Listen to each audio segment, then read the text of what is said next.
and this is a continuation of the Anderson Early et al. Case. I'll just note for the record that Attorney Burke is here. Is your client here, Mr. Burke?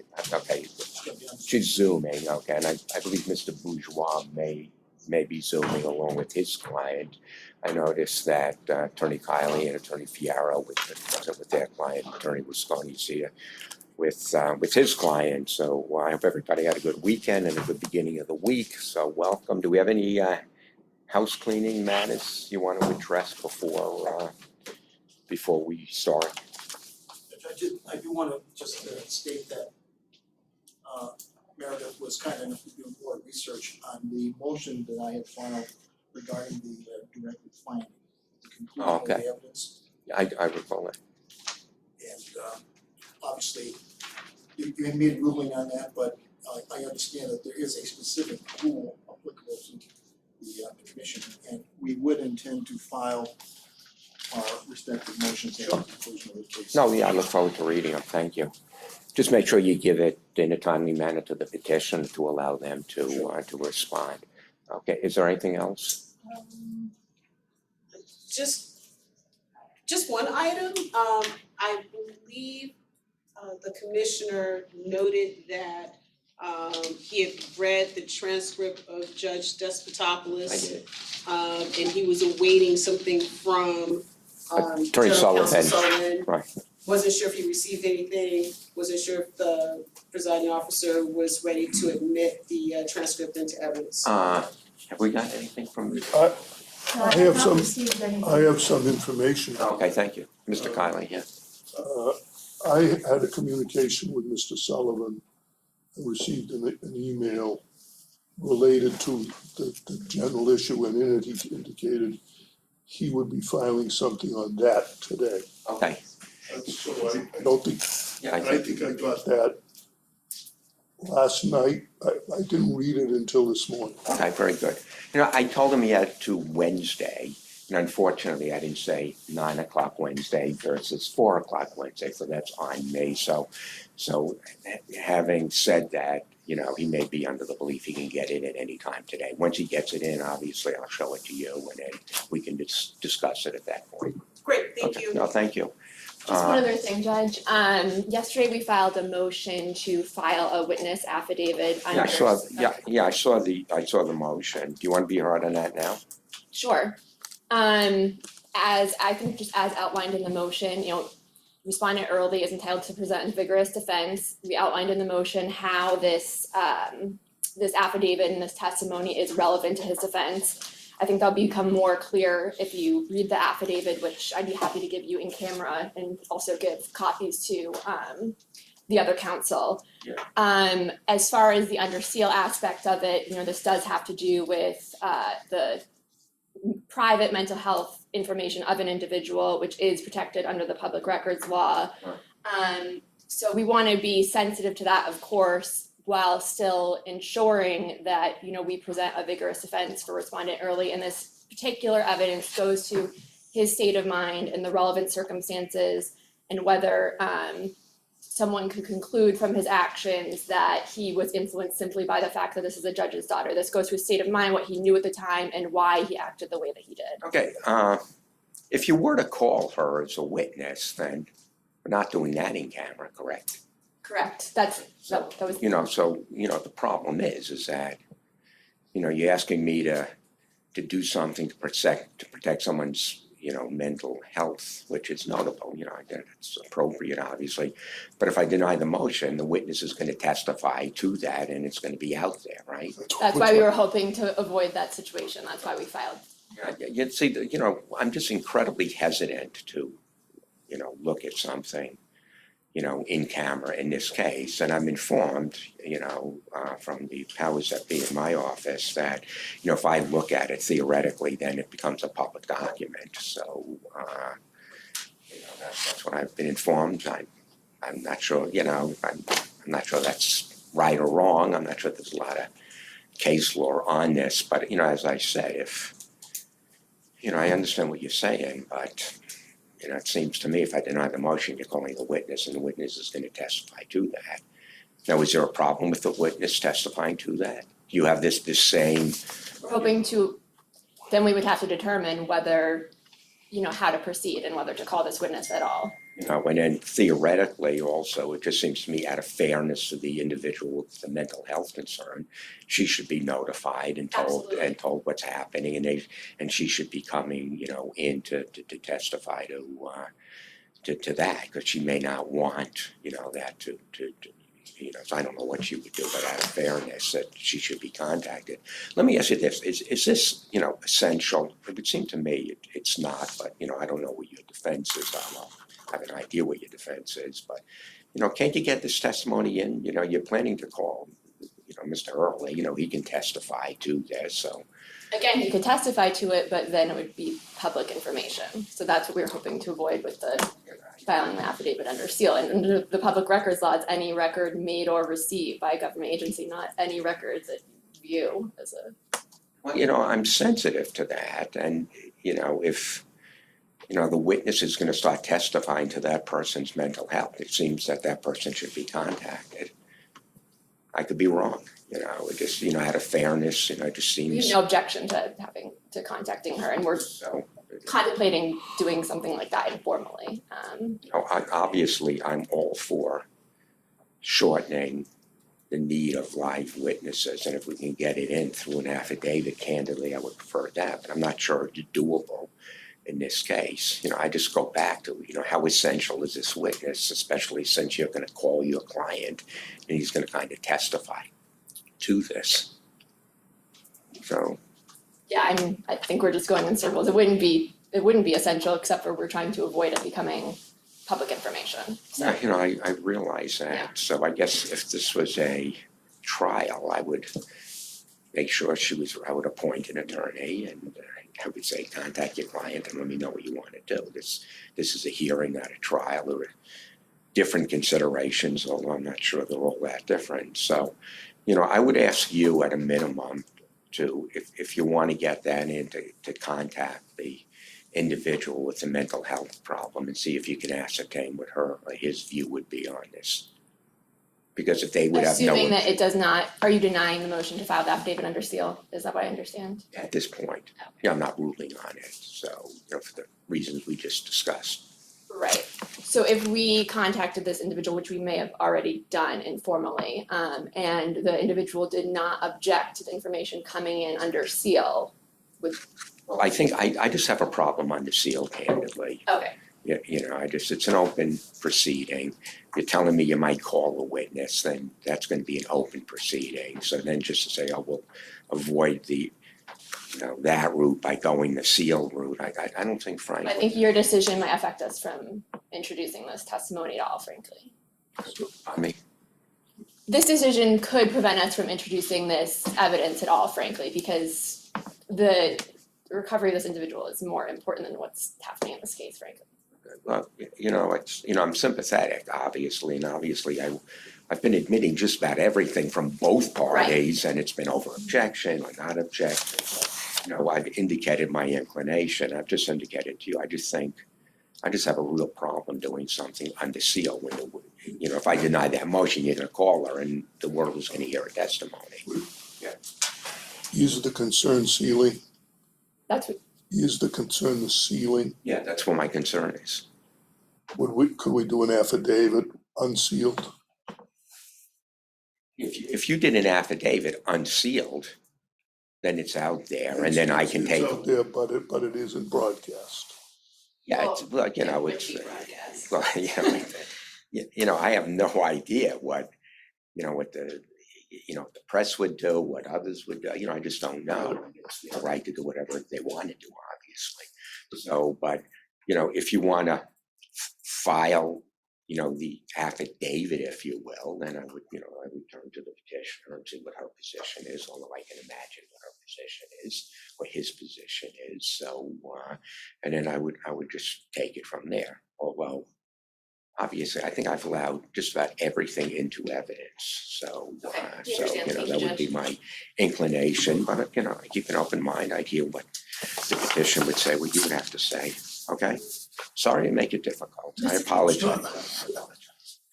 So, Okay, so the first witness is a Zoom witness, as I understand, and it's going to be Colonel Rustine. Is that correct, Attorney Risconi? Yes, Your Honor, and Colonel Rustine's testimony, I believe, will proceed in a similar fashion to Colonel Hughes last week. He's more or less a shared witness of Respondent McKeon and Respondent Anderson. So I believe it to be how you want it, if you want to do it the same way you did last time with Attorney Burke following. Yeah, I would just do it the same way. Candidly, I ordinarily wouldn't do it like that, but since we started that way, it worked well, frankly. Everybody got to ask their questions, so it worked well. So we would proceed along that route. I would imagine you would go, then Mr. Burke would go, then Mr. Kiley would go, and then Mr. Bourgeois, if he chose to, he would go, and then the petitioner would have an option. I don't know who's going to be doing the cross. Mr. McDonald, are you going to be doing the cross, or who's going to be doing? Ms. Pruitt's going to be doing. Who is? Rustine. Yeah. Ms. Pruitt. Okay, Ms. Pruitt is Yes. going to do it. Okay, very good. So, okay, and then she would get to cross-examine, and then we'll start anew. Okay, so thank you, Attorney Risconi. The floor is yours, sir. Thank you, and as you mentioned, Colonel Rustine is on Zoom.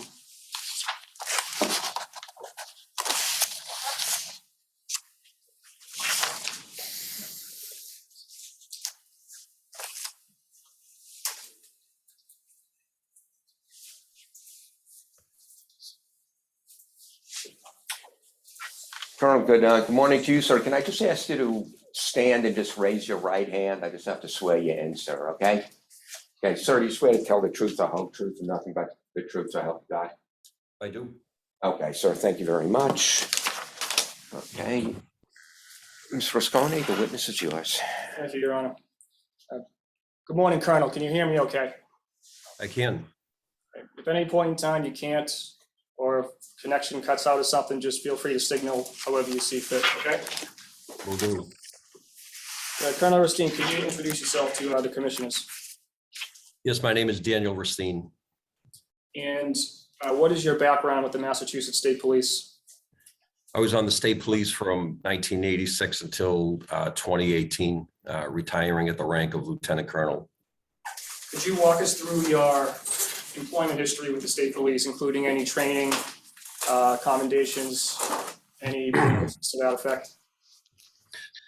Yes, I got on in 1986, left my junior year in college, went to the 6-month academy, the 67th RTT. It was from July until December. Upon graduation, did 5 years of road patrol, uniform trooper, what be referred to as highway patrol. Some people may recognize I worked out of a barracks, actually out of the Holden Barracks from 1986 to 1988.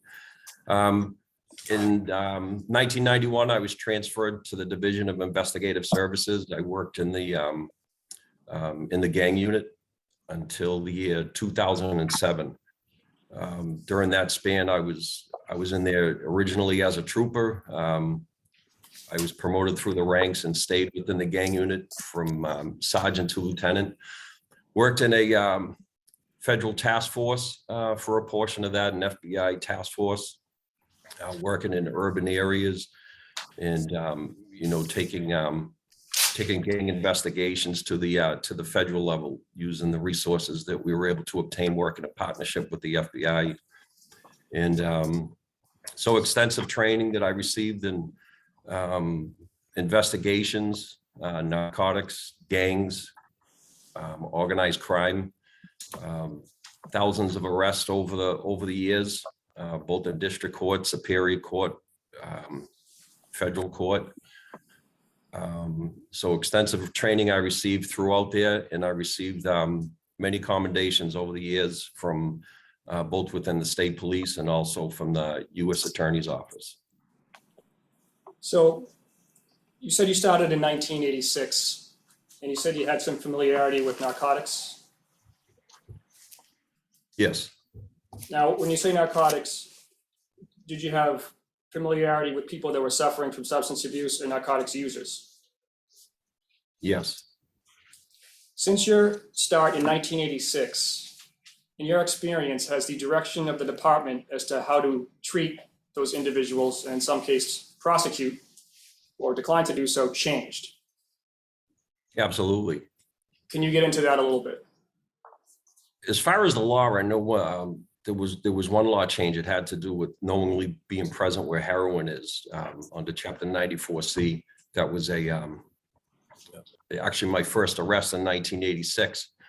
Utilized that particular charge. There was an individual that we placed under arrest. It was probably my second week or first week on the job for having heroin, utilizing heroin, and his passenger was in the vehicle, and the passenger was also arrested. It fell within the probable cause of the parameters. And then I made a couple more of those arrests as years went on.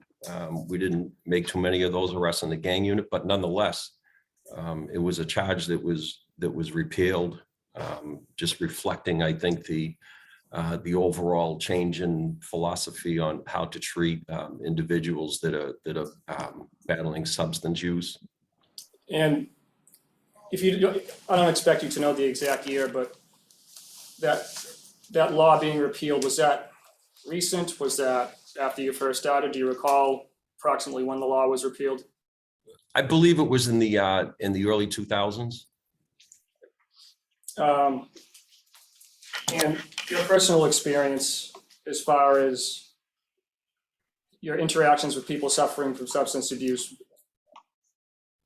did that change your perspective since you've started? It certainly did. I mean, I remember, in addition to the change of philosophy that transpired in the, after 2010, as I went up on the ranks, it was, something that permeated throughout the state police, throughout law enforcement in general, making arrests. From a personal level, make an arrest of somebody for a drug case. And some of the examples I think of, you look at the picture on their license that may have been taken as recently as a year before you're dealing with them, and you see the physical transformation and the transformation that had undergone the way they look on the day of arrest. And it was just indicative of just the struggle that these people were going through. I know another change in the paradigm, the Department of Public Health for the Commonwealth, they were trying to get the philosophy permeated, not just with law enforcement, but with hospitals and with the media. They just wanted to eliminate the stigma. And seeing the message that public health was trying to put out, it made sense. I mean, it was, you realize that the individuals that were going through, substance use disorder or illness, they stop to seek help if they're under a stigma. There were societal issues that impacted them when the stigma was attached to them, and we realized that there was also it was an impact that came from institutional, from hospitals, law enforcement, and so forth, that once they felt that stigma, or once they experienced that, it had a complete negative impact on them or their attempts to get better. Are you familiar with the term institutional stigma? Yes. And what is your understanding of how that applies to the Massachusetts State Police, if at all? Well, the institutional stigma, I believe it included hospitals and law enforcement. That was the the structures and the environments that were described as institutional, and it was a request to or ideas that were put forth trying to get law enforcement and hospitals to recognize that it wasn't a choice for individuals to do drugs, but it was indeed an illness. And just so we're clear, this is separate from prosecuting drug dealers and drug traffickers. Right. It's an overall philosophy permeating, not just with making arrests, but it's in the everyday interaction, policing that law enforcement would do. And my estimate is if they wanted this to permeate to hospitals and medical personnel, it would be also the way they treat individuals that are seeking help. Thank you for that. Thank you for that background. I'm going to turn your attention to around 2017. You're familiar with retired Colonel McKeon, correct? Yes, I am. And what was your professional relationship with him as far as rank and file goes in 2017? In May of 2017, I was promoted and appointed as the promotion was to the rank of lieutenant colonel. The assignment was to be the division commander for field, which we can describe as being the uniform troopers on the state police. Okay, and so you were under Frank Hughes. Was he your next in command? Right, And then above him was the colonel. Is that accurate? right. Now, with respect to the colonel, drawing your attention to some time leading up into the events that brought us here today, do you recall any directives or particular areas of interest the colonel was stressing in meetings with the higher ups on the in the staff? Yes, it was soon, discussions and that I was having with the command staff and the colonel and the deputy. It was revolving around report writing. In other words, the troopers were out there doing good work. Hard work was being done, dangerous work was being done. They were doing good, but there was a component that had to do with report writing that was seemingly deficient, and we were starting to see a lot of those examples presented to us. And the colonel was emphasizing, both to me personally and publicly within the commanders meetings, that the onus was on the supervisors to get more involved, scrutinize the reports, get a better product, a product that is going to be going off out of our, it has Mass State Police on the heading to it. We're responsible for that. We own that. And when it goes to the courts and so forth, he wanted to make sure that that supervisors were a critical component in approving these reports. Thank you. Now, if you could just clarify for the commissioners, command staff meeting, who does that involve and how often do those happen? It was weekly for the commanders, and that would be, so in other words, it would be Colonel McKeon and the deputy, and then it would be the division commanders of each division. Myself, uniform, and then it'd be a lieutenant colonel from the detective unit, lieutenant colonel from the administrative services, and then there would be the standards and training lieutenant or colonel, which included both the component of internal affairs, staff inspections, and in the academy. And in a nutshell, can you give us what you mean by supervisors and how that relates to reports being submitted? Right. So when a report is submitted, it requires supervisory review and approval prior to it being completed. So it wouldn't be uncommon for the report to be submitted, have a supervisor take a look at it, and either approve it or send it back for potential changes. Correct. And did you ever have to act as a supervisor in that capacity? Yes. And in your experience as a supervisor, were there occasions where you had to do exactly that? Yes. Off the top of your head, and I know it's going a while back, do you have any specific examples, or was this relatively routine? It was routine. Now, do you recall any specific meetings that were beyond a command staff meeting that happened right around the fall of 2007? Yes, there was one I want to just address. There was in the summer of 2017, there was a motor vehicle crash involving an individual that was under the influence. When we did a little bit of checking into the background on this particular offender, we made observation, or we uncovered that there was another interaction with this particular offender a couple months previous, we reviewed the report and made a determination this report was poor, and that it was subsequently approved by a supervisor before it was forwarded, and it was just deficient in many aspects.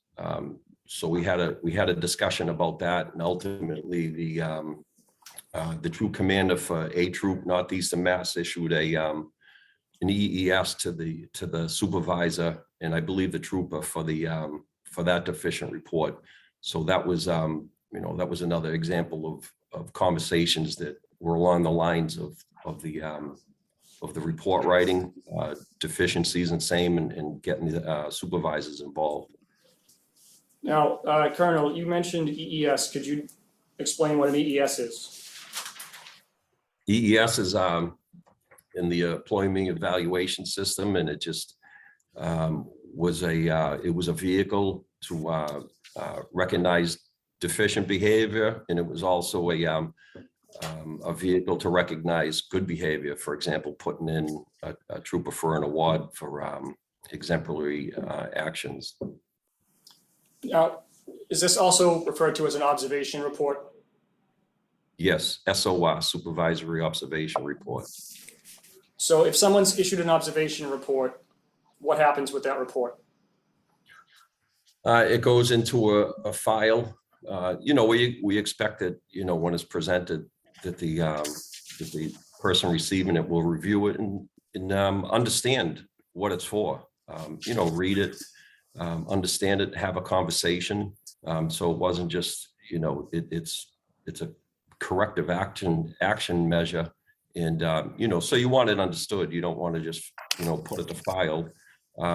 But it does indeed go into a file for 1 year before it's purged. And does the state police have a database that is reserved for things that are known as disciplinary actions? Yes. Do you recall the name of that database? Blue Team.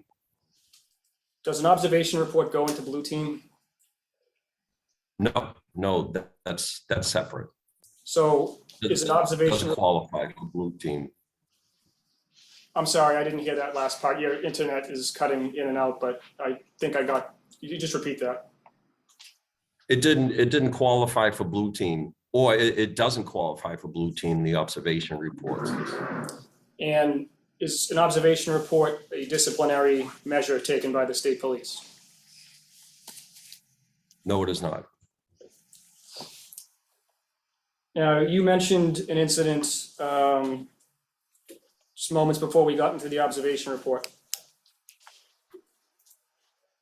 Was that incident, were there other things related to OUIs that were being examined right around that time? Yes, there was. And could you describe that a little bit? There was one unfortunate incident involving a fatality on and I believe the Woburn area that was scrutinized in terms of previous interaction that a trooper had with the Mr. Wolf, the offender, had an interaction with her prior to the crash, the fatal crash. Now, was this part and parcel to any other issues that might have led to further education for state police? Could you repeat the question? Was this related to or part and parcel to other issues that would lead to training or further training for state police with respect to OUI? Yes. Could you get into that a little bit? That situation there that received a lot of coverage, notoriety, it was just unfortunate that it was a fatal crash, coupled with a review of overall the OUI arrests were down, the drunk driving arrests were down. There was some indication that the arrests were down and the roads weren't as safe because Uber and Lyft were taking a lot of drunk drivers off the road. But I believe our review of crashes and deaths and fatality was kind of contrary to that finding. So the the culmination was, and it was after I retired, but it was training for 3 classes, the 3 junior most classes that occupied the majority of the positions within field services, patrolling the highways. And they were brought back to the academy for in-service training for, field sobriety testing, recognition, just, the whole gamut when it comes to operating under the influence of alcohol. So those 3 classes during the course of a few months were brought out for in-service training to the academy in New Braintree for that training. And about how many troopers did that training involve, if you know? 3 classes it could have been between 500 and 600, I would estimate. It was a wholesale, wholesale training. If you were a member of one of those 3 classes, you went to the training. And leading up until the fall of 2017, other than the incident you just referenced, were there any other incidences you were aware of where somebody was being issued an observation report for a bad report? Yes, that was, it wasn't just arrest reports. It was crash reports, motor vehicle crash reports. It was situational awareness messages, which is a in-house alert system that we use for major incidents. When those were deficient, we issued a supervisory observation report. Crash reports that were deficient, we issued supervisory observation reports. It was common practice. Now, the term gist, does that mean anything to you other than the dictionary term that I think most of us are familiar with? Yeah, just as, that's I don't know, apparently I've become aware it might just be a state police term, but it's just a narrative. It's just writing. It's the portion of the report that includes the, your own words. You have the top of a report, which is the biographical data, vehicle description. It's all, fill in the blanks, but the gist is the portion of the report that you write, you author and put it to paper. So does the state police submit the narrative or the gist, as you call it, into any systems or anything to that effect before it gets to the courthouse? Right, the RAM system. And what is the RAM system? That's the record management system for the state police. That's how an individual was able to, compile a report and ultimately conclude it, involve the supervisory review. And, it's good for obtaining statistics. So instead of, doing handwritten reports like we used to, or typewritten reports that were done manually, this record management system allowed information to be extrapolated from it for review. So if you write a gist or a narrative and you submit it to RAMs, do you have the capability to edit certain things that you would not want to be made public? Yes. And could you describe how that works? Well, I think the portion that you're describing would probably be the what's exported to the criminal complaint or the complaint that's going to be introduced to the court. Yes. Yes, you can import the gist or the narrative of the arrest report in its entirety, or not at all, or an edited version that would be transferred over to the court complaint. Okay. So are there situations where an arrest report that might never see the light of day would be edited or have certain information removed if you knew it was going to be made public?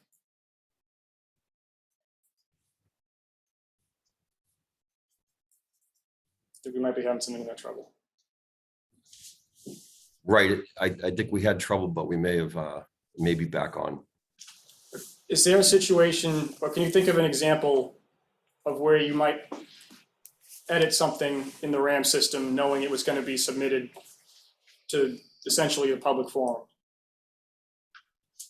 Yes, you could, you could edit and break down the portion that goes into the core complaint. Sometimes there's sensitive information in there, or information that you don't want produced onto that document. I know in the past, you don't want an individual's name on there that provided you information, or perhaps to be identified as an informant, or any sensitive information. In other words, it was beholden to wholesale carry over the narrative of the arrest report into the court complaint. And are there any practices in the Massachusetts State Police with respect to alerting higher ups or commanders about sensitive information or sensitive events that may come up? Yes, that's a situational awareness messaging, a SAM message, we refer to it as. And again, what's a SAM message? If there was it had to meet the criteria. If it was anything out of the ordinary that was newsworthy, anything that would be deemed a threat to the public, anything that was significant traffic impact, any significant crimes of violence, or anything that involved injury to a trooper. Those would all meet the criteria to be included within a SAM message. And outside of SAM messages, are there any other practices in the state police as far as alerting a colonel or a division commander about other events of significance or sensitivity? Well, certainly. I mean, that's the that's the formal format. There's also an informal expectation that was followed, and that would be, for my example as the division commander, I had an expectation that if anything happened within a troop that we should know about, anything of sensitive nature, anything out of the ordinary, a troop commander would give me an alert, and they always did. Not always, but most of the time, they would give me a heads up on something transpiring or something that had transpired. And, just for diligence, I would pass it on to either the deputy or Colonel McKeon, that an event is transpiring that they should be aware of. And why is that? Why is that important?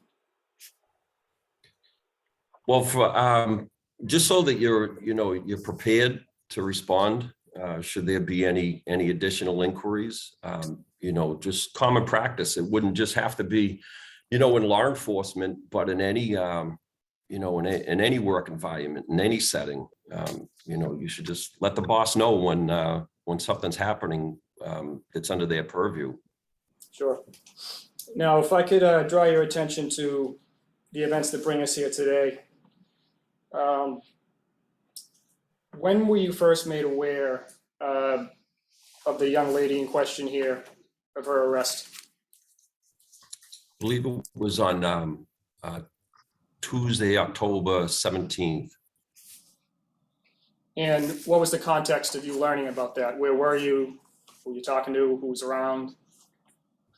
At the Tuesday command staff meeting, that included the individuals that I described previously. When it got to me, Colonel McKeon asked me two questions.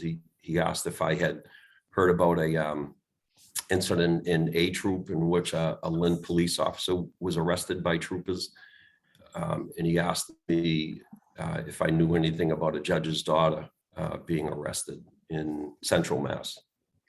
And as a result of that conversation, what did you do, if anything, after that? Well, my reply to him was that I didn't know either one of those two incidents. And then after that, what did you do? At that time, I called a troop and I confirmed that there was indeed an arrest of a local police officer that transpired in a troop. And I had a conversation with the the troop commander of A troop. Later on, I received information from Deputy Hughes via text, and he was requesting me to get an arrest report, and he put the name in there of Bebode. So that was the first time I heard a name. The name didn't mean anything to me, and he asked if I'd be able to get that report. So did you end up getting that report? Ultimately, I did, yes. Because can you lead us up to that? So he had originally he had put that he wanted. This is via text. The deputy wanted Major Anderson to pull the report, review it, and he wanted to know what she was going to do about it. I advised him that Major Anderson was on vacation, and did he need it ASAP, or would it be okay to wait until she got back? And he said it would be okay to wait. I think she was coming back the next day. And then later on, I was in the colonel's wing. I was in with the colonel and the deputy, and we were discussing transfers. And before I left, Colonel McKeon asked me, he says, "Hey, did you get that report yet?" And then that was a signal to me to not put it off to get it. So when I went back to my office, I called the captain out in C Troop, and I asked him to produce the report and get it to me. And when he produced the report to you, excuse me, did you review it at that time? No, I did not. I did not review it. I printed it, I put it in a folder, and I hand delivered it to the colonel's office. And what did you do after, when you hand delivered it to the colonel's office? Can you describe that chain of events? I handed it to the deputy, and I believe the deputy handed it to the colonel, and I departed. There was no conversation. I just handed off the report. Did this, after you left that office, did this come up again? In what context? I don't understand. Were you asked to do anything else as after you left the office? Were you instructed by anyone in the department to do anything else? Yes, 2 days later on the 19th. And can you describe that for us? Colonel Hughes called me, and he said he gave me instructions to have a report revised, the B-boat report. He started off the conversation by saying, make sure that it says on the top in capital letters, revised with today's date, 10/19/17. And he requested that the comment, the vulgar comment, be taken out. And he also requested for the comment about when she said my effing dad is a judge, for that also to be taken out.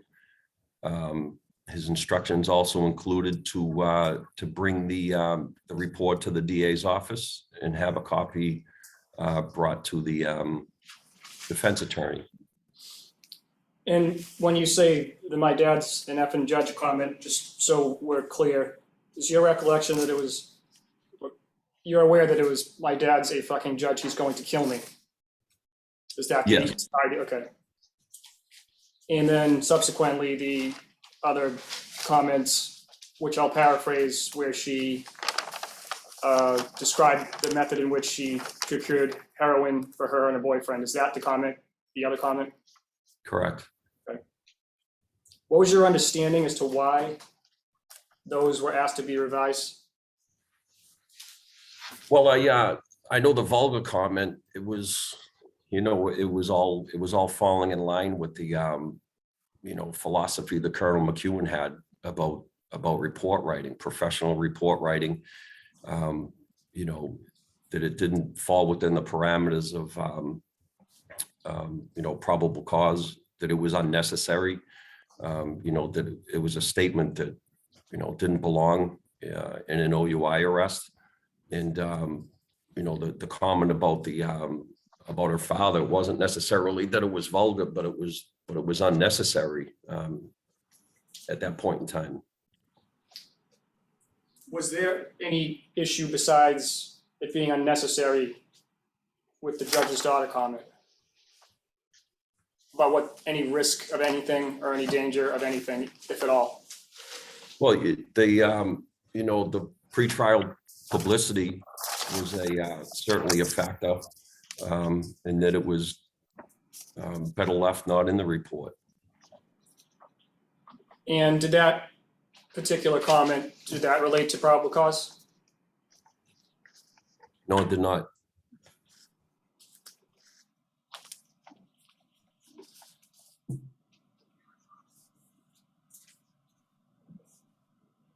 So after after the conversation on the 19th, what happened, if anything, with respect to, again, the events that brought us here today? Well, one other instruction that was passed on to me in that 1 2-minute phone call was to issue an ES to the trooper that wrote it and the sergeant that approved it. And did you carry out that order? Yes. And to your knowledge, what happened after that? The order was carried out after my conversation with Major Sue Anderson.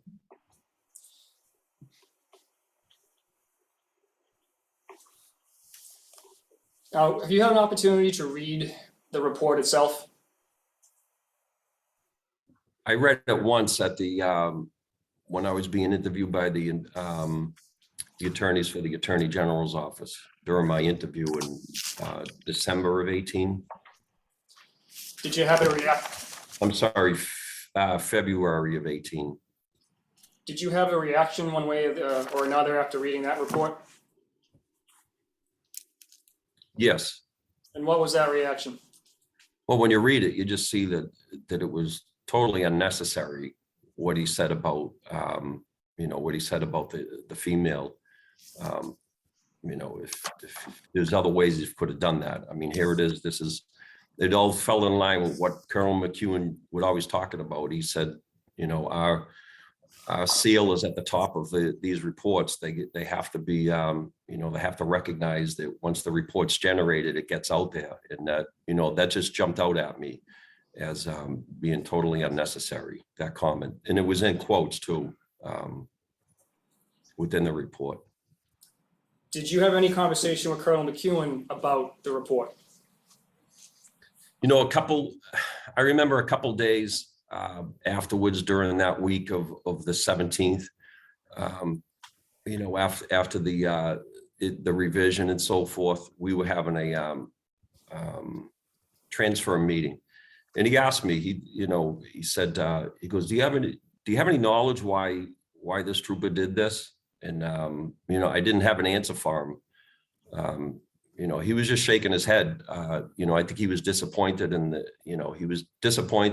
whole scenario, that it was unnecessary. He came to me as the division commander and, field, thinking that I had some particular information at that time on why he went ahead and did that. And I just didn't have the answer for him. Did the name Joe Early or District Attorney Early ever come up in your entire involvement up until now? No, none whatsoever during the months of October, November, during while this was all transpiring. None whatsoever. What about the name Jeffrey Travers? No.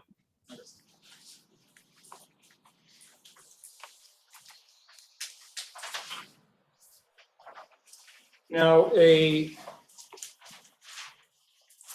when Mr. Hughes testified the other day, he referenced some media attention by someone named Attorney Keston and someone named Trooper Pullman. Right. Do you know who Trooper Pullman is? I do. And what's your relationship with Trooper Pullman, if any? Well, I knew him since 1986. You know, we worked together out of the Holden Barracks back in the day. We were quite close for some time. I knew him his whole career. And what was your interactions with Trooper Pullman like around the time of these events, if you had any? Well, I didn't have any interaction with him. I was seeing him on the news. He was on his, you know, he was on a road show with Keston. They were at every turn, they were on the news, and they were, you know, they were describing it in such a way that was contrary to reality, but nonetheless, it fit the agenda that Dana Pullman had set. You know, he was trying to set the tone, and he was. Just let me answer, and then I'll hear your objection. Yeah. So that was my, you know, that's when I saw Dana Pullman. It was on the news, it was in the media, or it was, you know, at every turn, he was, you know, he was describing this in such a way that was completely exaggerated. It was over the top, but I understood it based on what he was trying to accomplish. Did you have any conversation? Objection. Well, you know, we are getting a bit afar, but that's his personal opinion, and I'll consider it as such. If I may. Sure. He started his response with he had no interaction with Mr. Pullman, whom he'd been friends with for years. So now he's talking about what he saw on TV. Okay, now, I don't have a problem with that. Colonel Racine, your last conversation that you remember having with Trooper Pullman, do you remember that? I do. And when was that? That was in May of 2017. It was the day, I believe it was the day I was promoted to Lieutenant Colonel. And what was the context of that communication?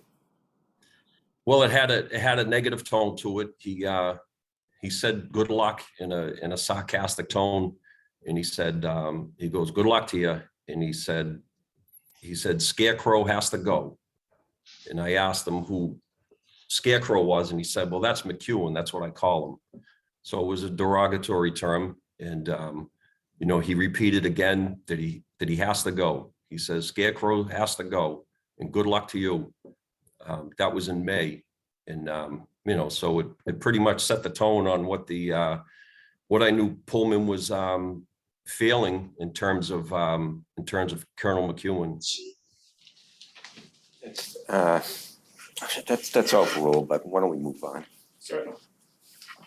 Did you have a conversation with Colonel McKeon with respect to his retirement, or did you speak to anybody about his retirement? Whose retirement? Colonel McKeon. Okay. No. Did you, so you stayed on after Colonel McKeon retired, right? I did. So you were under Colonel Gilpin for a period of time? Yes.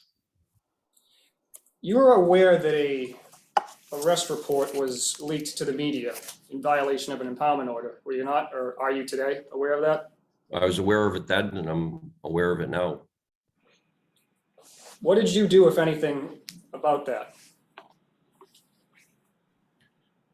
Well, I asked the Colonel if Colonel Gilpin, if anything was going to be done in terms of an investigation of who, I mean, it seemed it was a big thing. And she refused to answer. She just didn't answer my inquiry on why. I asked if it was being looked into, and she didn't answer. I asked if well, if you're not going to answer that, is there indeed an investigation? And never got an answer from the new colonel. To your knowledge, has there ever been an investigation into who leaked that report? To my knowledge, nobody ever looked into it. And is it true that if someone prints a police report internally, there's a way to track it? Yes. Could you describe that process? Well, I wouldn't know how to do it, but we would certainly get the, you know, management information system of the state police, MIS, the computer people. They would certainly be able to, you know, find out. I mean, it's been done before that I'm aware of. I'm sure it certainly could have been done in this case.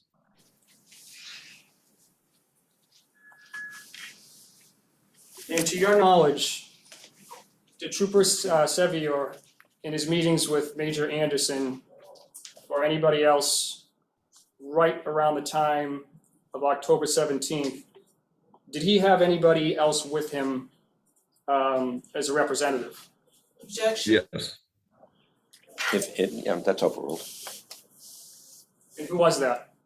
Jeff Gilbert, the Troop C spam rep.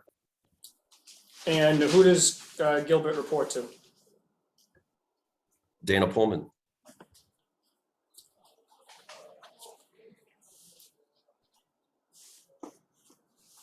I have no further questions, Your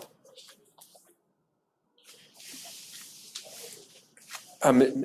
Okay, excuse me, later. Okay, thank you.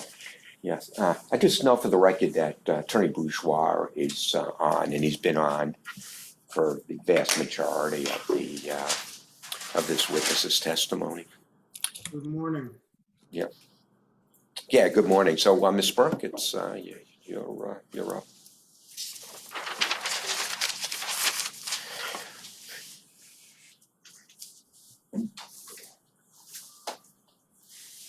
Thank you. Morning, sir. Can you hear me all right? Yes, I don't need to introduce myself, do I? no, sir. Approximately how long have I known you? I would put it at the 30-year mark. Okay. Don't go any further than that, please. You, We'll cap it. do you know my client, Sue Anderson? I certainly do. And in terms of her background and experience, how would you rate her as a member of the State Police Department? Oh, she was awesome. She was great. I mean, she was. I knew her back when she was a drill instructor in 1986 when we were going through the academy. She was a drill instructor. You know, she had a career in out in Central Mass. Sometimes I worked with her, other times I didn't. When I was in 2012, I became the major of Troop C. Sue was the captain in Troop C. Very capable, very professional. You know, she had the ability to have a sense of humor, but also professionalism. She got along good with everybody on the state police, from trooper to colonel. She had a good way about her. She had a good way with the public too. She was somebody that was a good representative for the state police. In how she was competent. You know, I was proud of her when I became lieutenant colonel. She became the major of Troop C. It was quite an accomplishment. I mean, you know, quite honestly, there weren't many female majors, in particular in the uniform division. So, you know, I was always very highly complimentary of Sue, both in a form of speaking with other commanders, and you know, I know myself, I was often complimentary to her on her performance as a major and as a captain.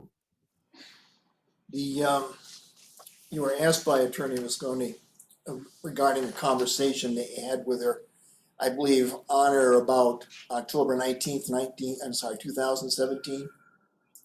Yes, And was that by phone or in person? phone. And where were you calling from, and do you know where she was? I pulled over on the side of the highway somewhere. I can't remember where. I was sitting in my vehicle, and I called her cell phone, and I don't know where she was. Okay. You had said earlier you believed at the time you had your initial conversation, or one of the conversations, with either Colonel Hughes or Colonel McKeon, that you believe she was on vacation. Which is that something you would have been privy to when individuals under your direction or command are on vacation?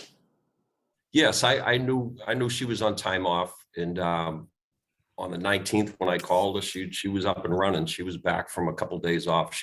She was in the area. She was working. Okay.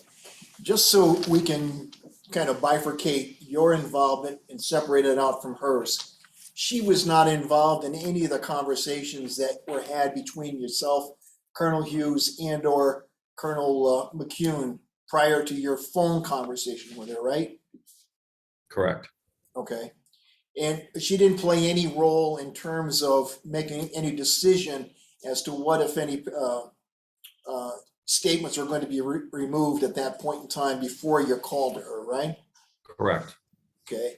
And when you spoke to her, did you ask her to do this, or did you give her what we know as a direct order? Well, it was giving an order in the military or law enforcement. I mean, it's an inference that it was an order. I mean, it was just like any other time I asked Major Anderson or Captain Anderson to, perform a duty. And it's like, you don't preface it at the beginning of the conversation. So this is an order. There's an expectation and an inference that when you say something, it will be followed through. Okay. And just to be clear on this, you're talking about a paramilitary organization when you're describing the state police? Right. Okay. And do you have prior military experience? None. Okay. And is there a penalty for an individual who is subordinate to you, who is given an order and it does not, and who chooses not to comply with that? Yes, a violation of the rules and regulations. Okay. You know what insubordination is? Yes. Would that constitute insubordination if there is a failure on the part of a subordinate officer to comply with an order that they're given? Correct. Okay. Now, we're talking about the EES system. Have you ever gotten an EES? Yes. Okay. So it's not just indigenous to those people who are troopers or sergeants or lieutenants, is it? No, it was a frequently used system. Okay. What are they, in 2017, were there about approximately 2,100 troopers or members of the department? It was probably 2,200. Okay. Give it right around there. Did you ever keep track of how many EES evaluations are given during any current year? No, there was no. No. See, it's not just like one or two per year, is it? Oh, certainly not. Okay. I think you used the word that was commonplace. Yes. Now, in terms of discipline, what we describe as discipline, was anybody associated with either writing the arrest or reviewing the arrest for its content, were they ever suspended? No. Okay, you hesitated. You know what I'm talking about in terms of what strict discipline constitutes? We must be on delay, sir. Oh, okay. I answered right away. I answered right away. All right, my mistake. All right, you understand when I say discipline, we're talking about a suspension, right? That's one discipline. Termination, Right. written reprimand. Correct. And during any of these interactions with supervisors, and in the case of the arresting officer here, is he afforded the right to have a troop representative, a union representative present with him? Yes. Okay, and do you know if that was the case here? If he was provided representation during the interaction between my client and the arresting officer? I'm aware that he did have representation there. Yes. Okay. Now, the suggestion has been made that it was the arresting officer's decision to have the word revised put on top of that report. Can you stay here today? Preposterous. I'm sorry? That's ridiculous. That's a ridiculous assertion. Okay. Can you state here unequivocally that that was the direction and order that was given to you by one of your supervisors that you in turn provided to Major Anderson? 100%. Okay, and do you also know whether or not, have you ever seen any of the notes that she took as a consequence or during the course of your communication with her? You ever seen those notes? I have not seen those notes. Okay, do you know if they exist? I heard they do. All right. Now, have you said you had read the report, not initially when you copied it and gave it to Colonel McKeon, right? Right. Okay. How many times did you say that you read that report? I read it once. All right. And having only read it once, based upon your, how many years experience? 33. How many arrests do you think you've made? In the thousands. How many police reports, arrest reports? Equal amount to the arrest. How many search warrants with the gang unit? A couple hundred over the course of the years. Do you have an opinion based upon your training and experience as not just a colonel, the lieutenant colonel in charge of field, but also as your experience as a trooper, sergeant, lieutenant, captain, and major?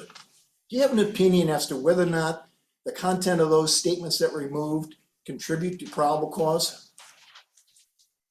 They did not. Do you have any opinion based upon the same requirements as to whether or not they were consistent with the training provided to the members of the state police?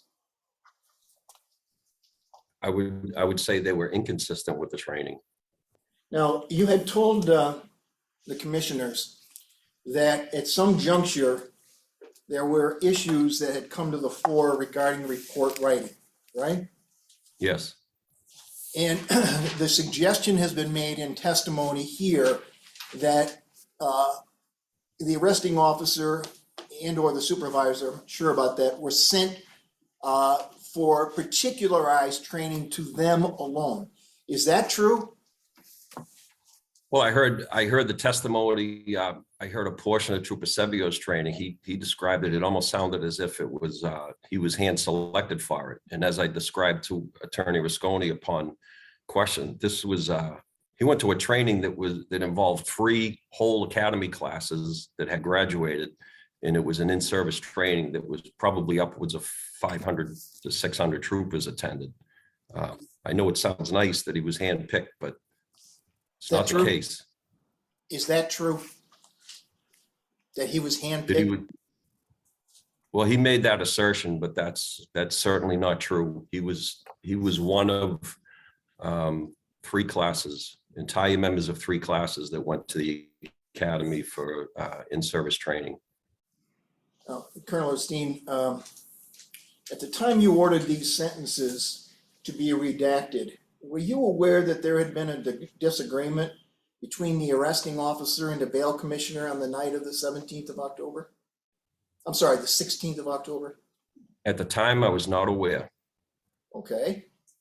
And when you were asked a question by Colonel McKeon as to why these statements were included, you didn't have any idea, did you? At the time, no. Okay. Now, you ever make an arrest for an OUI? Yes, How many? I've made a lot. I used to make a lot of them. I made them up until the rank of captain, I think. So there was a few hundred. All right. Now, in terms of bail commissioner takes into consideration a number of factors. You're familiar with that, aren't you? Yes, And would you agree with me that ties to the community, if the person has family members or they're within the area of the jurisdiction of the arrest, that's a legitimate and important factor for the bail commissioner to take into consideration, isn't it? yeah, one of the 3 or 4 main factors. Yes, Okay. And do you know whether or not the bail was initially set without notification about her ties to the community were made known to the bail commissioner? I didn't know that at the time. I've learned that since then. Okay. And did you know that the bail commissioner, once she learned about the ties to the community, made the determination to have it reduced or to return the $240 that had initially been set, to give it back to Judge Bebo? Did you know that? Objection, we already, objection. want to elaborate on your Yes, he objection? already testified that he didn't know anything about it at the Okay. time. So, you know, it's, How's this? Did you learn, I'm sorry, Judge, but did you learn at some subsequent event or time that the bail had been returned to Judge Bebo as a consequence of the bail commissioner learning of her ties to the community? Yes, Okay? Do you have any qualms or any problems with that being done? do I personally? Yeah. With the bail being returned? After the demonstration of ties to the community, yes. No, that fits in. I mean, it's first offense OUI. I don't know why there would have been bail in the first place anyways. Now, you familiar with impoundments, Yes, all right? And can you tell me when it is that you first learned that there was an impoundment of the original police report? I didn't know it for quite some time. I think it was into 2018 when I learned of the impoundment. Okay.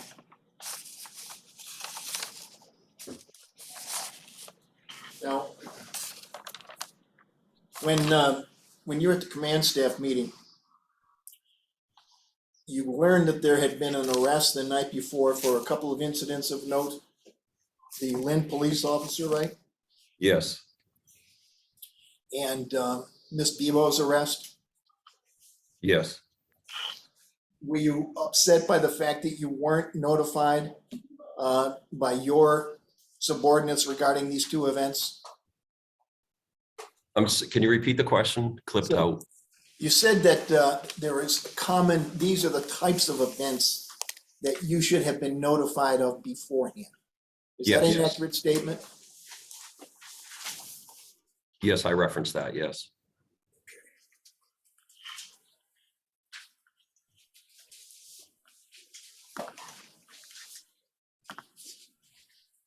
Bear with me if you would, please.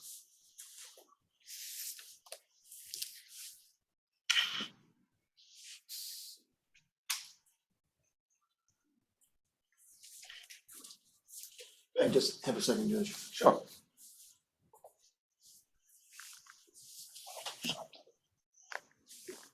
I'm all set, Judge. Thank you.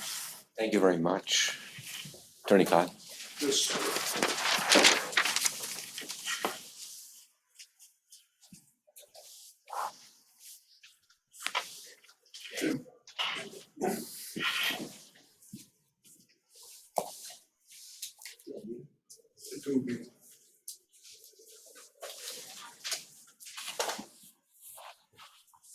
good morning, Colonel.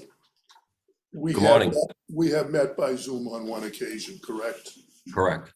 No prior meetings. I am Tom Kiley and I still represent District Attorney Early. Yes, sir. Earlier in your testimony, you indicated that District Attorney Early's name never came up in any way during the time period that these events that you've been testifying about unfolded, correct? Correct. Did Dan Bennett's name come up during that time period? No, Neither Bennett nor Travers nor Early, correct? correct. Now, when you testified earlier as to your interview at the Attorney General's office in February of 2018, correct? Yes, In February of 2018, you actually produced text messages, didn't you? Strike that. You provided text messages that were a part of the interview that you underwent on February of 2018. I don't know if I produced, I believe I had copies and I believe the Attorney General's also had copies. I don't know which ones we referenced at the particular interview. And have you reviewed the interview itself? I thought I saw you looking over to the side in preparation for today's testimony. I reviewed it. And I also sent you a transcript, didn't I? For you to Yes. take a look at. And that was the interview of Trooper Gilbert, right? with Trooper Gilbert. Gilbert, yes, correct. Did you review that as well? I reviewed it.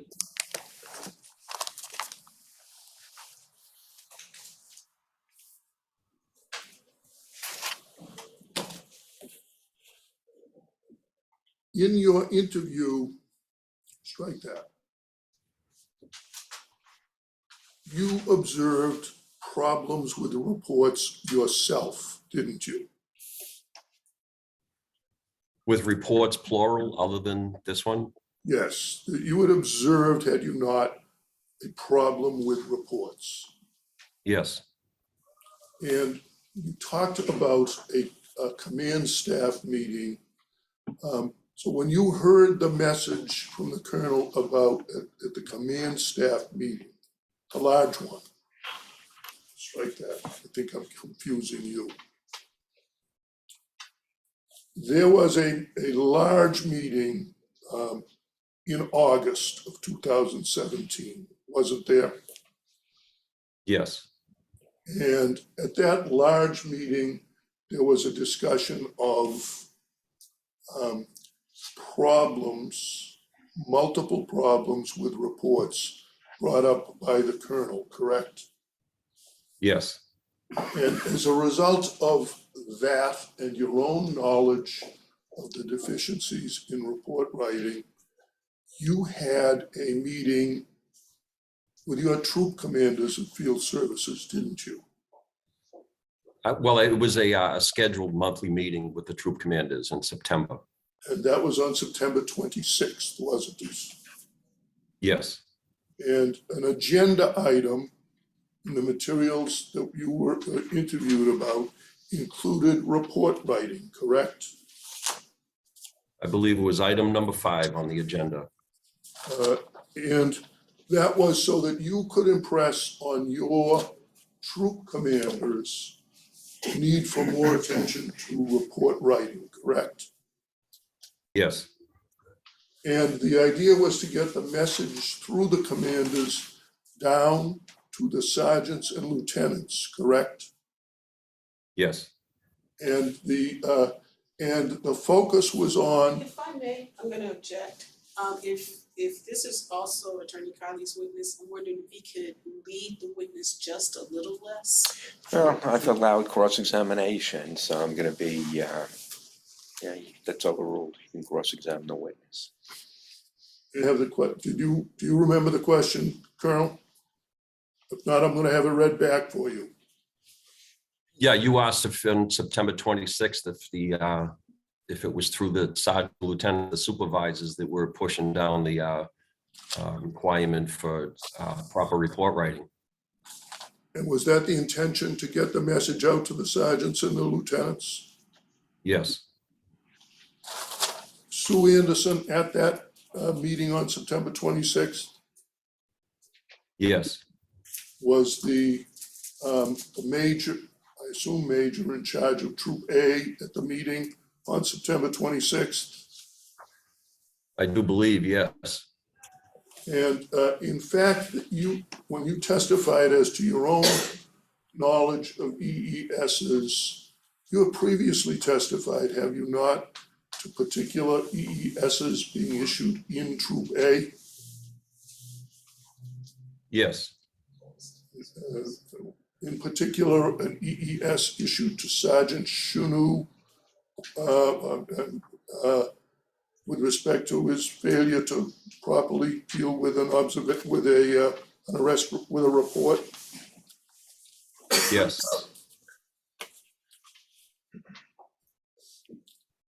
You used the phrase "in-service training" when you were talking with your longtime acquaintance, Attorney Burke, correct? I'm sorry, the video clipped out. I missed that question. I'll rephrase it. You used the phrase "in-service training" earlier, correct? Yes, Training does not stop when one leaves the academy, does it? no, It's an ongoing process throughout time within the state police, correct? yes, There is training for sergeants. yes, Is Is there training for sergeants with respect to approval of reports? You know, I believe in service training for sergeants covers that, yes. You know you know who Sergeant Conant is, don't you? I know him, yes.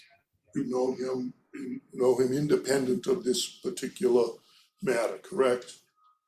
Yes, You agree with me that he was a relatively new sergeant at the time this report was presented to him? yes. Do you know whether he had undergone any in-service training with respect to the approval of reports? I do not know. With respect to the testimony that you've offered with respect to Trooper Gilbert in particular, you know he accompanied the Trooper Skeevier to his, well, strike that. Did he represent both Sergeant Conant and Trooper Sevier on October 19th in their meeting with Susan Anderson? That's my understanding. This witness has not indicated that he was present for this meeting. That's true, it's, I've let a fair amount of hearsay in here, and where, he's learned things afterwards, which this was a trial, a lot of this would be inadmissible, so I've given you a lot of leeway, obviously, but, You've read Jeff Gilbert's transcript of his interview, have you not? Yes, With respect to the that particular interview, do you have the transcript in front of you? no, I don't. I'll access it on email.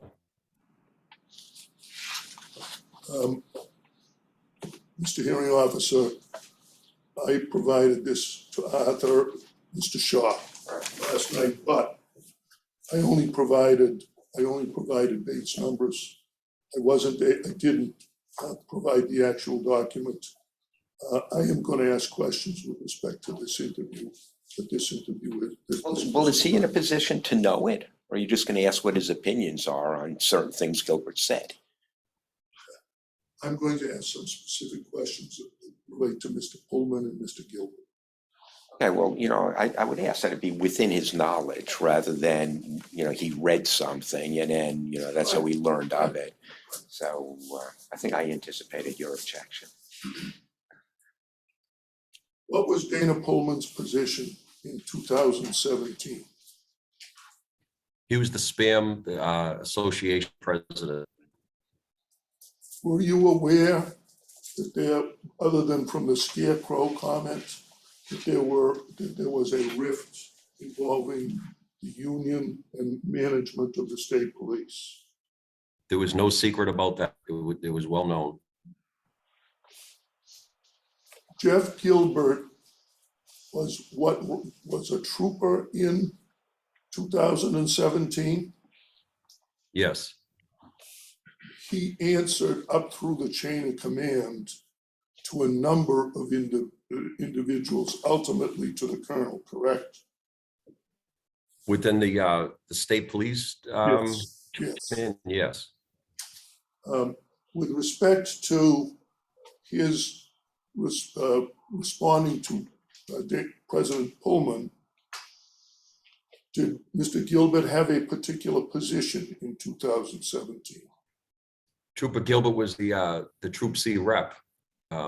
So for the association, he handled all the matters of the uniform division within Central Mass. And he was on the executive committee of the union. Is that a phrase you know? Yes, by virtue of being a troop rep, you are a member of the E-board. And you are aware, are you not, that before going to Holden to meet with the trooper and Sergeant Conant that Mr. Gilbert was in touch with Mr. Pullman, correct? Objection. Does he know that or he? I asked if he, Okay, I asked if he okay. was aware of it. Yes, I think it was described as he was in communication with them throughout the day. And with respect to your discussion about insubordination, you know, do you not, it was Trooper Gilbert who brought up the consequences of insubordination in the meeting with Susan Anderson? Objection. Yeah, this is, it's hearsay. That's how he learned of it. I asked his knowledge. Yeah, but he learned it, through, hearsay. So, I'm just not sure where we're going, especially since he doesn't tie your client to this at all. So where are we going with this? That's my last question on that line. So you can tell me where I'm going with it. Well, Then you can make a decision on it. well, I'd like to know where you're going to make sure it's relevant. Okay, that's the last question. You can have the last question.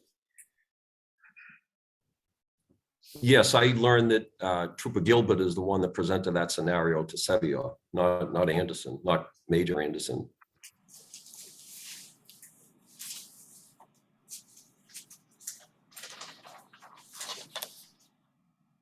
You indicated in your testimony on direct, you spoke of District Attorney Early. You and District Attorney Early were ultimately co-defendants in a lawsuit, weren't you? Yes, That was a state lawsuit, correct? correct. And that lawsuit was brought against you by whom? Trooper Sevier, And who was his counsel? I believe it was Attorney Keston.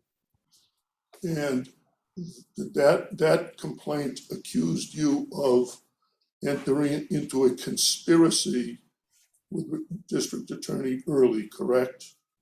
Yes, And prior to the initiation of that suit,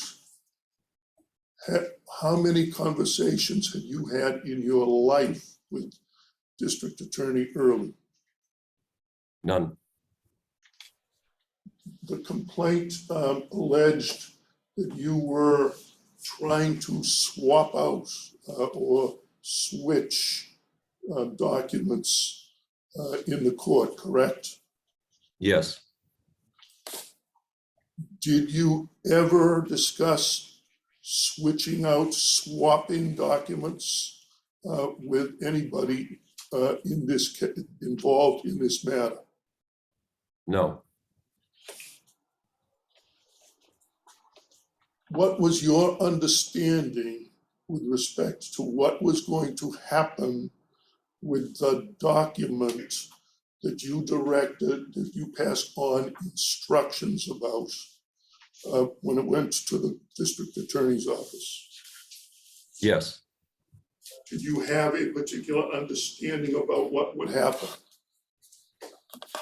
no. The portion about what was going to transpire at the court, my assumption was that the new revised report was going to be officially introduced into the court system. It wasn't anything Was be done in the open. Was there anything, to your understanding, that was going to come out of the record? I'm not familiar with what was going to happen with the, I didn't know the other report was being impounded, the original one. I just knew that the revised one was being produced and delivered. Are revised or supplemental reports a common phenomenon at the time of October 2017? Yes, And this report, your understanding also was going to the defense attorney, correct? yes, I think that's it. Okay, thank you very much, Attorney Kiley. Attorney Bourgeois, do you have any questions? Just a couple of questions, sir. Good morning, Colonel. My name is Roy Bourgeois. I represent the respondent Jeffrey Travers, and you and I have not spoken or met before, have we?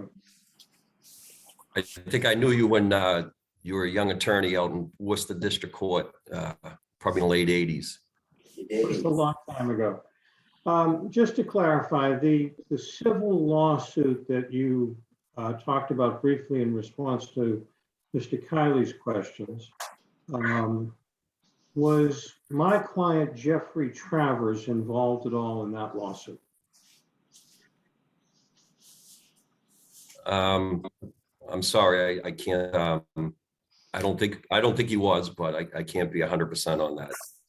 Okay, thank you. And the second thing, just for the benefit of those of us who don't have a career in the state police, would you explain to everyone what spam is? You use the phrase, but I'm not sure everybody understands what spam is. SPAM, the acronym is for the State Police Association of Massachusetts. It's the association that incorporates the troopers and sergeants on the state police in terms of their rights. All right, so is it fair to call it a union for troopers and sergeants? Right. It behaves as a union. It does what a union would do, but it's an association. That's their affiliation. Okay, and members above the rank of sergeant would not be members and not be represented by SPAM, is that correct? Correct. Okay. The last question I just wanted to clarify is, did I understand you correctly to say that the EES document or entry can also be used for positive observations of a particular person or trooper, is that right? Right. And so is it fair to say that the fact that someone has an EES in their file for 1 year, or even several EESs in their file for a year, does not necessarily mean a negative or a positive thing? Is that correct? Correct. All right, thank you. That's all I have. Thank you. I want to take a short break before we start.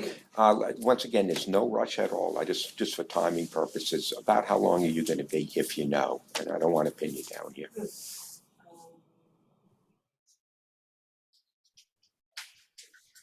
40 minutes maybe? Okay, well, there's no. Under an hour, I expect. Okay, there's no rush. I just want to, because we'll take a short morning break. We'll do your cross-examination, and we'll see how much redirect and recross there is. Because I don't want to go too far into the lunch break, obviously. So after this witness, is the colonel going to be the next witness? Yes, Your Honor. Okay, and okay. So, let's take about a 10-minute break, and then we'll see you back here about 10 after 12. 12:10, 12:05. Yeah, 12:10.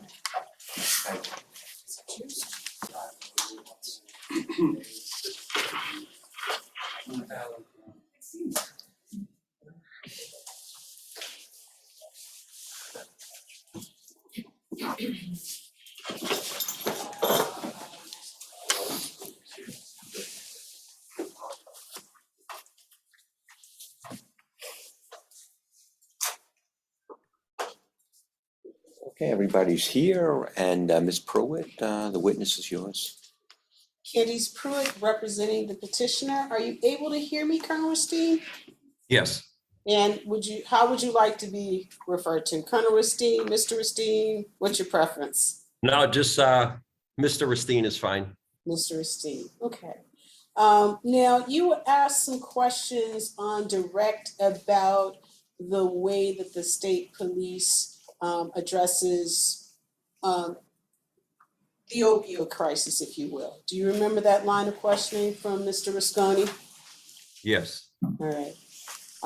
You would agree with me that the state police is not in the business of treating substance abuse disorders, is that right? Specifically treatment, no. and that in fact the state police is in the business of statewide law enforcement, correct? Well, there's, I wouldn't narrow it down specifically to that. I mean, here we are. But at least as to that, it is in the business of statewide law enforcement, correct? Certainly law enforcement, but as far as treatment, in the advent of Narcan, you know, it's probably a daily treatment for medical treatment that troopers out on the road. Well, I would call it treatment if they're providing medical assistance. Okay, so when you just testified that the state police is not in the business of treating substance abuse disorder, you misspoke? Can you repeat the question? Sure. Can you read the question back, please? Question. Okay, so when you just testified that the state police is not in the business of treating substance abuse disorder, you misspoke? Well, it's, you know, I'm not trying to be cute here. You said it and I realized, you know, treatment, Narcan, that's certainly something we engage in. So I don't want to go down the road that we do strictly law enforcement. Okay. You know, we are involved in the treatment. Okay, you would agree that your primary duty is to enforce the law though, right? One of our primary duties, yes. Now, you retired in February of 2018, is that right? Yes, And you testified that report writing trainings occurred after you retired. Is that also correct? no, When you testified to the trainings of 3 different divisions of the state police, did you not testify that that occurred, or strike that, 3 different RTTs of the state police? Didn't you testify that it occurred after you retired? yes, but it wasn't report writing. I think the focus was on field sobriety. When you were interviewed by the Attorney General's office, you didn't mention SAMS in that interview, did you? I don't recall. You weren't present for any of Trooper Seavier's meetings with Major Anderson, were you? Objection, I think the word is plural. I'm not aware of any other meeting, just a meeting. She said meetings, I believe. Well, she can ask a question. If he has a problem with it, he'll let us know. Do you need? I was not present. So you don't have any information, any firsthand information about any conversations between them about whether revised would be written on the revised arrest report? Just a report back from Major Anderson, but certainly I wasn't present at that meeting. Now, you are aware that Major Anderson ordered Lieutenant Fogarty to issue the EES and to order Trooper Sevier to revise the arrest report. Are you not? Yes, Okay. And Lieutenant Fogarty did not order Trooper Sevier to revise the arrest report, did he? I'm not aware. I believe that order came from Major Anderson. Right. But she ordered Lieutenant Fogarty to deliver the order to Trooper Sevier, didn't she? The EES or the order to revise? Both. I believe Fogarty handled the EES and Anderson handled the report aspect of it. You're aware that Lieutenant Fogarty suggested to Trooper Sevier that he not sign the EES, are you not? I don't I believe that came from Gibbet, not Fogarty.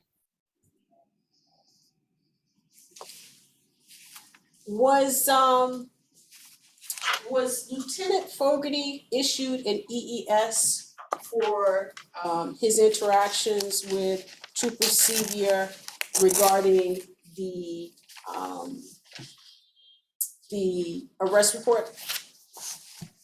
No, Was he suspended for his actions regarding the arrest report? I didn't hear you, I'm sorry. no, Was he found to be insubordinate in relation to his actions regarding the arrest report? I don't think he was accused or he wouldn't have been found. I don't even, Was he it? wasn't was even that the accused of answer? it. I'm sorry. What was your answer? Well, not only was he not found insubordinate, he wasn't even accused of that. He wasn't accused. Wasn't accused of what? What you said, insubordination.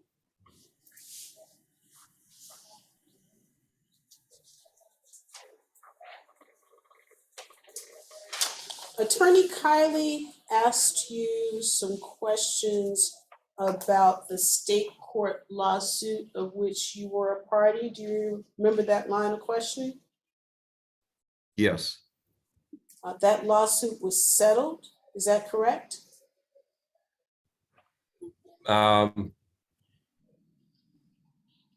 I was dismissed from it individually, and I don't know if it was settled. I don't know what the ultimate finding was on it. Okay, so you are unaware that Trooper Sevier received a monetary settlement in that matter?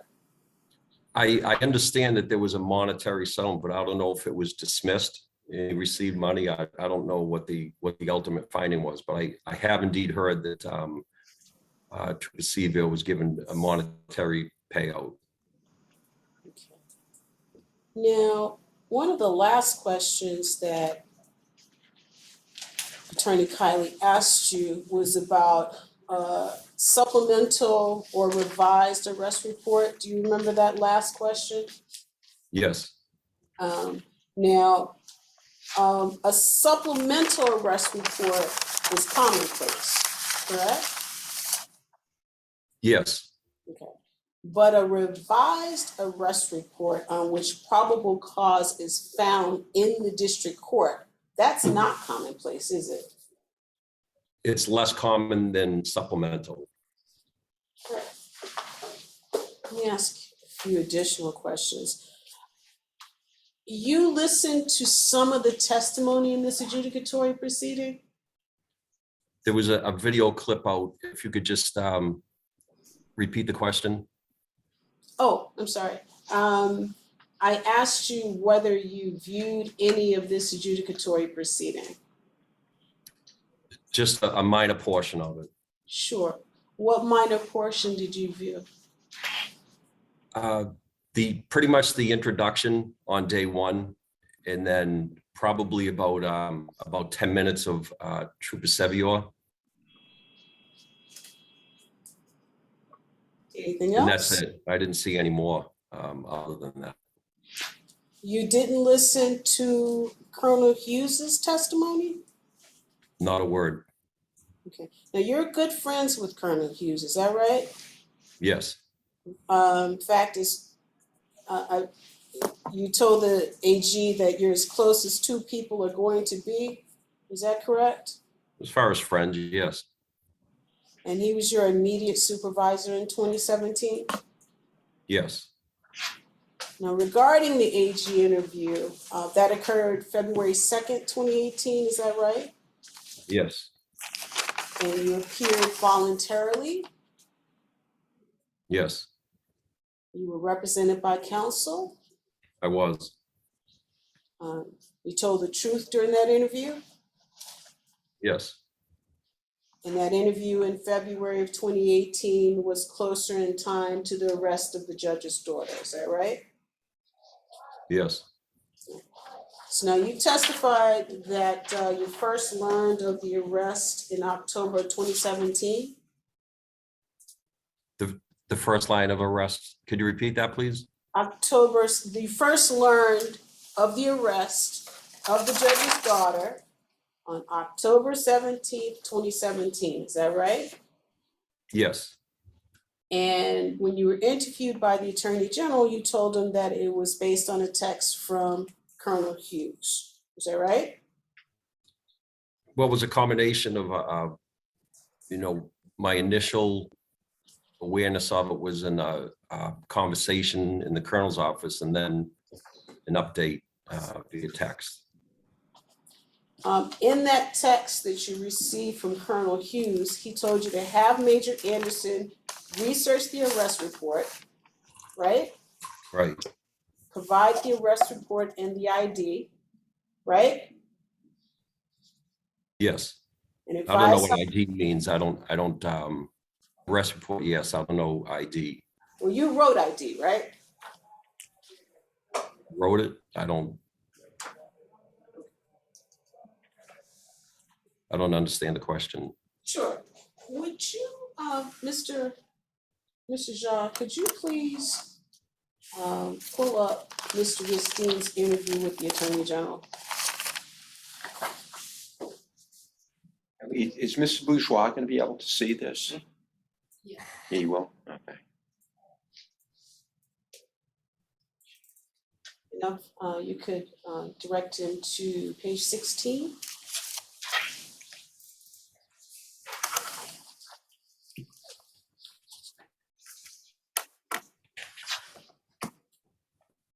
And if you could, Mr. Ristein, can you see your testimony? Yes, OG? Okay. And it says, starting at line 8, have her forward you the report and ID what supervisor approves saying, then advise me on how she plans to address it. Did I read that correctly? yes, Okay, you can take it down, Mr. Shaw, thank you.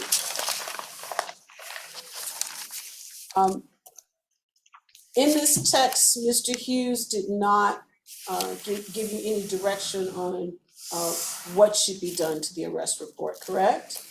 correct. And at this point, you hadn't read the arrest report that he was referring to, correct? Correct.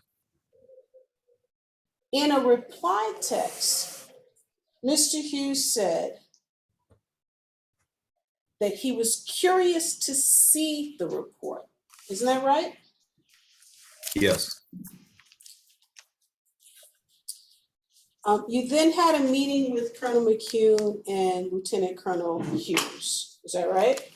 yes, And during that discussion, you were made aware that the arrestee was a judge's daughter. yes, And it was during that discussion that you were asked to get the arrest report. correct. How long was that discussion? Probably a minute. You then called Captain Johnson to get a copy of the report, correct? Yes, You also texted him and emailed him about the report. I Correct. believe it was a text to him and then an inbound email to me.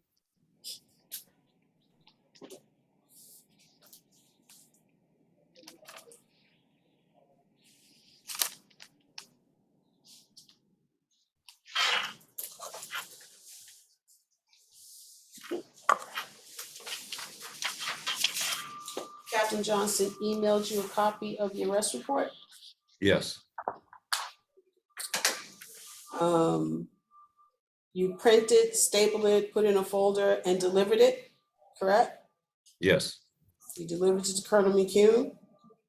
yes. How long did that take you from the time you emailed, called, texted with Captain Johnson, received the emailed report, copies stapled, etc.? How long did that take? Well, the text was probably 15 seconds to text the information to him. And then when I got the email and printed it, probably 2 minutes. What about the call?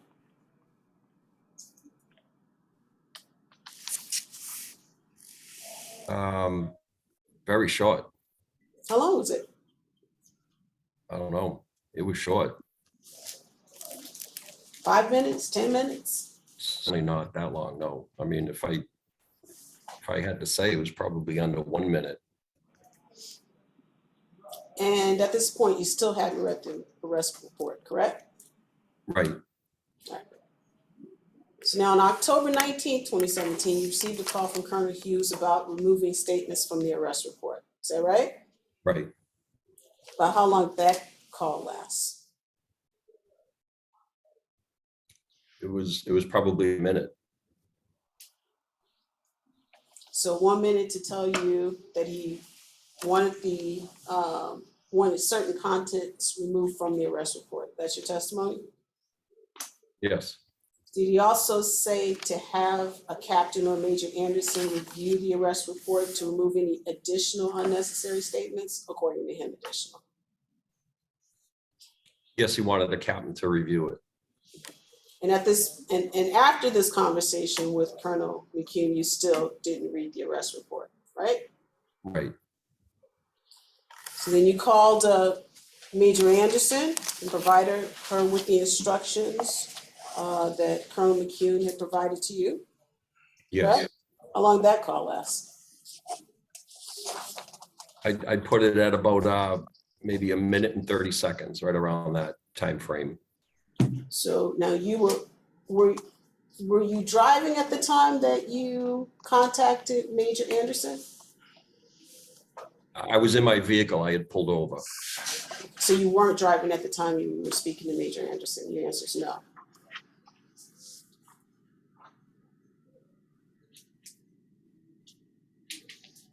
You having technical difficulty?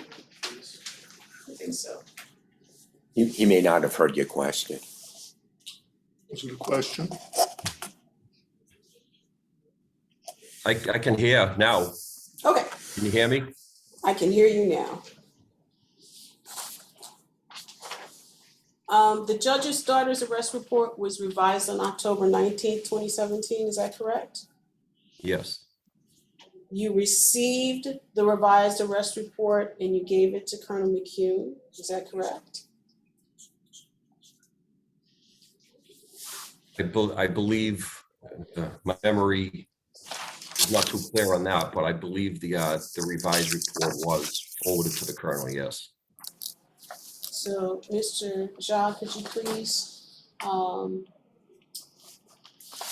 up the interview transcript of Mr. Steen?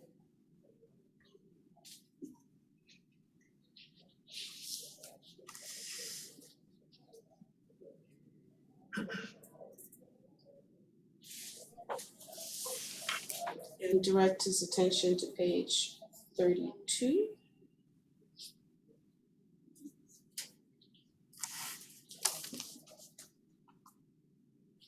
And we'll start at line 22. Can you see that, Mr. Steen?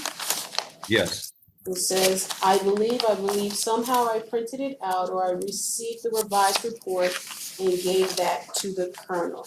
Did okay, I read that correctly?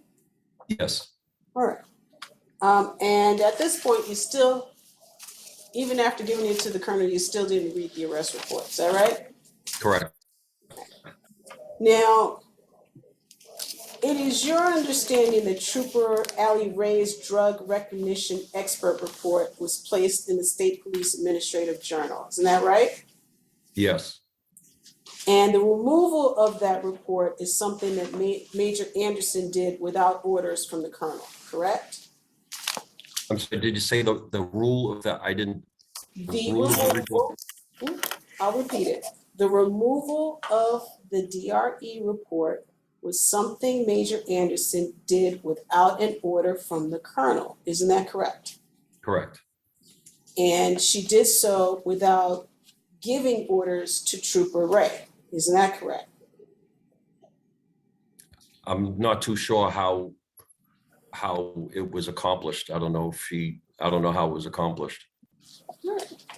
Can we pull up Mr. Rustein's transcript with the AG?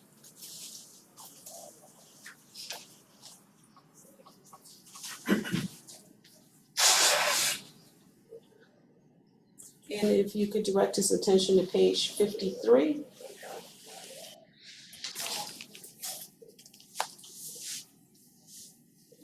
Do you see on page 53, starting at line 7?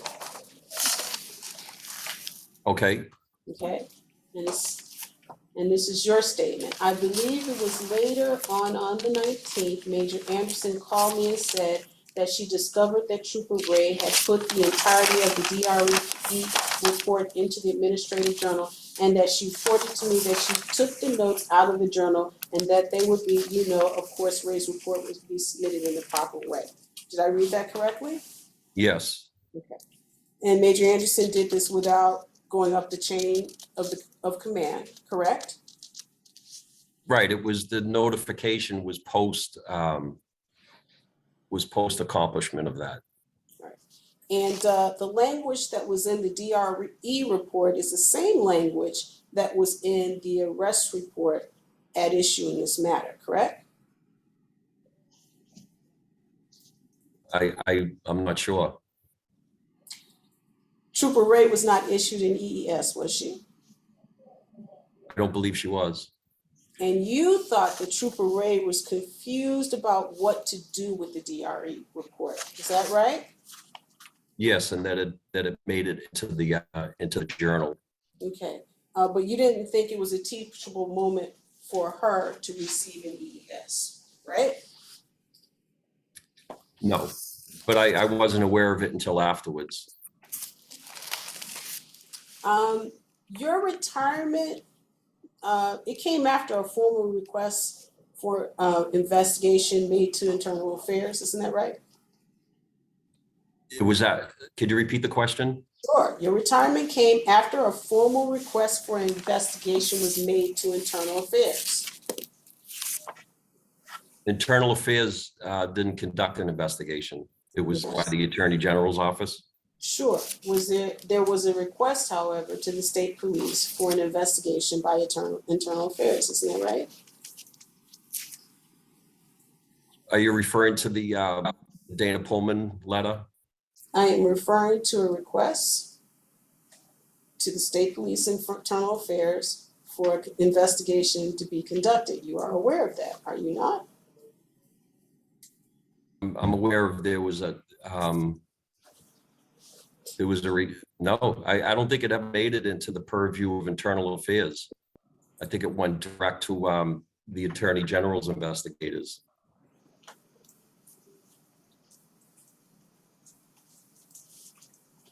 You believe, well, we're gonna shift focus, Mr. Shaw, you can take that down if you don't mind. Thank you. We'll take a moment to talk about report writing. You believe that there is an ongoing debate in law enforcement about the information that goes into arrest reports. Isn't that correct? Some people do debate it, yes. Yes, but you believe there's an ongoing debate, right? On this particular case or in general? Let's turn to your testimony. Let's look at page 63 of your statement to the Attorney General.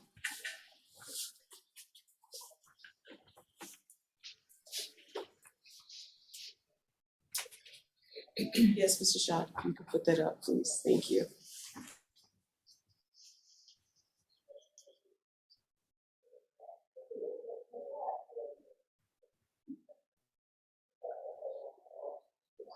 All right, so starting at the question at line 6, and this is a question from one of the attorneys in the Attorney General's office. And he asked, and are there lessons to be learned here with regard to how to do that, or whether or not comments of this nature were appropriate or not appropriate? Do you see that? Yes. And you said, yeah, the debate will go on, and there's, those that are, both in law enforcement, I have spoken to that would take the position, put everything in the report.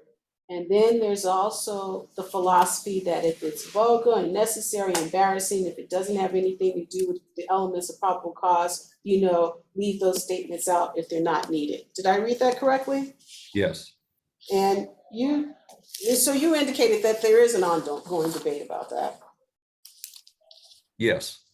And as of your interview on February 2nd, 2018 with the Attorney General, you still had not read the original or the revised arrest report of the judge's daughter. That's your testimony? So at that February interview was the first time I read the original report, but not the revised. I read it there at that particular interview.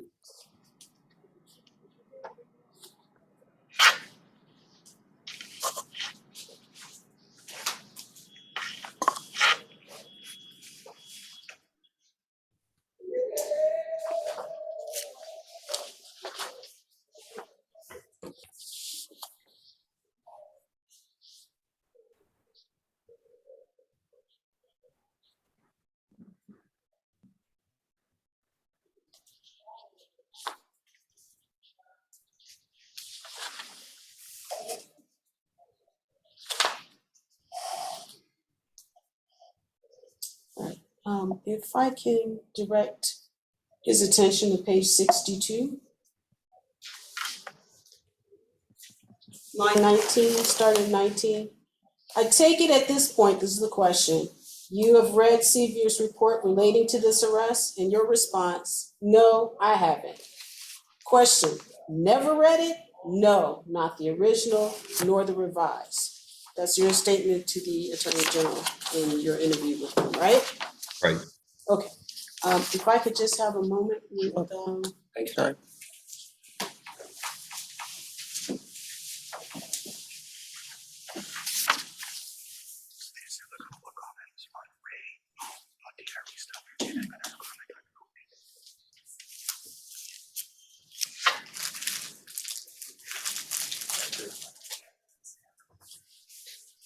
I have no further questions at this time. Thank you very much. Yeah, Ms. Russo, anyone can go. I don't imagine this will take very long. What's that? I don't imagine my redirect will take very long. Okay, go ahead. Good afternoon, Mr. Ristine. Good afternoon. Mr. Ristine, you were asked if you're in the business of law enforcement or enforcing the law a few moments ago. Yes, Do the terms community caretaker or first responder have any significance to you as an employee of the Massachusetts State Police? yes. Can you describe what a community caretaking function of a police officer or a state trooper is? Well, that's an expectation that any police officer in particular, what we're referencing the state police is that we take effort to help people in need. And any specific examples offhand of what a community caretaker might do outside making an arrest?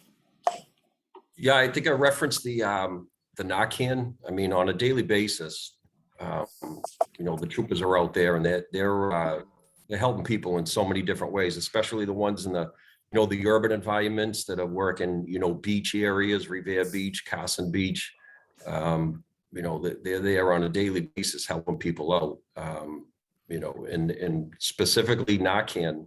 I can't tell you how many lives have been saved by troopers with McKeon, in particular the ones that are in when we dispersed them in like 2015 or so, we put them predominantly in the urban areas, and that's where it was taking place. I know my first week as the major in 2015 in H Troop South Boston, twice that week there was an overdose in the front parking lot that I witnessed troopers, so I saw it firsthand. They were going out the front door of the barracks and reviving people, sending them on their way alive and in the ambulance. Are you aware of any programs in the community that state troopers are a part of for educational purposes? Yes. And any examples of those? Now, I know in Troop F, they had a community officer that Troop F Logan Airport worked in the Seaport area, designated to work with the community. Every troop has a community policing unit, or had one at the time, that were involved on a daily basis with reaching out with the community and not just doing law enforcement work, but working with hospitals and youth programs, and there was a lot of ventures in that regard. And first responder, you're trained as a first responder in your capacity as a police officer, correct? Yes. And just in case anybody is not aware of what a first responder is, can you briefly describe that function as a police officer? As a police officer, it's just, we call it's certainly a step under a paramedic. It would be basic first responder treatment to an individual that has sustained an injury or an illness. And the advent of getting more equipment such as quick clot for controlling massive bleeding, or tourniquets that were used, after the Afghan war, the Iraq war. We were seeing that a lot of those components were used effectively, and it transferred over into the law enforcement world. And we were also, saving lives that way. Now, you referenced the administrative log when asked about Trooper Ali Ray's inclusion of a DRE exam into the administrative log. You recall that? Right. Yes. Is the administrative log something that's a public document available upon request? Yes. Are you familiar with the drug examination expert process? Yes. Is that a different process than a trooper that's not trained as a drug recognition expert? Yes. Is the examination different? It is. Does it require a separate training? Yes. Are there different tests, so to speak, or methods of examination employed in a drug recognition exam? Yes. So would a drug recognition report be a mirror of an arrest report? No, it would not. So would a drug recognition expert be called in to write their own separate report? Yes. Would a drug recognition report include medical information? Yes. And should medical information be released in a log to be made public? No, cannot. And I think you noted that there was some confusion upon Trooper Ray. Was she new at this process, to your knowledge? Yes. Okay. And as far as report writing, you referenced an ongoing debate that you're aware of, as far as what is to be included. The ongoing water clipped out. I'm sorry, I'll start over. You referenced an ongoing debate about there are those that think everything should be included, and there are those that take a different view for reasons that you have stated regarding, the opioid crisis, for instance. Yes. And whose call is that? Whose call is it to? I don't understand the question. Well, you're in a paramilitary organization, correct? Correct. So who is at the top of the chain in the state police at that paramilitary organization? The colonel. And depending on who the colonel is, they make the decision on how to approach that particular issue. Is that an accurate statement? Yes. And you referenced an internal affairs request upon questioning. Yes. And who made that request? Dana Pullman had written a letter asking for I don't know if it was specifically for internal affairs, but he asked for a departmental investigation. But that's why I said I didn't know if it was internal affairs. I know Dana Pullman wrote a letter asking a request for an investigation. I have no further questions, Your Honor. Okay, thank you. Spur?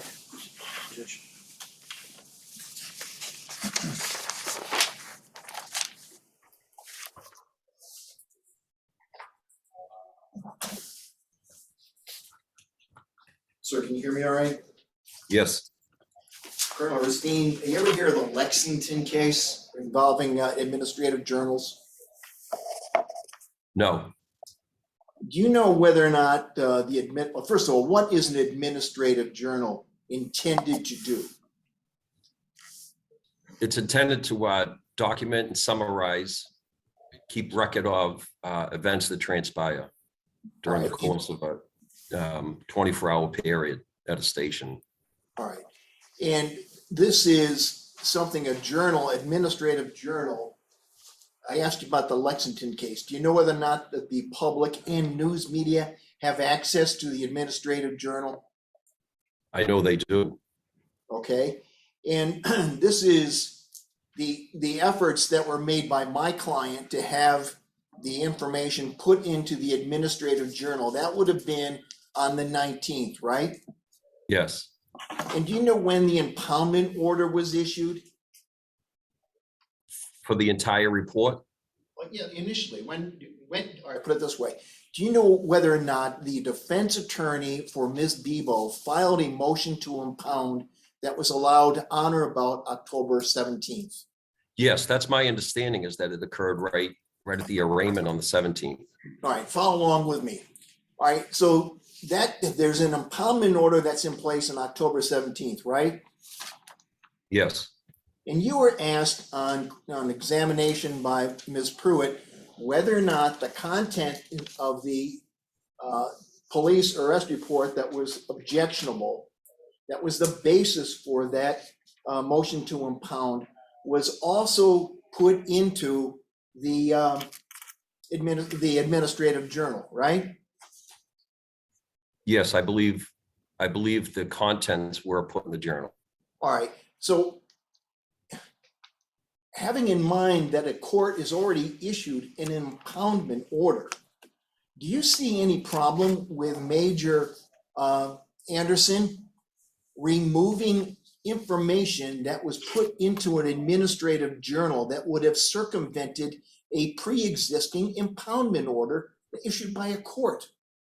Yes, it would have been done for the same reason. And anything wrong with that? It's proper. I mean, it's expected. I mean, what else was she to do? Okay. Now, if she hadn't done that, the impoundment order issued by a court would have been circumvented, wouldn't it? Objection. I think you can make that argument, so, okay. You can make that argument, obviously. It's fairly obvious, so we don't need him to tell us. All right, well, I wasn't trying to insult you, Judge. I was just trying to get it on the record that that's, all right, in terms of the administrative journal, based on your experience, does news media have access to that? Objection, ask It- answer. Yeah, well, it takes longer to address the objection than let him just answer the question. Yes, they have access. I would just offer that it'd be easy to get the administrative journal than it would be a report in court. It'd be easy to get the administrative journal. Okay. Now, with regards to the investigation conducted by the Attorney General's office, did you cooperate with that? Yes, And were you voluntarily interviewed by somebody, members of the Attorney General's staff? yes, And did they determine that there was no benefit provided in the way of a reduction in the charges that were brought against Ms. Bebo by any revisions to that report? Objection. yes. Now, this so-called ongoing debate, whether you put everything in it, in a police report, or only a probable cause, regardless of what your position is on that, was there an intervening occurrence with a court impounding that particular police report because of the potential for pretrial publicity? Yes, And nothing else. Thank you, Judge. Okay, thank you very much. Skyly? Your Honor.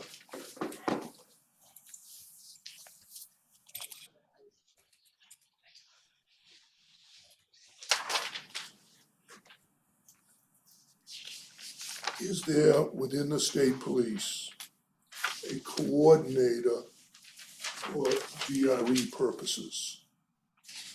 For what purposes? DREs, what we're calling these examinations by people like drug recognition experts. Yes, that I believe fell under the traffic programs. Is that individual Dan Griffin? It was at the time, yes. And on October 19th, 2017, are you aware that Lieutenant Dan Griffin sent a memo to all of his DREs saying that log notes should not be included, identifying that DREs should not be indicated in log notes? Right, That was Dan Griffin's responsibility to make those kind of determinations, correct? yes, And Dan Griffin basically was making the same observation as Susan Anderson, that what was in the administrative journal did not belong in the administrative journal, correct? yes,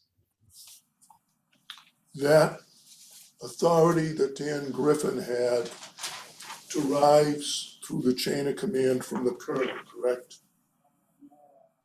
yes.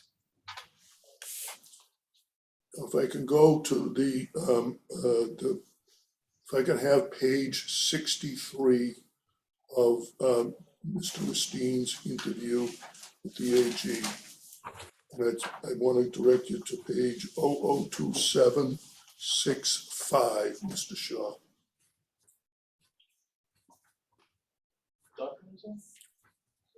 You have it up on the screen with Ms. Pruitt. It is Mr. Rustein's interview with the Attorney General. In particular, you had page 63 up on the screen, and its Bates number is 002765. Can you read that statement, Mr. Rustein? Starting at which line? Well, you see, starting at line 10, a passage that Ms. Pruitt read to you. Do you not? Yes, says, yeah, the debate will go on. Yeah. Is, you know, those that are both in law enforcement I've spoken to that would take that position, put everything in the report. And there's also the philosophy that if it's vulgar, unnecessary, embarrassing, if it doesn't have anything to do with the elements of the crime or probable cause, leave those, it says, you know, leave those statements out if they're not needed, especially vulgar. Stop, please, sir. When Ms. Pruitt read you the question, she stopped there. Would you please read the next sentence? Certain standards that we Oh, have. no, starting with the word especially. Okay, especially if it's vulgar, you know. Now, would you please read into the record the first sentence in the next paragraph? There's certain standards that we have, and we don't want a professional organization such as us to have statements like that in a report, but the debate will go on. It's, you know, two attorneys. Oh, no, maybe. just that sentence, Yep. my question was only that Understood. sentence. We refers to the state police there, does it not? Yes, And the reference to a professional organization, again, is a reference to the Department of the State Police, is it not? yes, And it was the colonel's position, and you agreed with it. That's the statements of the type that you were seeking to remove. You did not want to have statements like that in a report, correct? correct, Because they were vulgar and unnecessary to the elements of probable cause, correct? correct. and it would cast the state police into some level of disrepute, correct? Yes, You were asked about programs, were you not? programs, Yes, programs that the state police might be involved in conducting. yes, Are you aware of the legislative act that made substance use disorder a part of the programs as to which diversion was appropriate? yes, I'm going to ask the hearing officer to take judicial notice of Chapter 276A, Sections 1, 2, and 12, and in particular the 2014 amendments that deal with substance abuse programs. And I have no further questions for this witness. Okay, thank you very much. Mr. Bourgeois, do you have anything on recross? Yes, I'll try to be briefly. Colonel, in response to, can you hear me all right? yes, Okay, in response to Ms. Pruitt's questions about whether the state police were on occasion caregivers or gave treatment, you talked about something called Narcan. And for the benefit of those of us who may not have a background, could you give us a little more detail on exactly what Narcan is and when it's used and the purpose it's used for? when a individual's experience an opioid overdose, this is a reversal drug, which, temporarily cancels out the effects of an opioid. It's administered through the nasal cavity. And, it's a life-saving measure. It can reverse the effects of an overdose. However, after you administer the Narcan, you have to get them right into a medical facility because the Narcan can wear off and the negative effects of an overdose could kick in again. Is that medication available to all or most troopers in the field? Most of at the time, I know it was mostly troopers in uniform that we started off. It wasn't all. It was the first rollout was those troopers in an urban environment. And then it was in the process of being rolled out to a greater degree. And approximately what year was it that the rollout of providing troopers with Narcan began? I think it was in 2015. It would have been 14. And was that consistent with or part of the state police's change in approach to drug abuse and drug abusers? Yes. Okay, thank you. That's all. Okay, thank you very much. Ms. Pruitt, you'll have to let one question. I won't hold you to that. Mr. Jacques, could you please pull up page 63 again?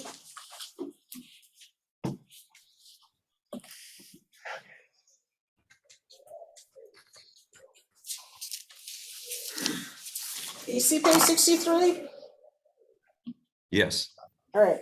And Mr. Kiley had you read up to, but the debate will go on. Is that right? Yes. Could you continue to read the next sentence? It should two attorneys may be on opposite sides. To the next page? Opposite sides of the table and have different feelings on it. And then you were asked a question. And it is also true that people in law enforcement, various people in various positions in law enforcement might have conflicting views as to whether or not statements like that should be included or not included in reports. Did I read that correctly? Yes. And what was your response?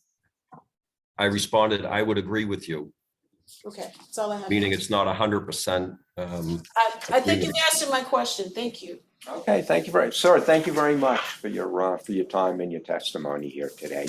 So thank you. So it's 10 after 1. Why don't we take an hour for lunch and come back 10 after 2? And then you're gonna have the colonel testify Yes, Your Honor, I suppose I should just do this now, given that he's testified and we've gone through this report, I just moved to, I believe it's disputed exhibit to Daniel Steen's AG interview. Okay, so you're moving to admit that? Yes. Okay, Objection, he's testified, cross-examined, redirect. so you're It's objecting? under oath, no reason to put in the transcript. And you have a position? Other than smiling, Judge, that, we kind of said that to begin with, when why would you object to it when you've already done the same thing with other individuals? Okay, So, okay, well, I'm gonna admit that, so, thank you. Something to, maybe I should do this after lunch, just very quickly, I'd like you to think about it. It seems we're going to be done, thankfully, by Friday, okay, and everybody's nodding in there. I would like to, we discussed last week about when to do closings, and I understand the position of the petition, I understand the position of respondents, and I've thought about it a fair amount, and my view is like, I'd like to do it as soon, I'd like to do it sooner than later, frankly. My fellow commissioners will be listening in, they'll have the benefit of the transcript as well as they could watch it. So I don't think we're gonna get to it Friday. What do you think, Mr. Berg? You think we'll get to it Friday? You do? Judge, we had a conversation, and, frankly, all of us, we're tired. We've gone over this, and, there isn't a whole lot new. And I don't want to shortchange anybody else, including my client. Right. But we're getting repetitious in some respects, Yeah. and I just think that we're hoping we can do it on Friday. Oh, you're hoping to do the closing on Friday? We all want to move it quickly.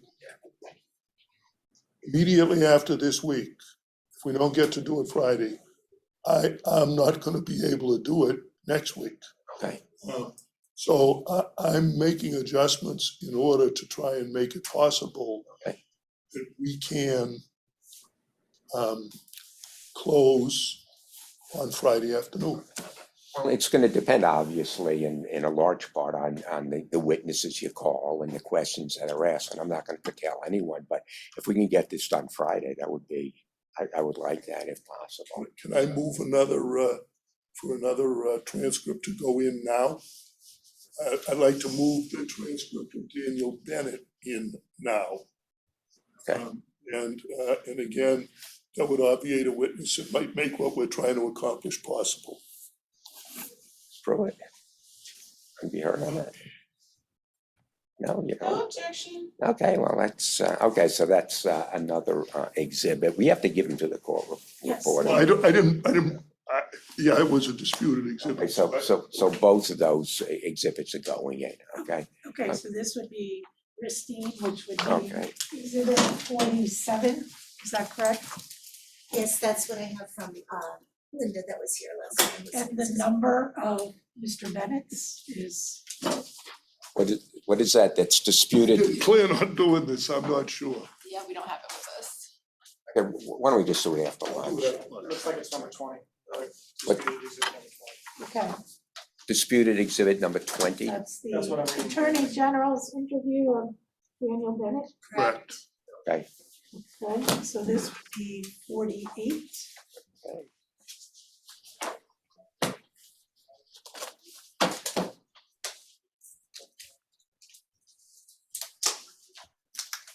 okay, thank you.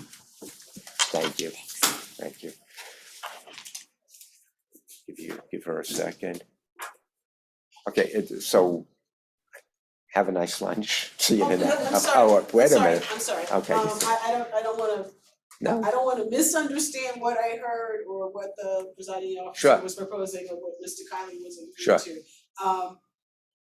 Obviously, the petitioner does not have a problem with the respondent resting on Friday. The petitioner wants to make it very clear that we want our closing arguments before the full commission. We wanna have the full transcript of the hearing so that we can make our full arguments and brief it. So I just wanna make sure that that's on the record. that is on the record, and I've indicated, what I'm going to do, and it's my belief you're gonna be filing a brief that the whole commission will get, and you can obviously say whatever it is that you want and cover every topic and issue you wish to do in that. So I don't think it's gonna be a negative doing it sooner than later, okay? Okay, have a good lunch, folks. Or is that it? When you say sooner rather than later, you don't mean Friday, correct? I do mean Friday. You do mean Friday, Yeah. see, well, then that's where the disconnect is. So Okay. you're expecting the petitioner to provide closing arguments on Friday on 9 days of testimony, is that? I have Everyone total understand? faith in your competency. You've done a terrific job, and as has everyone. I'm sure you can pull it together. Without the benefit of the transcripts of this 9 days of hearing, without having the opportunity to brief it. Yeah, you will have the opportunity to brief it after closings. Yes, that's correct. Okay? Is that it? So thank you. Have a good lunch. See you in an hour. Okay, thank you. Good afternoon. Everybody is here. Mr. Yearly, though, Mr. Early, though, is not. Mr. Early has Okay, excused himself from the Okay, very good. So, okay, Moscone. Thank you, Your Honor. Your Honor, I would call Respondent McKeon as a witness. Okay, very good.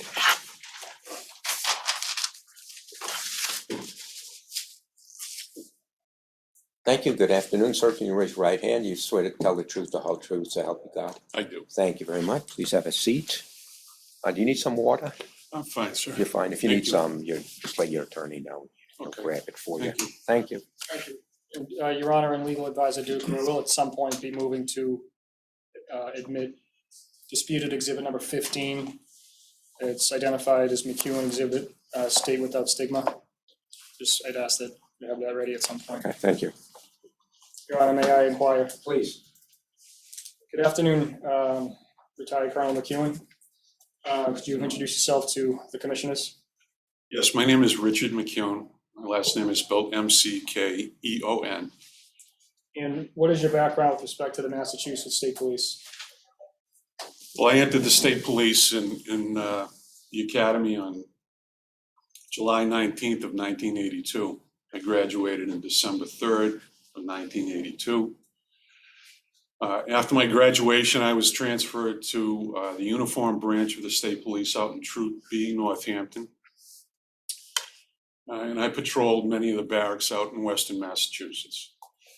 In 1983, I was transferred back to Troop C, which is Central Mass, to the Holden Barracks, and then later to the State Police Barracks in Sturbridge. I remained at the State Police Barracks in Sturbridge until 1986, when I applied for a position in what was then called Worcester CPAC. It was a detective unit assigned to the Worcester County District Attorney's Office. I was accepted into that position. I remained there for many years. And my duties were as a trooper to primarily investigate unattended deaths, suicides, and homicides, murders. In addition to that, I would help out our narcotics unit, which was part of that unit, and ultimately I was assigned to an organized crime unit within that unit. In 1995, I was promoted to the rank of sergeant. I remained at the CPAC office. I was a sergeant for approximately 8 years.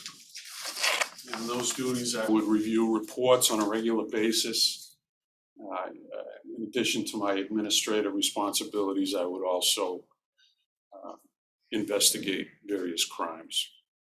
And in fact, I was a supervisor of the organized crime unit for a couple of years.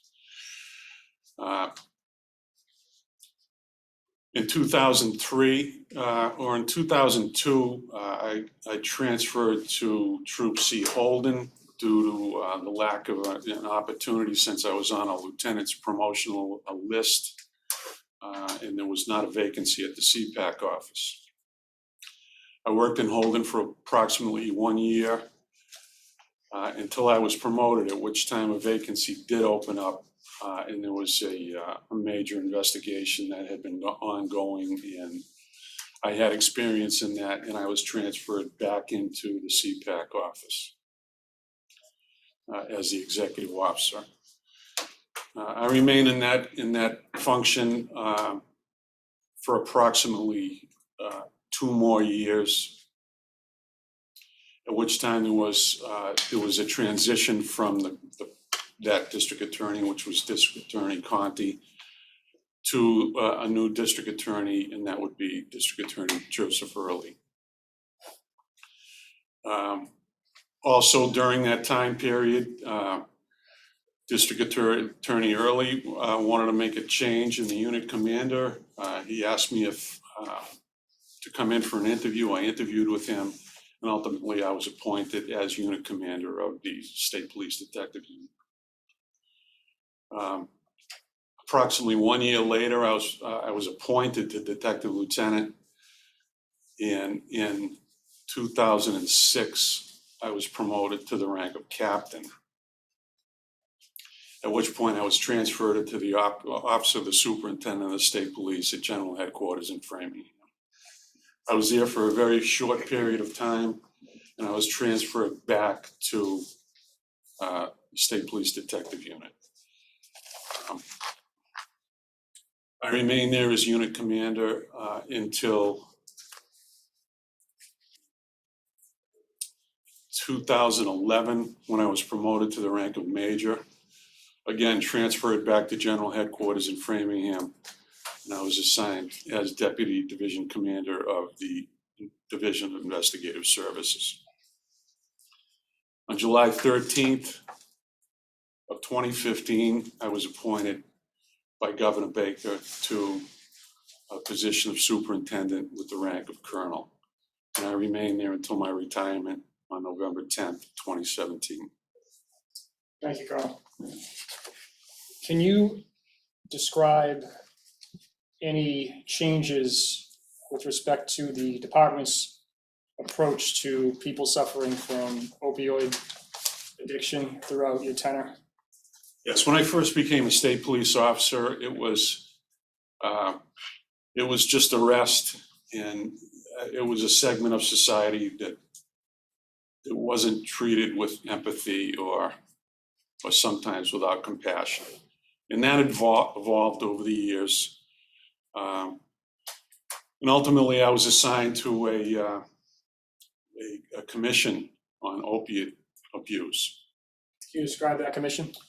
Yes, it was, it began in the early part of 2014. It was a commission that was developed through the Department of Public Health.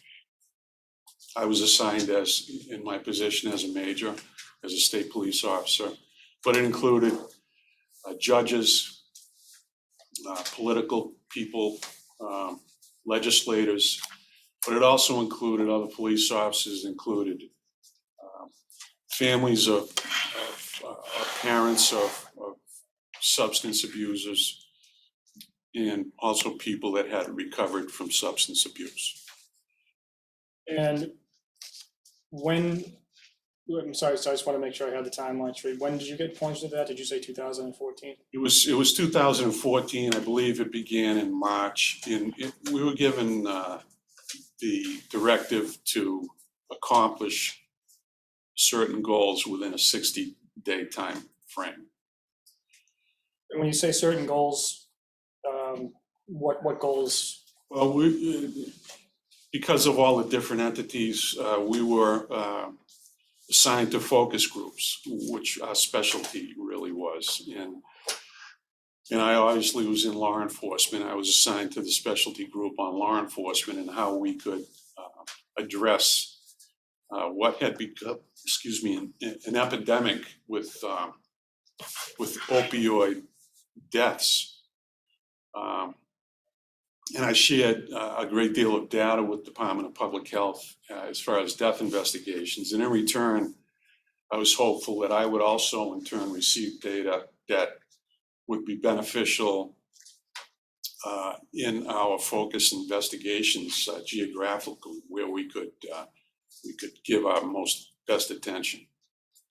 You mentioned the Department of Public Health.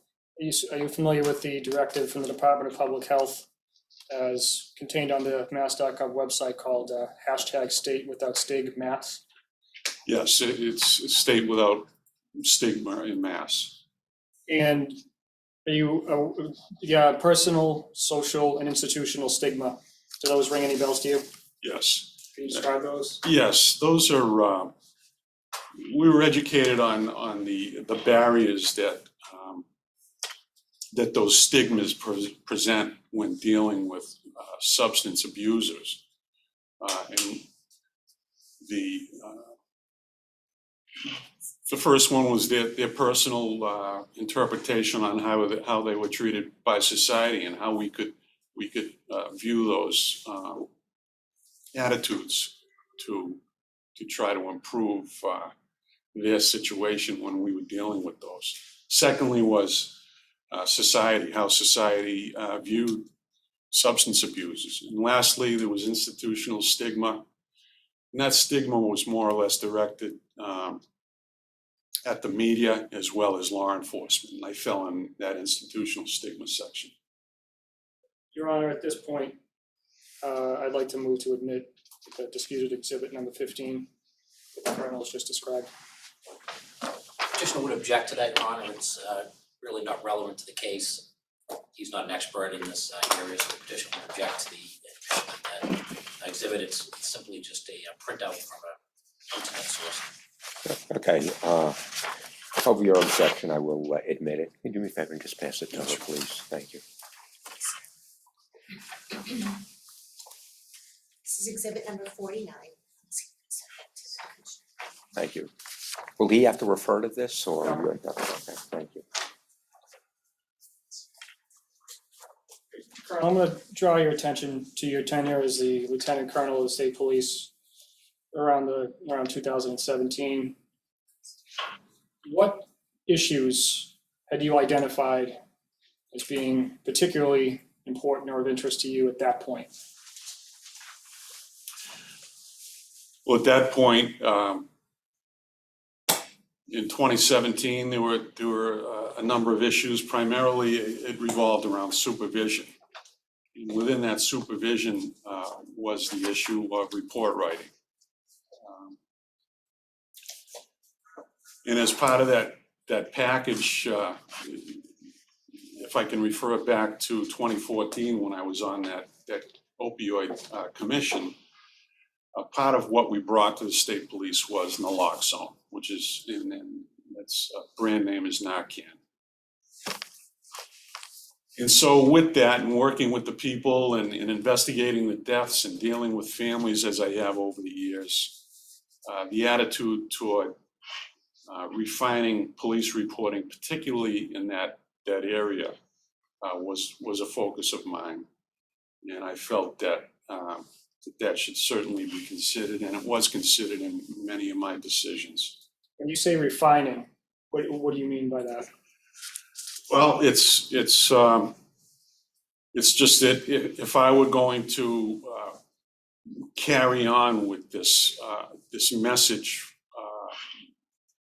that the governor's administration was trying to move forward, that I felt that as a responsibility in the position that I was in, that I would also try to ensure that mission was carried on by the Department of State Police. And how would they carry out that mission specifically with respect to report writing? Well, when they wrote reports, I would expect them to be careful on what kind of language they used and how they treated substance abusers. And in general, we were trying to bring the profession up even more than it always has been. So, and it was just modifying how we dealt with people in general. Would those modifications apply to things that were essential to prosecute a case? Yes. As far as if there was something that could be included in a different way, but still make it probable cause, is that what you're describing? Yes. So as far as report writing, you said that was an issue for you. What else in 2017 was an issue in your office that you identified as something you needed to communicate to the other staff, command staff? Well, primarily supervision. Supervision, only because there were some other investigations that were really boiling at that time, Such as what? such as an investigation on the turnpike relative to troopers not showing up and putting in for time. Is that what I think commonly known as the overtime scandal at this point? Yes, sir. And in your view, how could supervision have played a part in that? Well, I think it was just a matter of just keeping your house in order, so to speak. And I felt that if there was more oversight and more attention to detail, that could possibly have been prevented. Was there anything else around that time that was an issue? There was another major investigation that had gone on at our armory. Unfortunately, some of the troopers there were able to obtain firearms improperly, and they were charged with crimes. And you felt more attention to detail and supervision would have prevented that? Yes.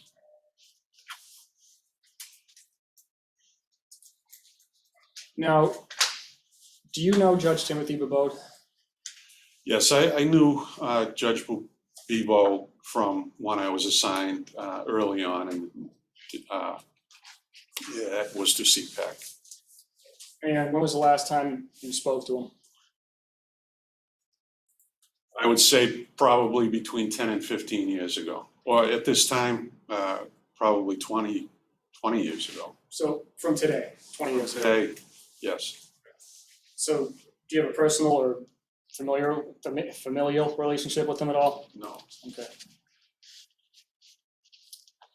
Now, you mentioned the issues you spoke about with the turnpike and the armory. Have you communicated this to your staff at any point?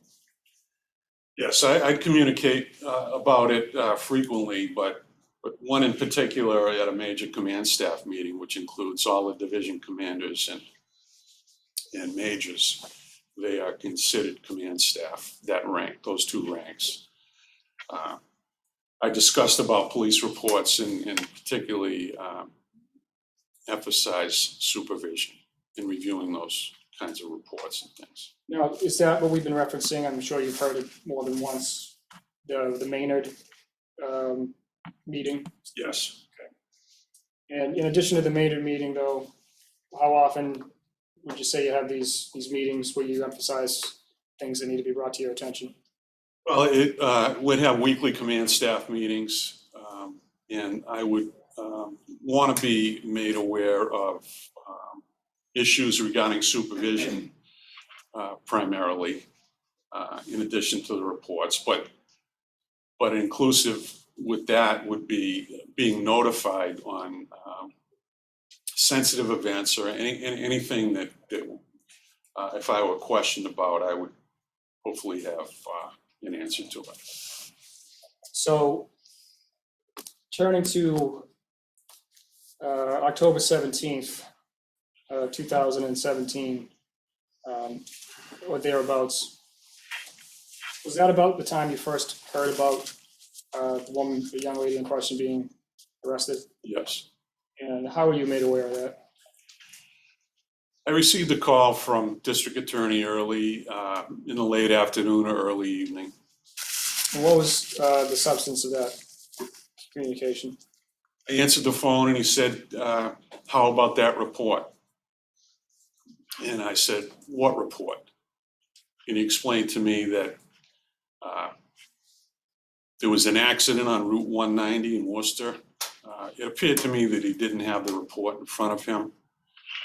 He said that contained within that report was some language that was extremely offensive. And so how did you view this communication at that point? I took it at that point. We had discussion. I said that, DA, that's about supervision, in my opinion, what we've been talking about. We went on to discuss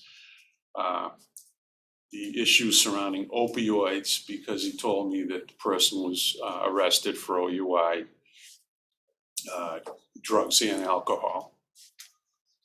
So, sounds like he was complaining, is that accurate? I took it as a complaint, when you sit where I sat in that position, that I'm being contacted by a district attorney, that I felt that it was something that I should take notice of and look into.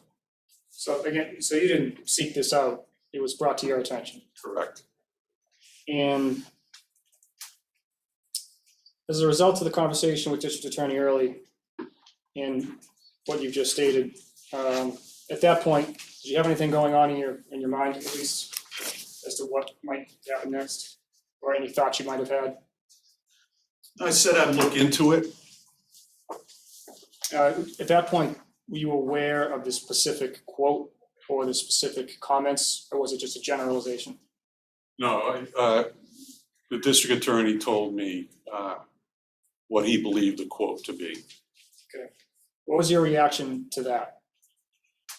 Well, I thought it was, I thought a number of things. I thought it was unprofessional. I thought it was disrespectful.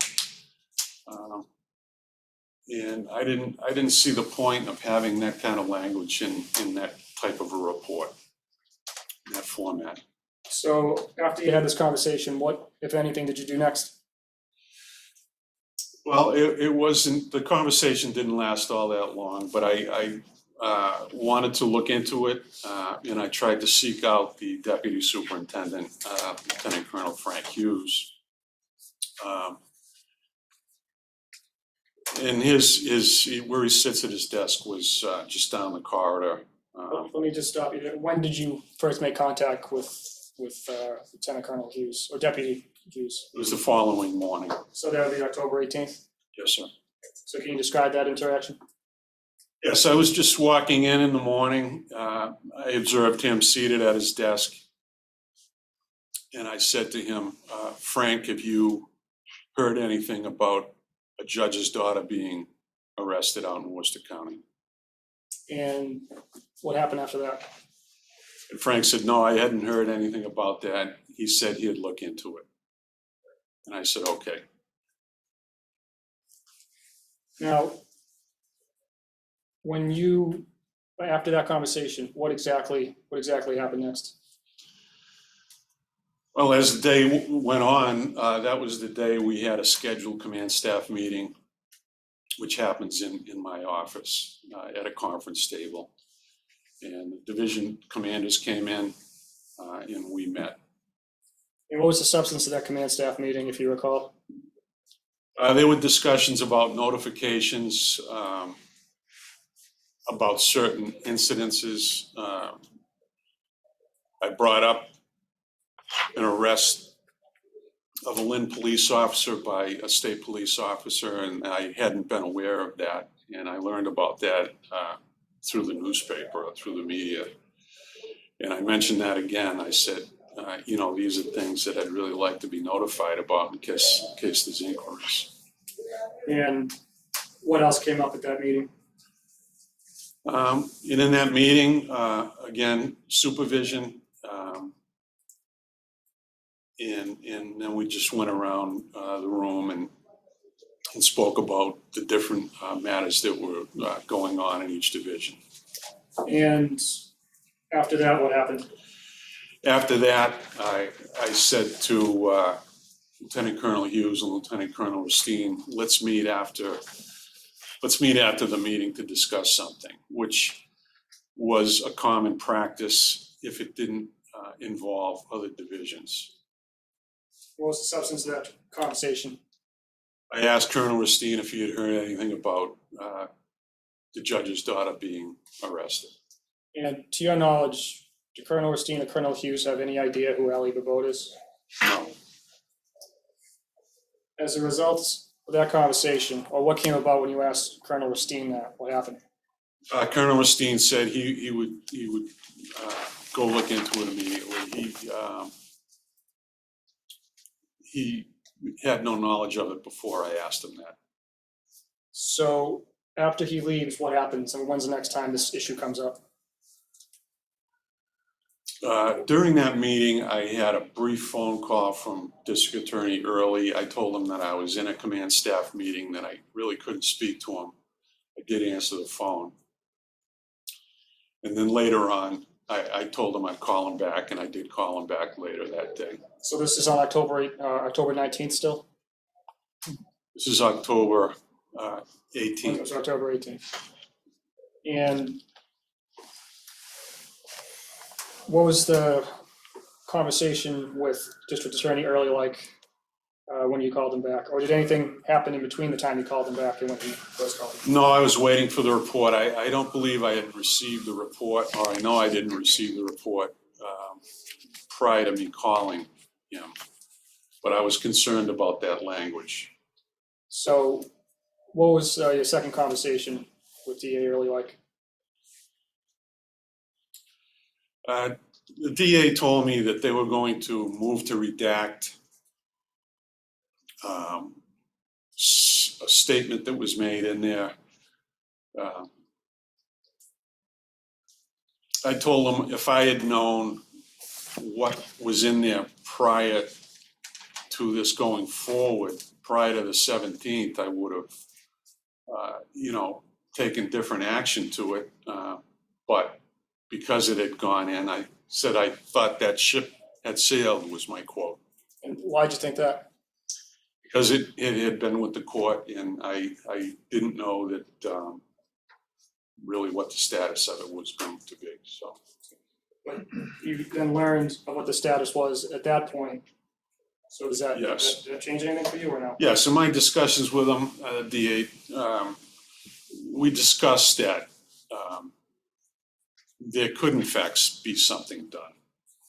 Now, did you bring something up, or did he bring something up? Do you recall at all? I mean, I know it's quite a while ago, but.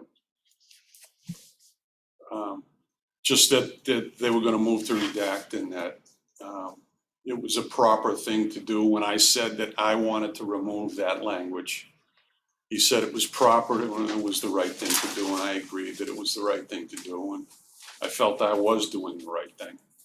So what happened after that?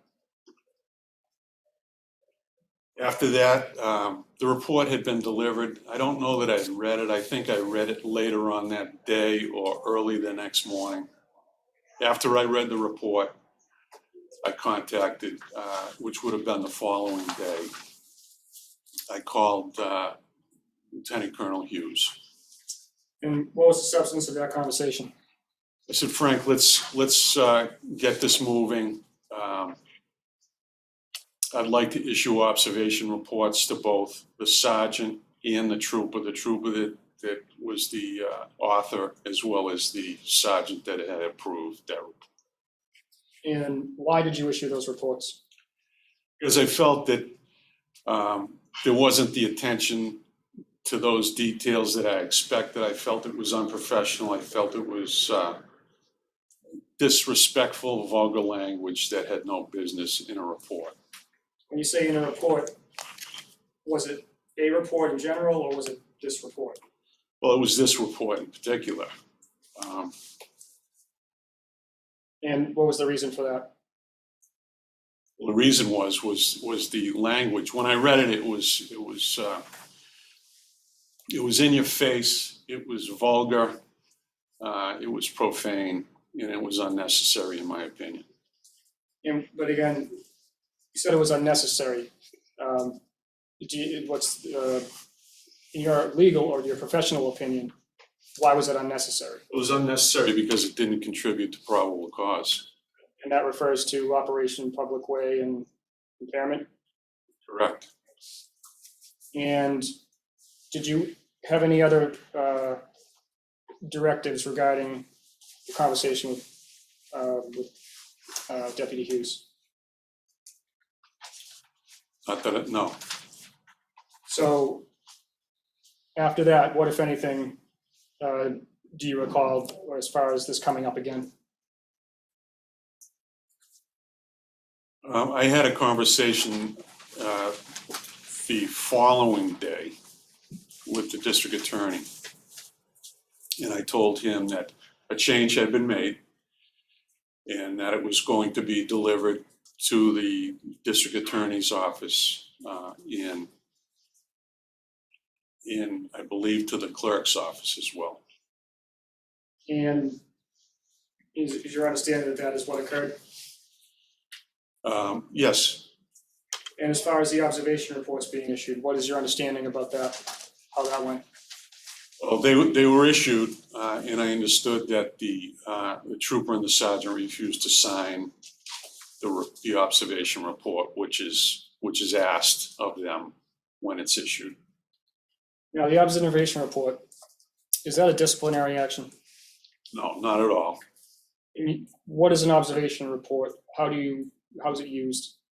An observation report is a method within our employee evaluation system to document either positive or negative issues.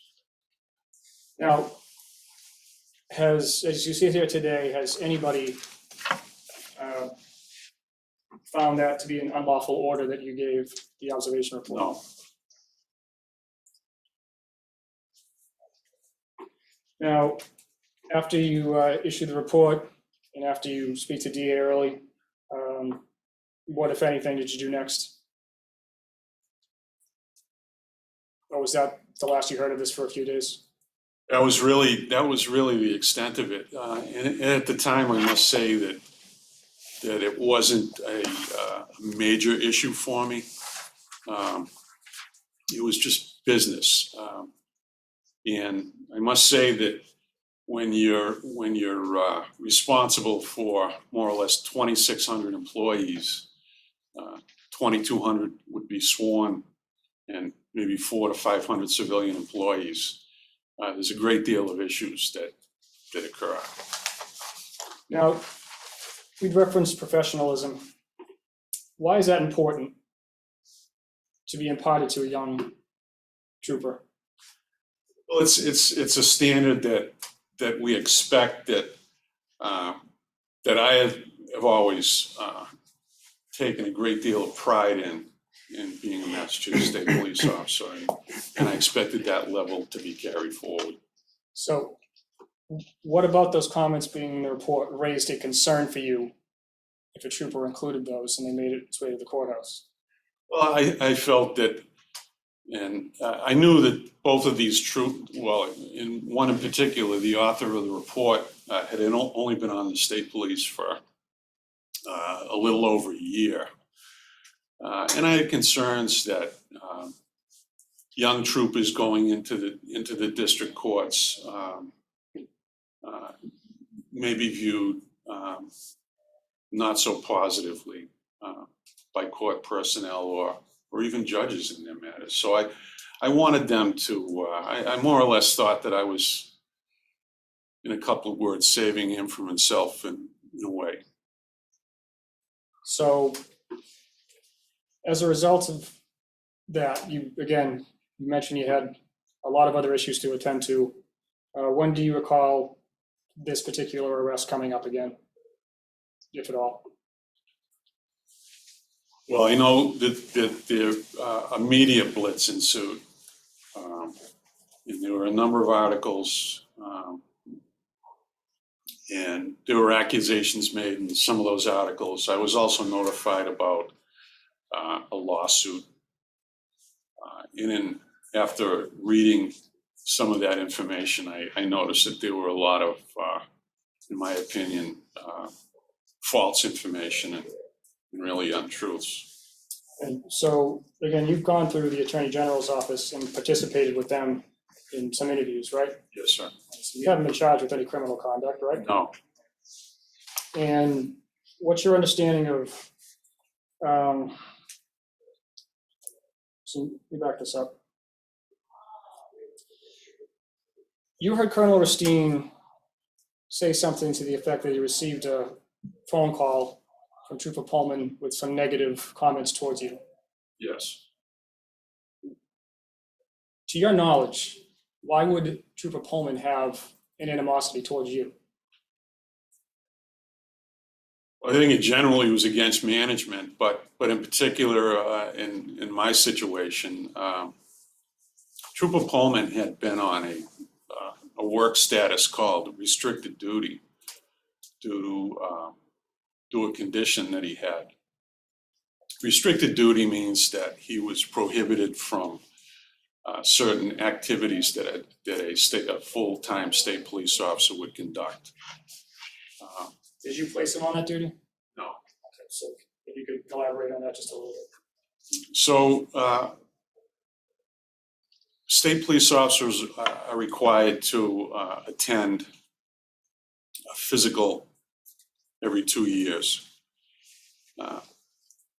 Trooper Pullman hadn't attended a physical since 2009.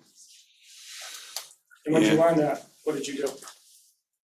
And routinely, we would be called for our physicals. It wasn't something that I ordered, but I would So let be me just direct you to, it sounds like he would have to pass some kind of a fitness evaluation. Does that sound about right?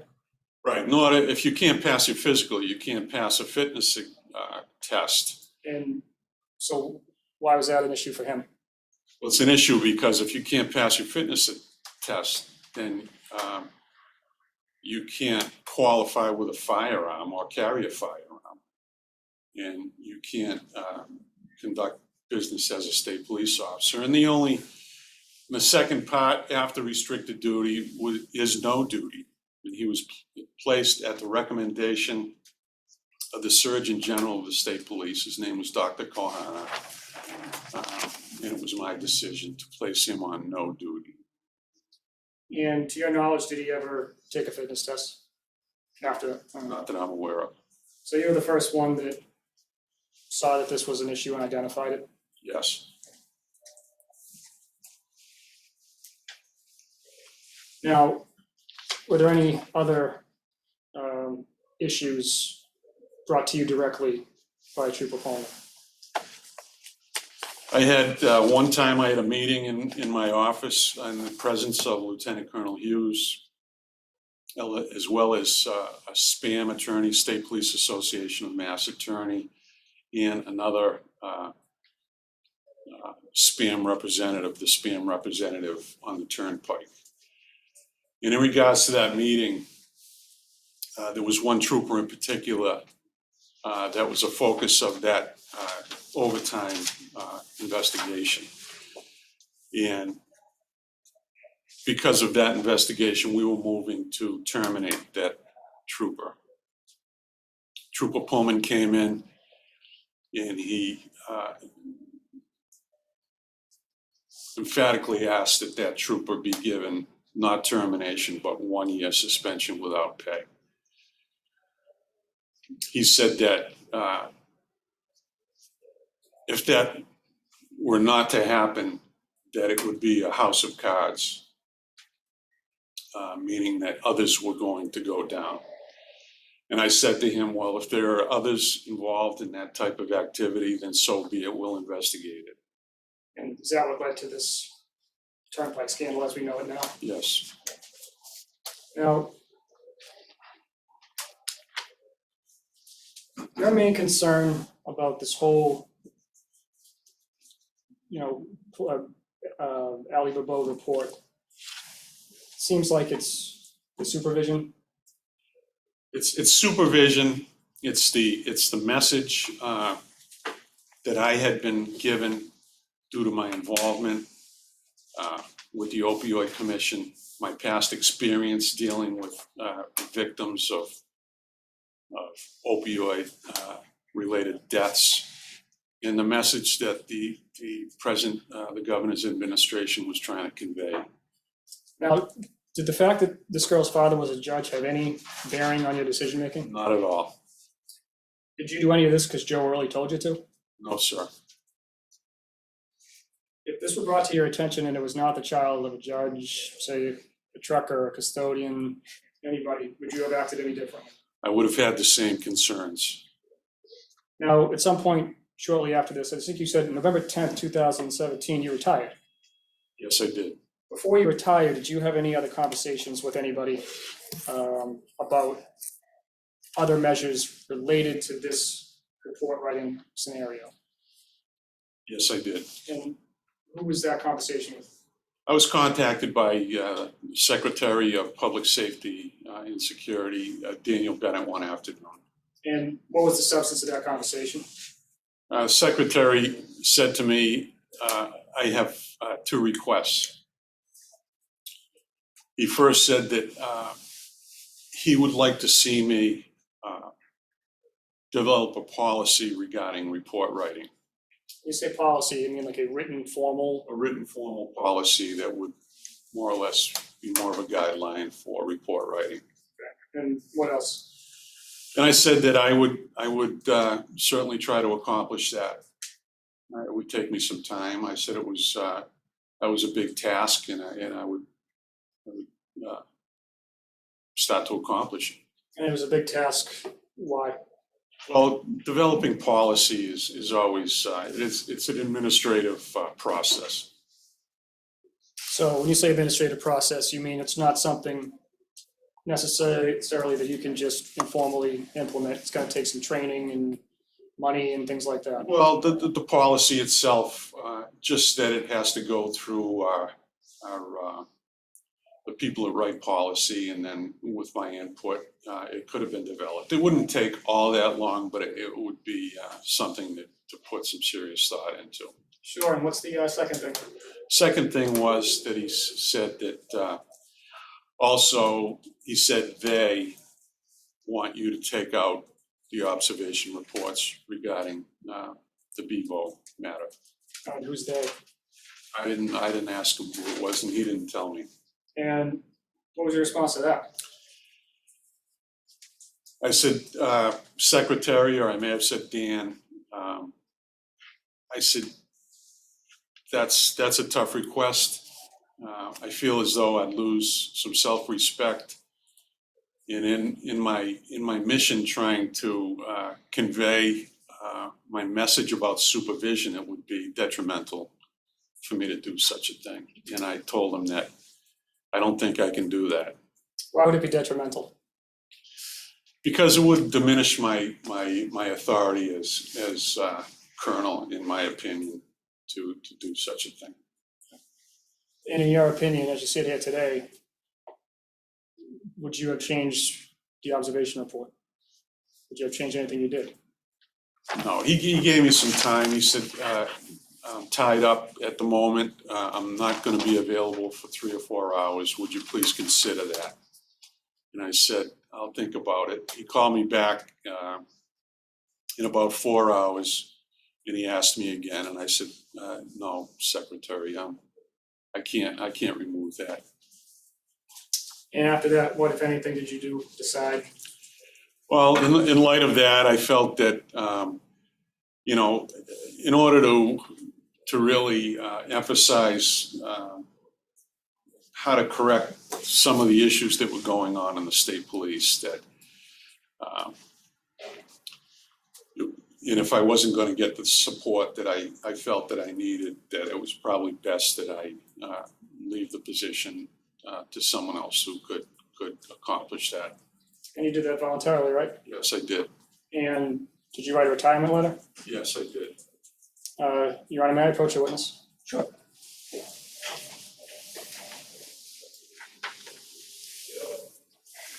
Colonel, do you recognize that? Yes. What is it? It's a letter to the Secretary of Public Safety and Security, Secretary Daniel Bennett. Is that your retirement letter? Yes, it is. Would you mind reading that into the record? Yes. It reads, Dear Mr. Secretary, as you are now aware, there has been an increasing media and public controversy over how my office handled the processing of a woman in Worcester County after a trooper arrested her on charges stemming from erratic behavior and potential threat to others in her operation of a motor vehicle. Leaving aside the details of the incident, which you now know, my decision to instruct subordinates to focus the arrest report on information relative to the charges made against this individual without compromising the strength of the case, is instruction that I have given to the men and women under my command more times than I can remember. This case is not unlike the thousands of cases we are involved in every year involving drug addiction. In every case, department members have been trained to exercise their power and authority judiciously and to treat offenders with courtesy and respect. Our job is to enforce the law, bring charges consistent with the facts, and present the case to the court in an orderly and honest manner. As state police superintendent for more than 2 years, I hope that part of what I have accomplished is to convey to our troopers an understanding that what they do during the discharge of their duties reflects directly on the reputation of the Massachusetts State Police and the Commonwealth of Massachusetts. On a personal note, I speak not just as a 35-year veteran of the Massachusetts State Police, but also as the father of 3 sons.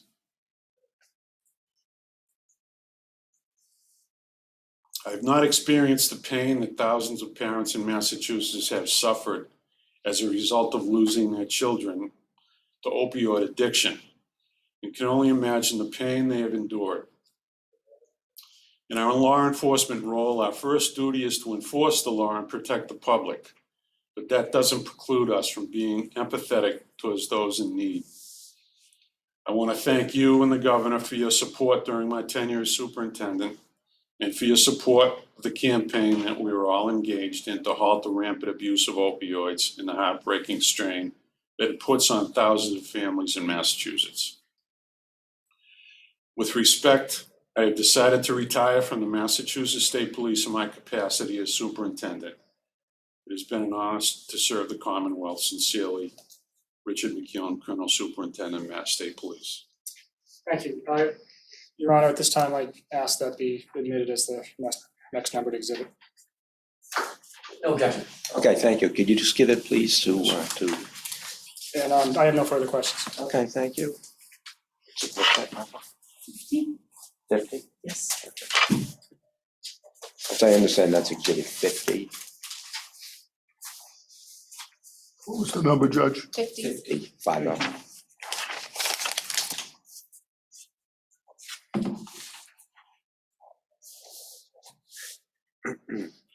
Yes, to that, Judge.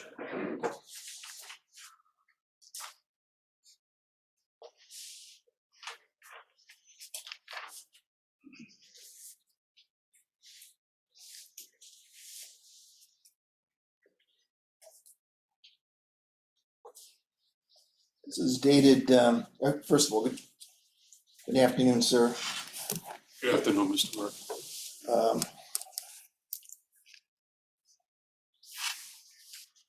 Back in October 17th, 2017, did you ever imagine that this case, the arrest of somebody for an OUI, would result in your resignation? No, I never imagined it. You had a lot going on in October, actually September, October, November, didn't you? Yes, I did. This was a blip on the radar, fair to say. Yes, You had the turnpike issue. that's correct. You had issues going on, conflicts with State Police Union. Yes, I did. That daily, if not multiple times during the day, confronted with issues with the union. That's correct. You had an opioid crisis that was going on. How many people do you know, how many people do you recall dying a day in and around October of 2017 from opioid overdose? I don't know the exact number, but back in 2014, when I was on that commission, I believe we had over 60 opioid deaths thus far in that calendar year. Okay. That commenced in approximately March of 2014. Did it get worse? It did. It got worse, and primarily due to the influx of fentanyl. And what really perpetrated much of this abuse was prescription drug medication. And eventually, people that became addicted to that found that the pills were too expensive. They resorted to heroin as an opioid. So you've got that. You had a couple other issues going on too, didn't you? Office of Alcohol Testing. Yes. Did you forget about that one? I didn't forget about it, but now that you make me recall it, that was a prominent issue. Yes, sir. Okay. Not trying to make things worse for you, but you had a lot going on then. Yes. Okay, and just so the public knows this, that you're also dealing with that. Was there, with regards to the Office of Alcohol Testing, did you have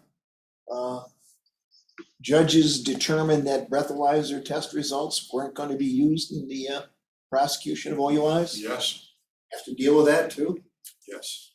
So all of those issues, aside from this OUI on October 16th, 2017, how would you compare the significance of getting a call regarding an arrest of a judge that you hadn't talked to in 20 years? How would you compare that? I felt that it was just an issue that was brought to my attention. And when issues were brought to my attention, I felt compelled to take action. Okay. And it wasn't a significant issue for me. Well, I've never seen your letter. Did you publish this before today? Yes. And who would you publish it to? Well, I sent it to the secretary. I also sent a letter to the rank and file of the state police. Okay. And I'm just trying to understand your refusal to remove those EESs. Was that the basis for you to determine that you were going to resign from the state police? Yes.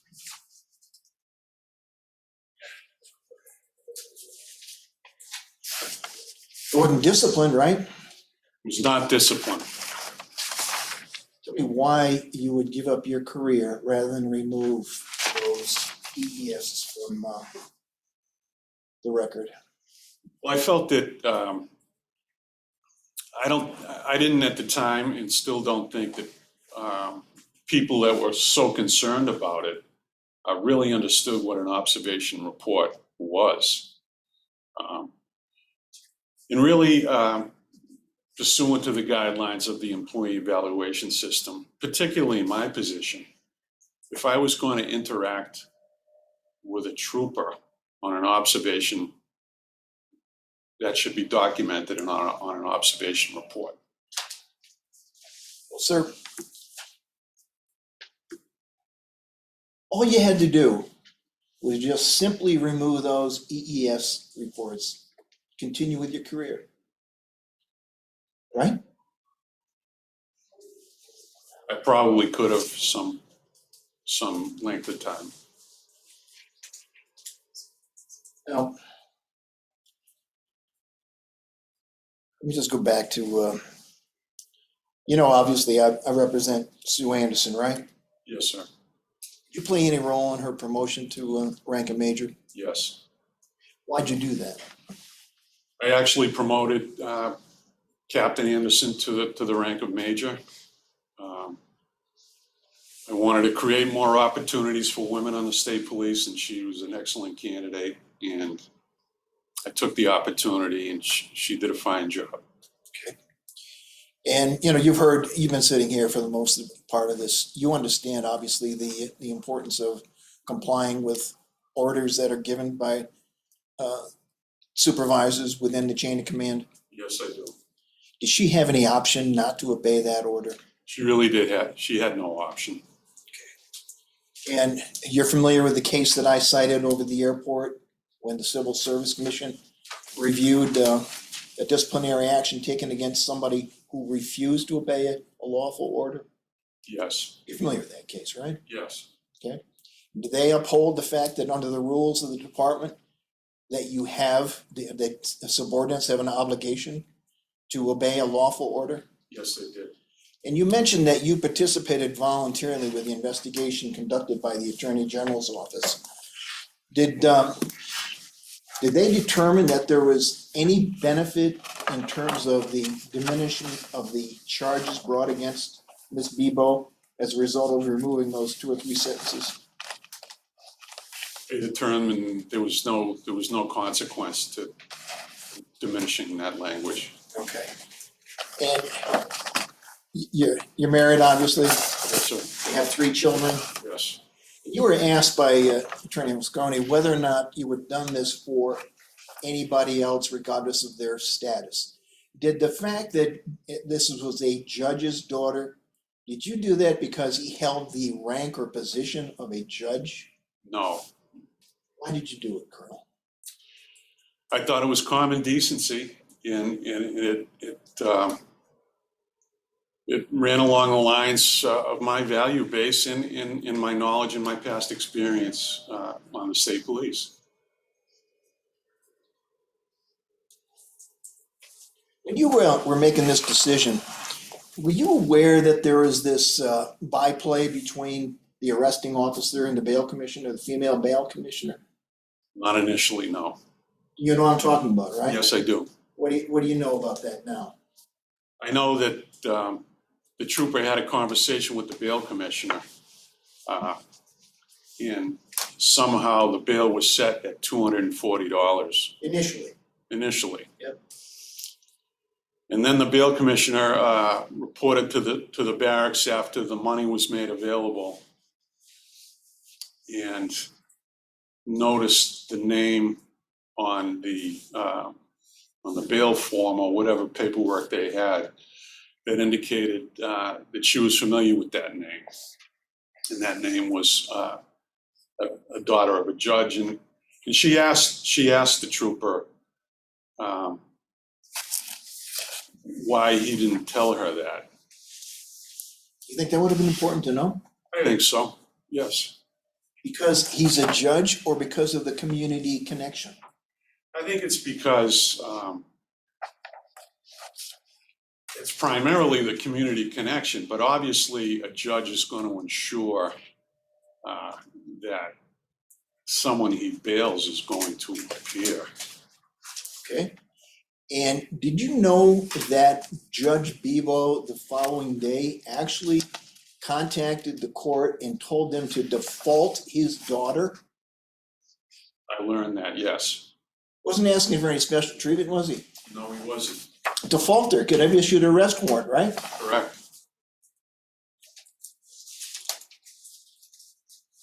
You said you think that would have made a little more difference to you or added further justification had you known that byplay prior to the your decision to do that? To have that redacted?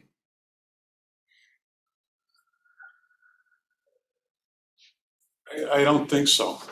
Okay. You have a better picture now of what was going on at the time that she was arrested? Yes, I do. You had a chance to read that police report, that arrest report? Yes. And how many arrest reports you think you've written? Hundreds, Search warrants? about the same. Do you have to be particular in terms of demonstrating probable cause for an arrest as well as for the execution of a search warrant? Yes. Put in extraneous material that is, as you described, vulgar, doesn't contribute to probable cause? No. Now, you were asked questions regarding whether or not the 2 affected officers had refused to sign the EES. Is the purpose of the signature to state that they are in agreement with the content of the EES or to acknowledge that they received this document? It's to acknowledge that they received the document. Okay. And do they also, in terms of the balance of this EES system, do they have the opportunity to write their own counter statement to what's being said about their observations of them? Yes. Okay. Do you know if that was done here? Not to my knowledge. And after you retired, Well, you retired on November 10th, 2017. Was there a lawsuit brought against you and my client? Yes, I retired on November 14th, but there was a lawsuit brought against myself and Major Anderson. Okay. And did you have an attorney in that case? Yes, Right. And is that gentleman deceased at this time? yes, he passed away. Fine man. Yes, he was. And I represented Sue Anderson. Yes, you did. And was one of the allegations that the affected officer, his rights, his constitutional rights were violated? Yes, And was there also an allegation that he was disciplined? yes. Do you know who the judge was on that?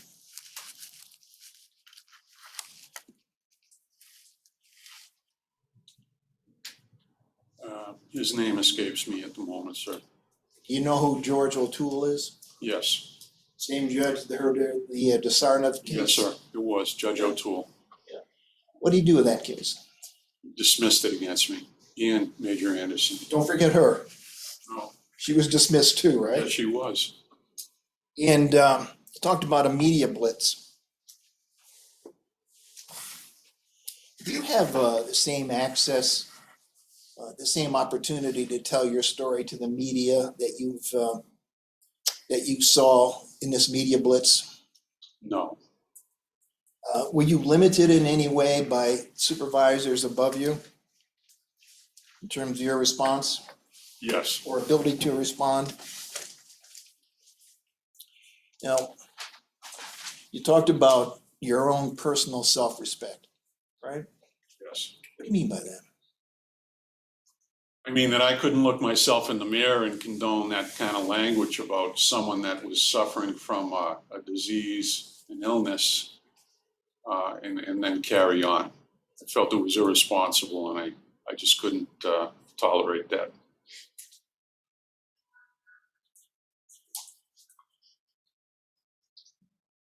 You hesitated when you talked about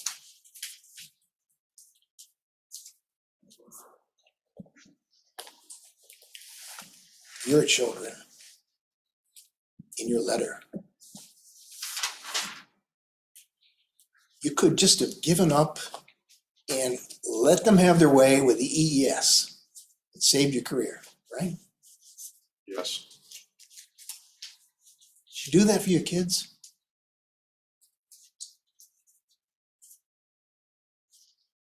they're always in my thoughts, but I must say, I have a son that's a state police officer.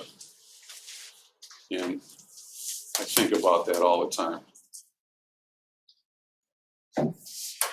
Or did you do it because it was a judge's daughter? No, sir, I didn't.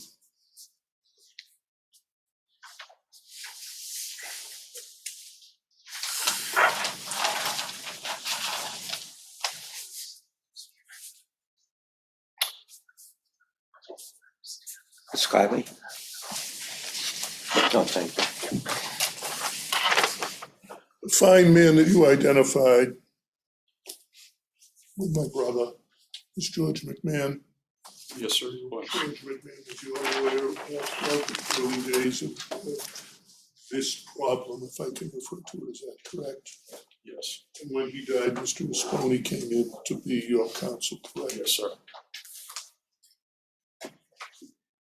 You, with respect to your retirement letter that is now before you as Exhibit 50, were you aided by any lawyer in putting together that letter? No, That's your thoughts, correct? correct. Before penning that letter, you had had discussions with Daniel Bennett, correct? Yes, He was your boss. He was Secretary of Public Safety, correct? yes, he was. Daniel Bennett asked you to reconsider on the afternoon you were discussing withdrawing the EESs, correct? Yes, And you considered the matter and made a decision that you could not in good conscience do that, correct? Correct. It was your decision. Yes, sir, it was. Daniel Bennett didn't ask you to retire, did he? No, he didn't. In fact, Daniel Bennett asked you not to retire, didn't he? He did. Fairly forcefully, did he not? Yes. And despite the desires of the secretary, you couldn't, in good conscience, do what you were being asked, correct? That's correct. Whoever they were that was asking for that. Yes.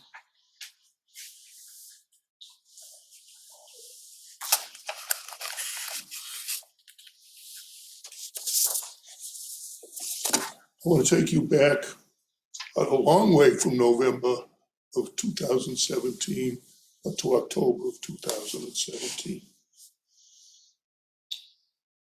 In terms of placing dates on who said what to whom in the week of October 16 Monday to October 20 Friday, have you recently had any access to any actual records?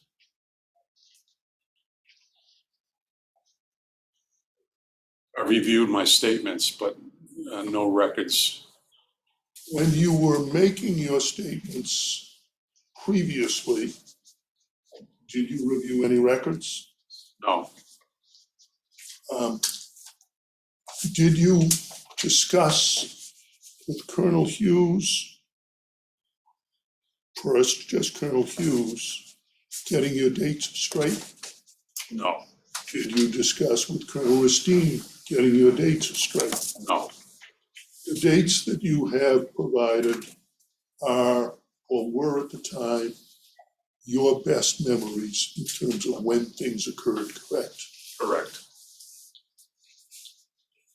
You have no doubt in your mind, do you, that you first learned of what I'm going to call the situation from my client, Joseph Hurley, correct? Correct. And when you had your initial discussion with him, he didn't ask you to do anything, did he? No, he didn't. He didn't advise you to do anything. He did not advise me to do anything. Did he ever advise you to do anything? No. Did he ever strike that? You had more than one conversation with District Attorney Hurley over the course of that week in October, correct? Correct.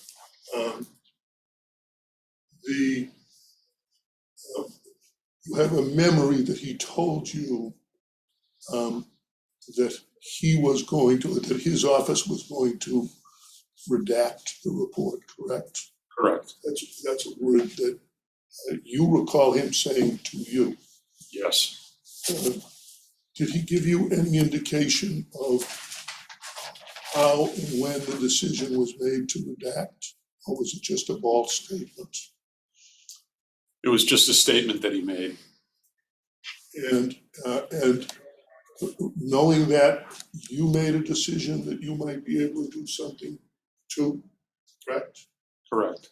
And when you ultimately made the decision and told District Attorney Hurley what you were doing, he told you that was the right thing to do, right? Yes. But you had made that decision on your own, correct? It was my decision. And you communicated that back down through the chain of command, correct? Yes, I did.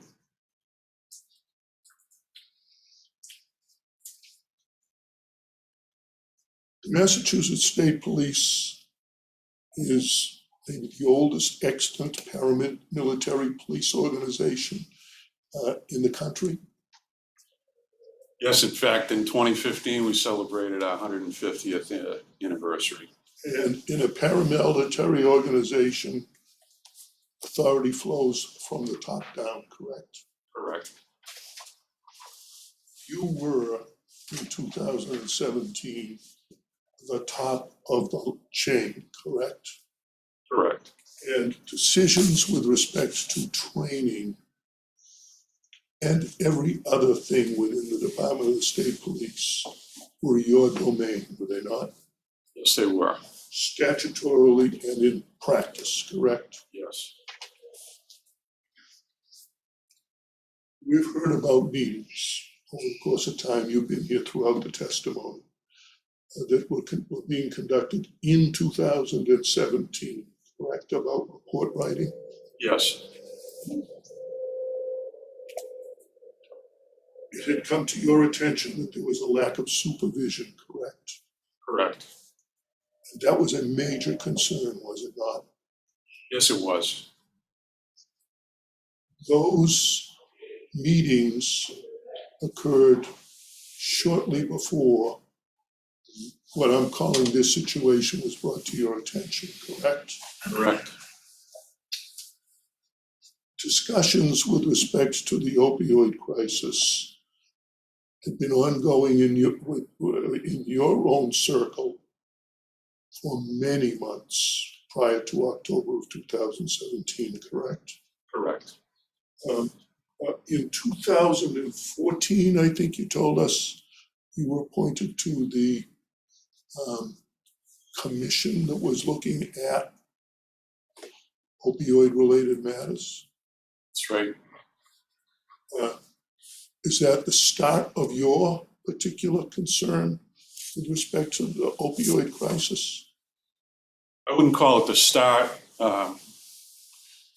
Really, my involvement with that crisis had occurred many years prior because of my duties as an investigator to investigate deaths, and many of which were related to opioid overdose.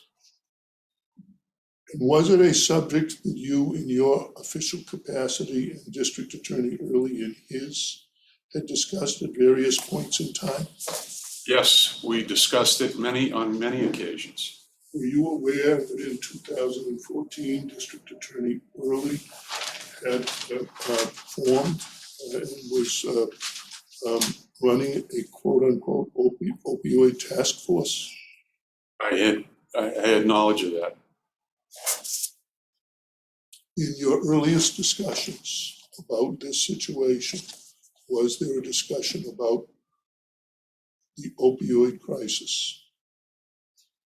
Yes, on the first phone call I had with the district attorney, I emphasized my concerns over supervision, and he expressed his concerns about the opioid crisis and how we were in the law enforcement community attempting to deal with that issue.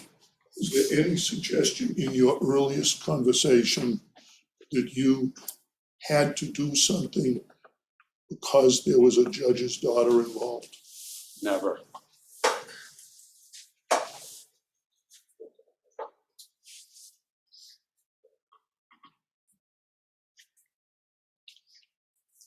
With respect to the organization of the state police, you tell us that you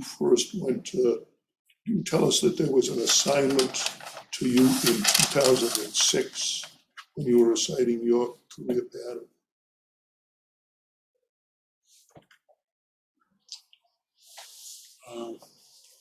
Just as my, I believe when I was promoted, In 2006, yes.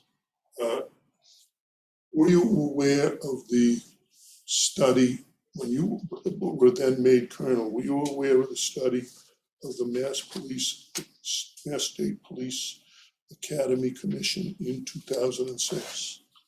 Yes, I was aware of it.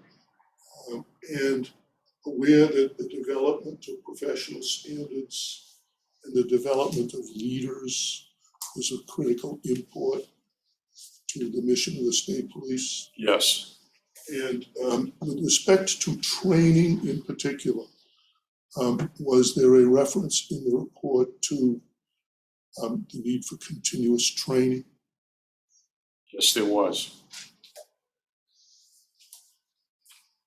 There were in 2006 a number of, I think we've been calling them divisions.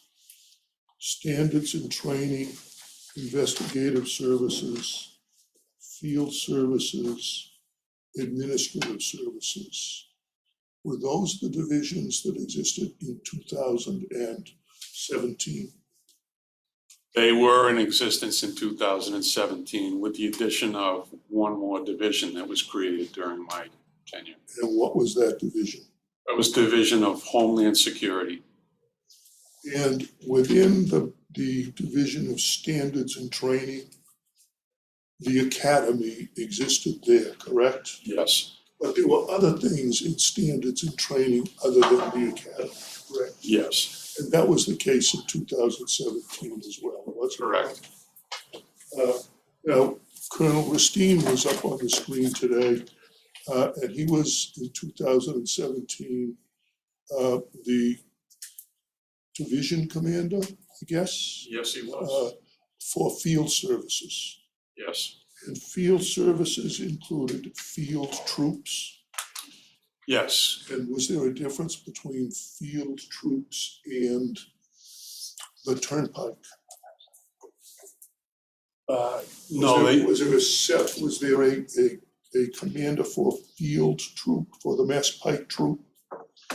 There was a major assigned to the troop. And that was somebody who was within Colonel Ristine, now Mr. Ristine's bailiwick, correct? That's correct. And there was a specialized troop out at the airport correct?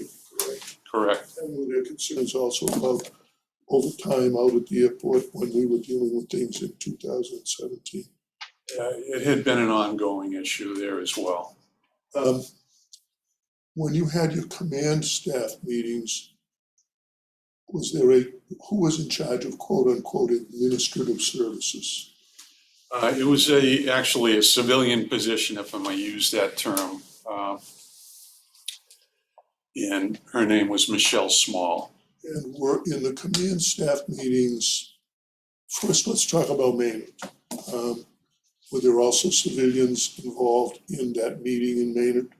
Yes, And when you did your weekly command staff meetings, were there also civilians involved in those meetings? yes. And in terms of those meetings, were there legal representatives there in those meetings? Yes, And was attention paid in each of those sessions to making sure you were complying with the law? yes.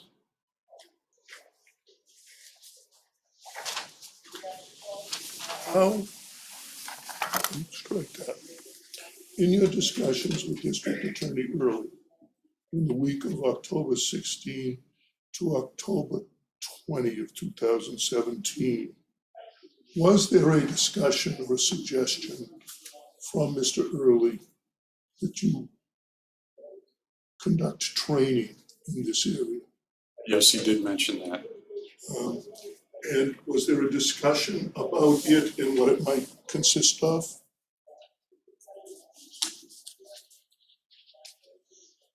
I believe he said, or I know he said that, his office could offer some training. Did he offer Chris Hodgins? I don't remember that he said ADA Hodgins' name. Did you make a decision one way or another about whether to engage in that kind of training? Yes, I said I didn't feel it was appropriate because of this one incident to react in that way at that time. You heard the phrase teaching moment brought up here, have you not? Yes, Did you view the interactions that you had, your involvement in this matter as providing a teaching moment? yes, it was a teaching moment. And the way the state police operates is if one person gets that teaching moment, it usually filters throughout the personnel. That's because even in a paramilitary organization, the troops talk to themselves. That's right. Thank you. No further questions.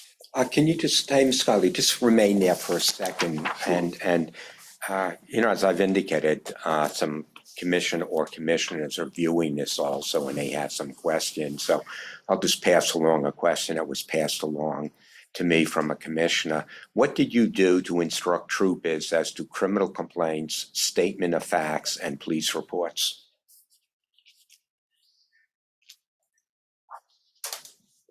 Well, I've instructed troopers throughout my career on those issues, specifically while I held that position. I don't know that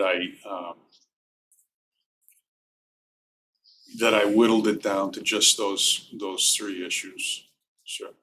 Well, in that position, you mean as colonel? Right. Okay, and the other question is, when have you ordered that a police report be revised?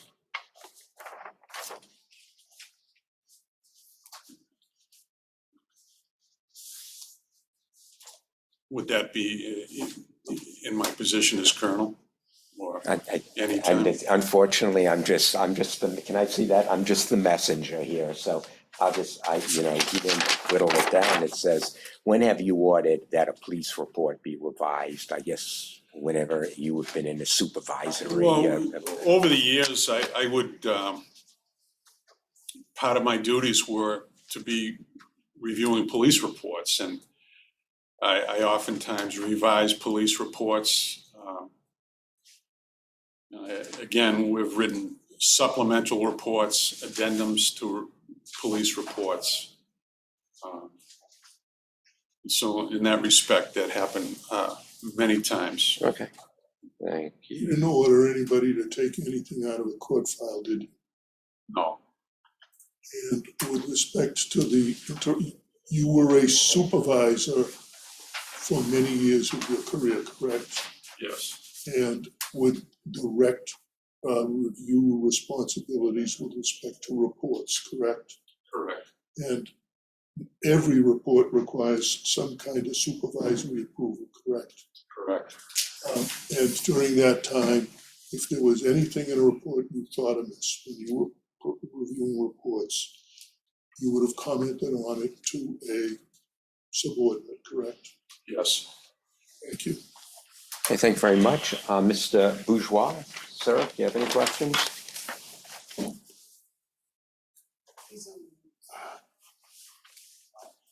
He's muted. Mr. Bourgeois, you're muted. Sorry. Okay. You're muted, Attorney Bourgeois. All Thank you. right. How is that? Can you hear me? Yes. Great, thank you. Good afternoon, Colonel. Good You and I afternoon. haven't met before or spoken, is that correct? That's correct. I just have a couple of questions. I represent Assistant District Attorney Jeffrey Travers. Do I understand, or is it fair to say that towards the end of your career with the Massachusetts State Police, that there developed essentially an adversarial relationship between SPAM or some of the leaders in SPAM and the senior management in the State Police? Yes, unfortunately, yes. And is it also fair to say, as you perceived it, both the involvement of Mr. Pullman and the involvement of SPAM, that there was a desire or a willingness to embarrass the senior management of the State Police, if that was possible? Yes, that's correct. Were you aware that the self-styled journalist who called himself Turtle Boy had published that he obtained a copy of the original report from someone at the Massachusetts State Police? Yes. And you understand, don't you, that the obtaining of that report and its publishing by someone at the State Police would have been a violation of a court order, and specifically the court order of impoundment, is that right? That is right. And the steps of doing that to embarrass the senior management of the State Police is consistent with your perception of what was happening at that time. Is that a fair statement? Yes, it is fair. Now, and as far as you know, there's never been any investigation as to who it was that did that, right? That's right. Now, you were involved in a lawsuit that was dismissed as to yourself by Judge O'Toole, is that correct? That's correct. And my client, Mr. Travers, he was not involved in that lawsuit, is that right? That's right. And you understand that sometime after the dismissal of that lawsuit, some type of nominal payment was made to Trooper Screvor, is that right? Yes, sir. And as far as you know, the decision to make that payment wasn't made by any of the people who got sued. It was made by an insurance company. Is that right? Yes, that's right. And that's an insurance company that would have made its own balancing of the cost to continue litigation in state court versus the payment of a nominal amount. Is that right? Yes. Okay. But you weren't consulted about any settlement of the lawsuit, were you? No, I never was. Thank you, sir. That's all I have. Thank you, sir. Okay. Who's going to be doing the cross-examination? Okay. Yeah, I think we should take a short break for about 10 Thank you. minutes so you can get your thoughts together. So I'll see you in about 10, 15 minutes. Okay, thank you. Are we back on the record? Thank you very much. I just got a few more questions from a commissioner. Was there ever a determination, to your knowledge, as to why an investigation was never undertaken to determine the person or persons who released the impounded arrest report to the public or the media?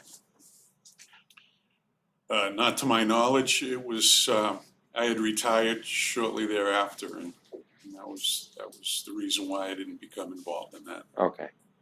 Were you ever able to determine who they were that asked you to remove the evaluation report for the trooper and sergeant from their respective files? No, I never inquired with the secretary, and he didn't offer that information. Okay. Okay, thank you, sir. Donald? Thank Thank you. Good afternoon, sir. Good afternoon, sir. I'm John McDonald. Along with my co-counsel, I represent the petitioner in this matter. Just wanted to follow up initially on one of the commissioner's questions that they asked earlier. As Colonel of the Massachusetts State Police, you never ordered revisions to an arrest report after the arrest report had been filed with the court. Is that correct? It's correct. It had never been brought to my attention. And could I approach the witness briefly? I mean? Could I approach briefly? Oh, sure. I'm just going to show you what is an interview you did with the Attorney General's office dated February 1st, 2018. I'm just going to direct your attention to page 5. Can I ask you, because Attorney Bourgeois asked that, you know, he be able to see the document, which is what we did when Attorney Pruitt was asking questions. So is it possible we can get it up on the big screen here? I think Attorney Pruitt went up to see if that is possible. Just what I'm asking him to do now, I just wanted to confirm a cell phone number. That's really all I'm using it for this purpose. Oh, that's all? That's Okay, all. so Attorney Bourgeois really doesn't have to see it. Okay. If you could just look at page 5, line 19. See a cell phone number there? Yes. And the cell phone number ends in 2893, is that right? Say again? I'm not object to that, Judge, only because it's part of what could be potentially, if this, somebody's, his number. I think Well, it's supposed to be redacted. That's what, Yeah, you know, that's what I Right, thought was gonna So I'm asking him happen. not to say it, I'm just asking him to confirm if that is the, Yeah, but you said the last 4 digits. I know, so you did say the last 4 digits, so right, let's try to okay, get away from that, but. Sure. Okay, so Is that's that- a self, I'm sorry, go ahead. could you just confirm that that is line 5, I'm sorry, page 5, line 19, that that's your cell phone number, was your cell phone number as of 2017? Objection. What difference does it make? Are you gonna, if you're gonna tie it Right. into something, That's I'll what we're give. trying to do. Okay, so, okay, go ahead. I think this has been admitted, and I think there are redactions in what's been admitted. I didn't hear you, Ms. Kylie. I'm sorry. I should stand up, but again, I'm old. You don't have to. I think we have a document that I think has been admitted. I think it's this document, and I think it is the number is redacted. What exhibit is that you're looking at? I am looking at the February 1 document. They're all supposed to be redacted, that was my Yes, request. I just didn't know that this was an actual exhibit, so that's why I was asking I- for the exhibit number. I think it is, but I'm looking at Bates 2572, and it is redacted. I would assume it's redacted, so, okay, why don't you ask it? Can we just understand that we're not supposed to be using any I agree. portion? I agree. Not you. Yeah, no, I agree, we're not supposed to be doing it, so I think, Mr. McDonald, it was a misstep and it happened, so I imagine it won't happen again. Right. So, My understanding was it wasn't admitted. I could be wrong about that, it but doesn't really make any difference, really, it's clear that should not be alluded to, but hey, go ahead, ask your question. so could you just confirm that that is your cell phone number, was your cell phone number in 2017? Objection. Okay, you can have it. Yes. Okay, thank you.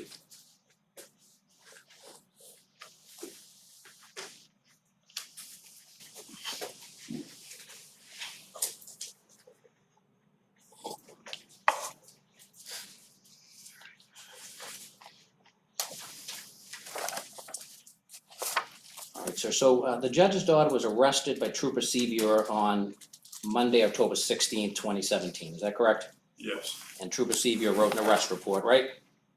Yes. And Sergeant Conan approved the arrest report, correct? Correct. And on Tuesday, October 17th, 2017, the Mass State Police applied for a criminal complaint supported by the approved arrest report in the Worcester District Court, correct? That's my understanding. And the arrest report was attached to the application for a criminal complaint in accordance with Mass State Police practice, correct? I later learned that, yes, sir. The clerk magistrate in the Worcester District Court found probable cause based on the application and the attached arrest report, right? Yes. And a criminal complaint was issued against the judge's daughter, correct? Correct. On Tuesday, October 17th, 2017, you and District Attorney Early spoke on the telephone, right? Yes. And you testified that Early called you, Yes. and Early asked if you had heard about the arrest of the judge's daughter, right? He asked me if I had seen a report. Early said, how about that report, is that right? That's right. And you responded, what report? Yes. You had not heard about the arrest of the judge's daughter at that point, correct? Correct. And at that point, you had not seen the arrest report. Correct. Early told you he was concerned with some language in the arrest report, correct? Yes. Specifically language that the judge's daughter had performed sexual acts to get heroin, is that right? Yes, that summarizes what the language was, yes. And you told District Attorney Early that you would look into it and get back to him, correct? Correct. Now, prior to this call with District Attorney Early, in your role as Colonel of the Massachusetts State Police, District Attorney Early had not previously contacted you about an arrest report, correct? I don't recall discussing an arrest report with him while I was colonel. And prior to this call with DA Early, again in your role as Colonel of the Massachusetts State Police, District Attorney Early had not previously contacted you about removing statements made by an arrestee in an arrest report, correct? Correct. After your initial call with District Attorney Early, you asked Deputy Superintendent Frank Hughes if he had heard about a judge's daughter being arrested, right? Yes. And Deputy Superintendent Hughes hadn't heard anything about that, correct? Correct. And he said he would look into that for you? Yes, sir. And at some point later that day, there was a command staff meeting, is that right? That's right. And during the command staff meeting, you discussed with your staff that you needed to be made aware of certain types of events? Correct. And you specifically referenced Lynn police officer who had been arrested? Yes. And you also needed to be made aware of arrests involving someone like a judge's daughter, correct? Yes. And you told your command staff that those are the type of things that they should make you aware of, right? Right. You don't need your command staff to make you aware of every arrest, isn't that correct? I just wanted to be aware of significant arrests. So you want to be made aware of arrests in certain significant circumstances, is that right? Correct. Now, at some point during the command staff meeting, you get a telephone call from District Attorney Early, right? Yes. And you essentially tell him, I'm in a meeting, I can't talk right now, I'll get back to you. Yes. And at some point after the command staff meeting, you do speak with District Attorney Early, is that right? Yes, You called him at that time? I think I did call him. And District Attorney Early says, what are you gonna do about the arrest report, is that right?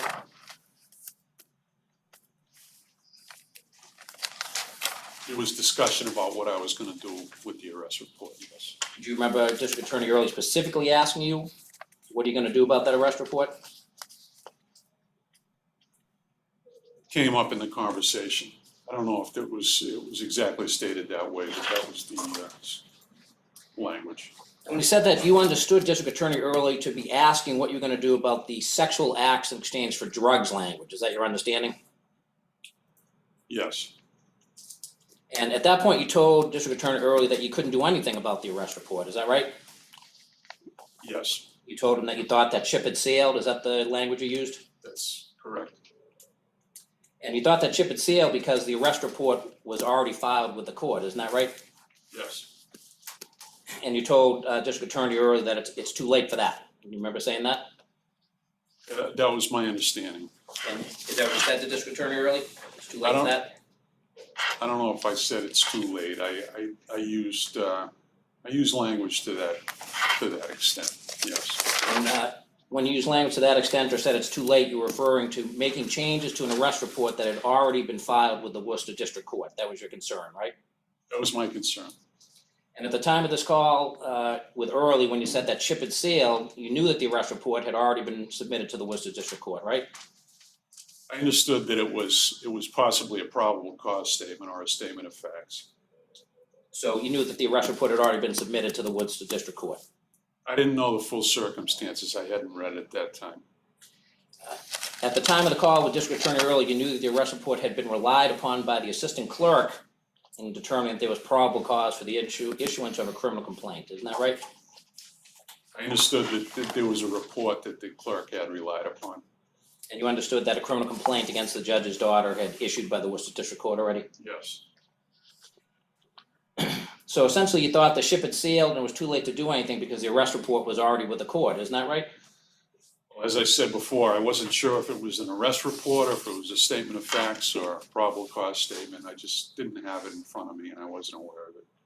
You testified in your sworn interview that the arrest report was already in the system. I believe those are the words you used in your Can you sworn. refer to what page it is that you're referencing in this Sure. report? Page 44 of the sworn interview. Do Okay. you remember using that language that was already in the system, the arrest report? In the system, in the court system. Now, during this telephone call, District Attorney Early told you that it wasn't too late to make changes, isn't that correct? Yes, And District Attorney Early told you that you could change the report, right? he said changes could be made. And you were the one who was gonna make the changes, correct? Yes, And you understood that to mean that you could take out the statement about sexual activity for heroin. Take that statement out of the arrest report. Is that what you understood about the changes? yes, And District Attorney Early told you that revising the arrest report was the proper thing to do, correct? I don't know if he used the word revising, but he said it was the proper thing, the appropriate thing to do. So making changes or revising the arrest report was the proper thing to do, is that right? Is that what he told you? I don't recall him saying revising, that a change could be made. And District Attorney Early told you that revising or changing the arrest report was the right thing to do. I believe you testified to that earlier, is that correct? Objection. He just said he didn't remember using the word revising. Well, you know, he can ask, overruled, he can ask the question. Just have the and- question read back, please. Thank you. May I have the prior answer read back too? Sure, why don't you go back to the last two questions and then the one answer in between?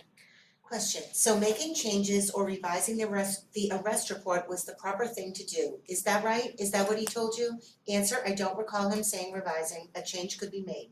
Question, okay, and District Attorney Early told you that revising or changing the arrest report was the right thing to do? I believe you testified to that earlier, is that correct? Again, it wasn't revising, that, he never used that language in my discussion with him. He told you changing the arrest report was the right thing to do? Yes, And he told you changing the arrest report was the proper thing to do? He being District Attorney Early? That was proper and it was appropriate. And that's District Attorney Early who told you that? Yes, sir. And District Attorney Early told you that the DA's office was filing a motion to redact, correct? Yes, And District Attorney Early didn't explain to you why you had to remove anything from the arrest report if the DA's office was gonna file a motion to redact, is that correct? No, it's not correct, or no, he didn't tell you? no, he didn't say that. And District Attorney Early didn't tell you that the arrest report was already impounded, did he? I don't know that I don't know exactly when I learned that it was impounded. You don't remember District Attorney Early telling you that it was impounded, correct? I don't know, yeah, I think he told me in one conversation, but I don't recall when that conversation occurred. You told District Attorney Early that you would order the arresting trooper, Trooper Sevier, through the chain of command to remove the language about performing sexual acts in exchange for heroin from the arrest report, isn't that right?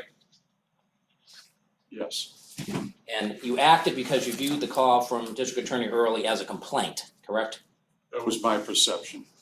And you don't get a call complaining about a report typically from a district attorney, is that right? That's right. And you did in this case, correct? Yes, And you took action on the complaint, right? yes, Now, you've known DA Early for a long time, is that correct? I've known him for quite a while, yes, And you used to work for District Attorney Early, yes, and he was previously your boss? yes, he was, You know he's an attorney, yes, and you have a great deal of respect for District Attorney Early? yes, I do. So District Attorney Early led you to believe that ordering the removal of the language from the arrest report was the right thing to do, correct?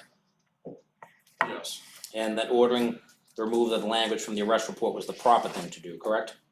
yes, And you relied on District Attorney Early's belief that the arrest report could be revised after a criminal complaint was issued, right?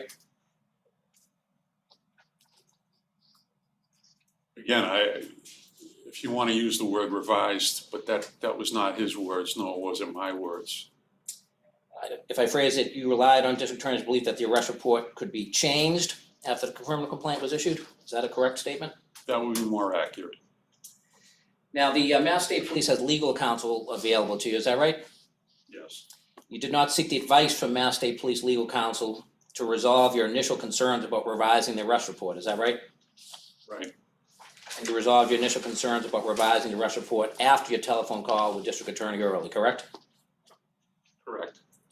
Subsequently, you spoke with Deputy Superintendent Hughes and you ordered him to have Trooper Sevier revise the arrest report, correct? Objection. The objection?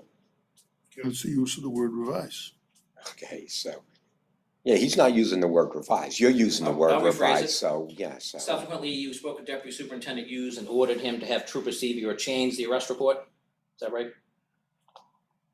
I asked Deputy Superintendent Hughes to have that removed from the report. And you're asking Deputy Superintendent Hughes, that was an order, wasn't it? It was a request. So your testimony earlier was that you ordered through the chain of command that the language be removed, is that right? Again, it's a request. It's not a direct order. I didn't say direct order to him. This is a direct order. I asked him to accomplish that task, and my experience with him is that he's a man to get things accomplished. We've heard a lot of testimony about the state police being a paramilitary organization, isn't that right? Yes, So as the colonel of state police, when you ask someone to do something, it's generally in order to do it, isn't that right? not necessarily. Did you hear Lieutenant Colonel Ristine's testimony earlier today?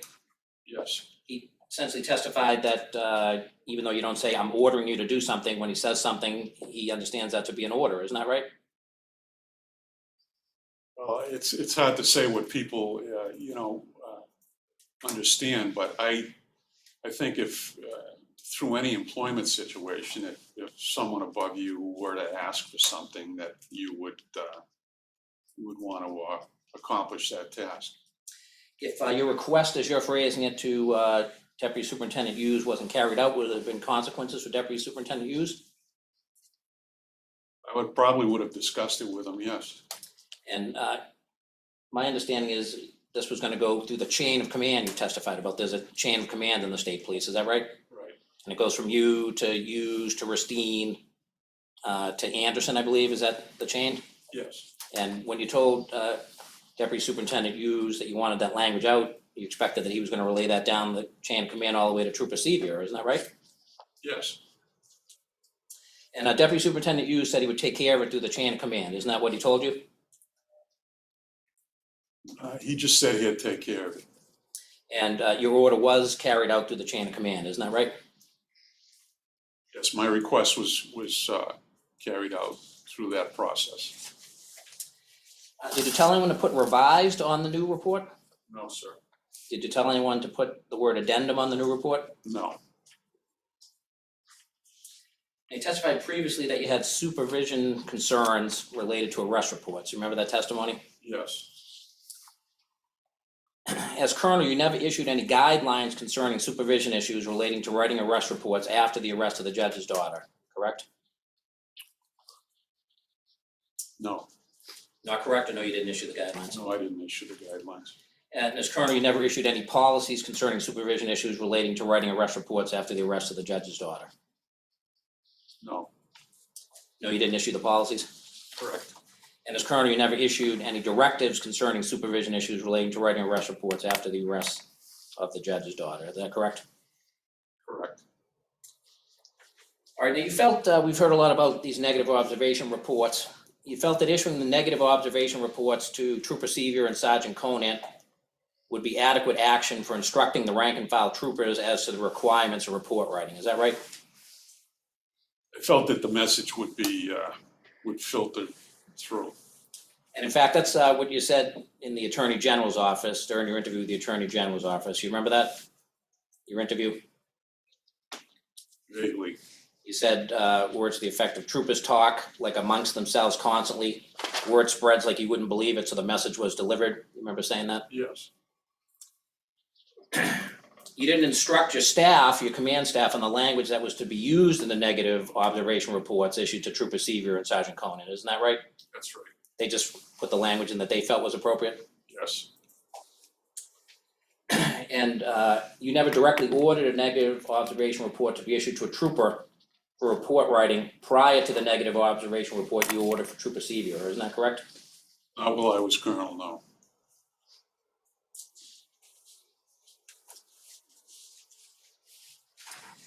You previously testified that you were concerned that other state police officers would be offended and that the state police had a reputation to uphold. Do you remember that?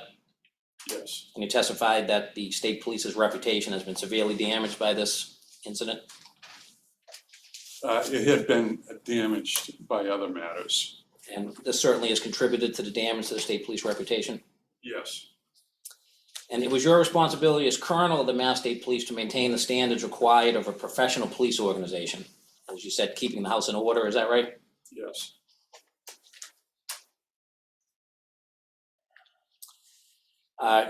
The judge's daughter was arrested on October 16, 2017, correct?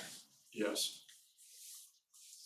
You retired on either November 10th or November 14th. I had it down twice in my notes. I believe you'd used two different dates, but what date did you retire? No, I believed I was pretty firm on November 14th. November 14th, okay. Yes. So you essentially retired less than 2 months after the arrest of the judge's daughter. Is that a fair statement? Yes, it would be less than 2 months, sure. And your retirement came after a formal request for an investigation was made to an internal affairs, is that right? Would you repeat that question? Sure. Your retirement on November 14th, 2017 came after a formal request for an investigation was made to internal affairs. No, I wasn't aware of that. And you retired before internal affairs could start an investigation, isn't that correct? An investigation hadn't been started when I retired.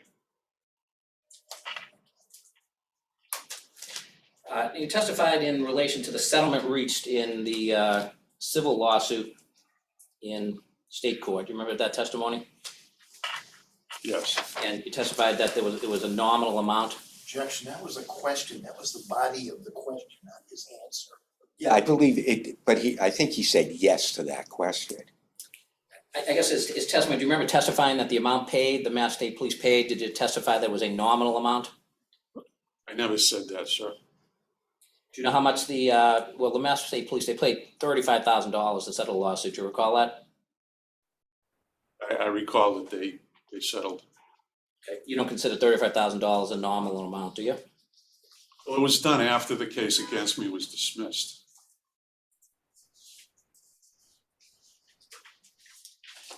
What was your salary as Colonel of the Mass State Police at the time of your retirement? Objection. I don't see, what's the relevance of that? It's just, I think I'd let you get in that, all the other did we get that? We did? salaries. Okay, I'll withdraw the question. I'm trying to remember if we did, but I believe you did let us in. Okay. May I have a moment, please? Sure.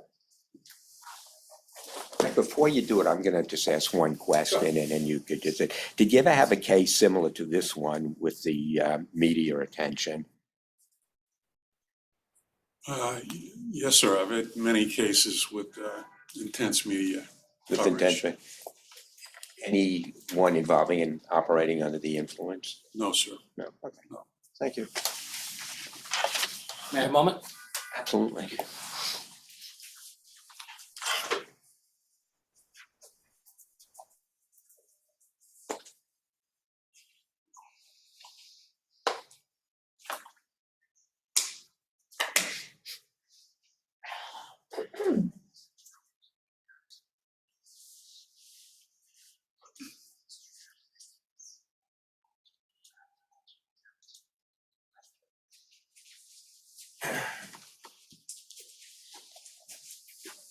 So it does not appear, Presiding Officer Kentwich, that the first, John, would you start that over again? I didn't hear you. sure.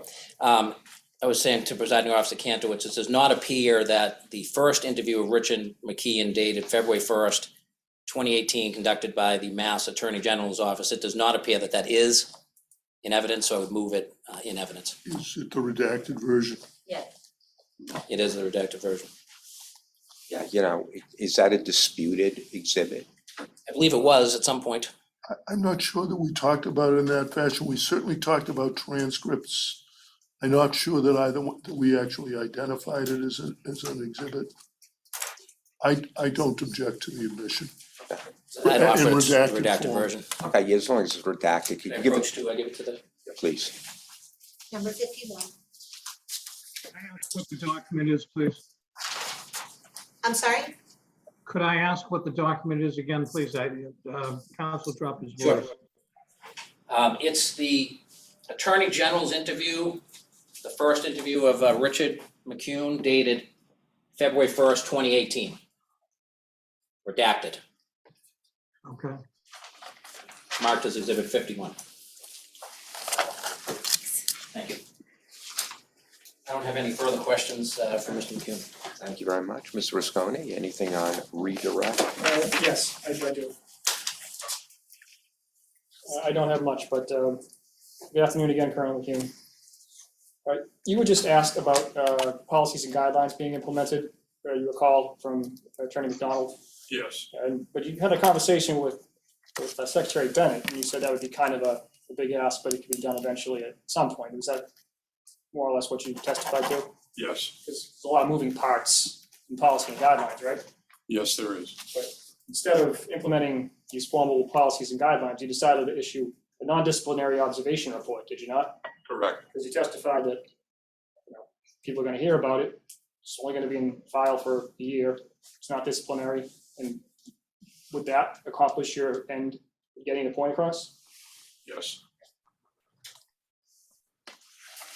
Like, no other questions? Okay, thank you. Ms. Burke?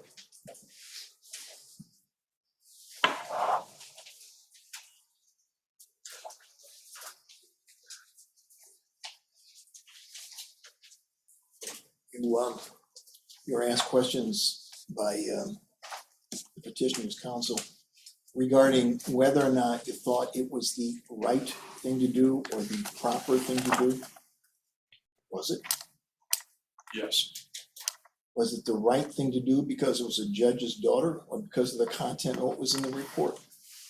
It was Absolutely 100% because of the content that was in the report. Okay, and when you were asked questions as to, well, first of all, are you a lawyer? No, sir, I'm not. Thank you. When you were asked opinions as to whether or not the report could have been revised, are you familiar with the rules, the procedure in the criminal court regarding impoundment and or revisions and redactions? No, Do you have any idea what the law provided regarding the ability to revise police reports or any documents? I wasn't aware of that information. Okay. So when you said you thought that ship had sailed, did you think the ship had sailed? I just thought that it wasn't something that could be accomplished at that point. Okay. And do you now know that it was done in open court with before two different judges? Yes, Did you know at the point in time when you were talking to Joe Early that there had been an impoundment? You said you didn't know for sure. Do you remember when it was you learned about the impoundment? it was, I believe it was at some point during that week. Okay. And did you learn at some point in time that it was presented to a second judge in open court with a tape recorder running, and that document was revised in accordance with the potential for removing pretrial publicity? Yes, Do you think you have an obligation, whether you're a lawyer or you're a DA or the colonel of the state police, to protect the rights of somebody who could be adversely impacted by prejudicial publicity? yes. Is this the only media case you ever had in your life? No. That's it. Smiley? Can never resist, Your Honor. When Mr. McDonald started his questioning, he referred you to your transcript of your interview, your first interview with the Attorney General, correct? Yes, And he directed your attention to when you first learned of what I've been calling the situation, correct? yes, And that was a call from Joe Early, and he told you that Judge Bebo's daughter was arrested, correct? yes, And what you then said, correct, I believe is, and I asked Joe, well, who investigated this and where did this happen, correct? correct. And the question about who investigated it was because this is a matter that concerned you, correct? Yes, And it was unusual to be receiving a complaint, as you called it, from somebody about something, or was it unusual to be receiving a complaint from someone about inadequate supervision?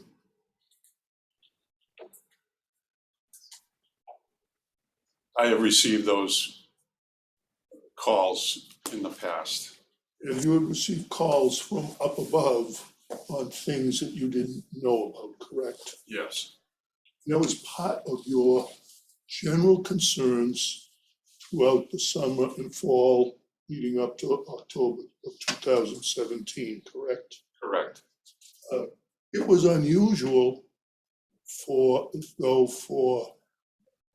an actual question on a report and the wording in a report to come past the supervisory level to you. Yes, Mr. McDonald used a very interesting word in questioning you about what you did after. The word was never. Recall being asked whether you ever did, never did.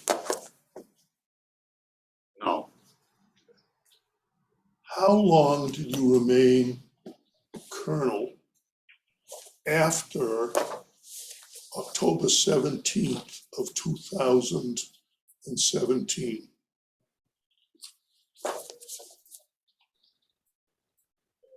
Less than a month, correct? Less than a month, yes, And the media attention that was generated that you've been asked about repeatedly by the members of the commission and others started with a blog a week later, correct? Yes, And that was on or about October 26th. correct. And prior to that, this was no big deal, correct? That's correct. This situation was, Just object to use of the word situation. You could just define what exactly that is, what he's talking about, please. Well, I assume he's talking about the. It's just, it's hard. I mean, the situation is just such a broad term. Okay. Well, this blivet, this much ado about nothing. Whatever we want to call this, the matter, was just another matter, no big deal among many, correct? Yes, sir. What was a big deal was supervision, correct? Correct. When you spoke with Joe Early on the second, that you testified to today, what he told you was a motion was going to be filed to redact. That is your words, that was your word, correct? Yes. And did you understand redact meant to take something out? That is what I understood it to be. And was there any discussion then about what the basis for redaction would be? Well, DA Early had mentioned the issue of pretrial publicity, and that was a concern for him. He used the word redact, he didn't use the word impound, No, he didn't use the word revise, no, he did not. he didn't ask for anything to be added, No, he didn't use the word change, no, he used the word redact, correct? yes, sir. That's all I have. Okay, Ms. Bouchois, you have any questions? Or I do not. Okay, thank you very much. Ms. McDonald on, No further questions. okay, thank you, sir. Thank you. Thank you, sir, very much. Thank you. Okay, Misty, nothing. Okay, so I take it that does it for today. So another chapter. So, okay, so I'll see you folks tomorrow at 10:15 and we can just, whenever I'm trying to get out, you pull me back in. Yes, you're trying to get out. I want to keep you. Okay. Yes. Pull me back in. Commissioner, I would like the respondents to tell us who are they calling as witnesses tomorrow? Okay, well, Before he just, Right. I mean, seriously, Judge, we disclosed this like 5 times. My client's gonna testify. okay, We told that last Friday, okay, so, so this is no surprise. Whatever the reason for the display is right now, they know. okay. And We then dropped it in the footnote It's of okay. our motion And then to we're- say. and then So we're just address your comments planning to on me. calling Joe Early, Okay, so Trooper, correct? so tomorrow, because she wants to prepare, I understand. I don't, So Major Anderson is going to testify tomorrow, yes. okay, And you made it possible for me not to call Secretary Bennett. Right. We still have 2 other witnesses who we're working on, one of them involving Sure. sealed document.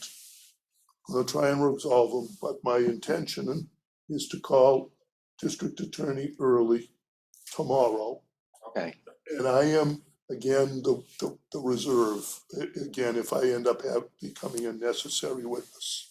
okay, so tomorrow, so we're gonna have 2 of the respondents testify.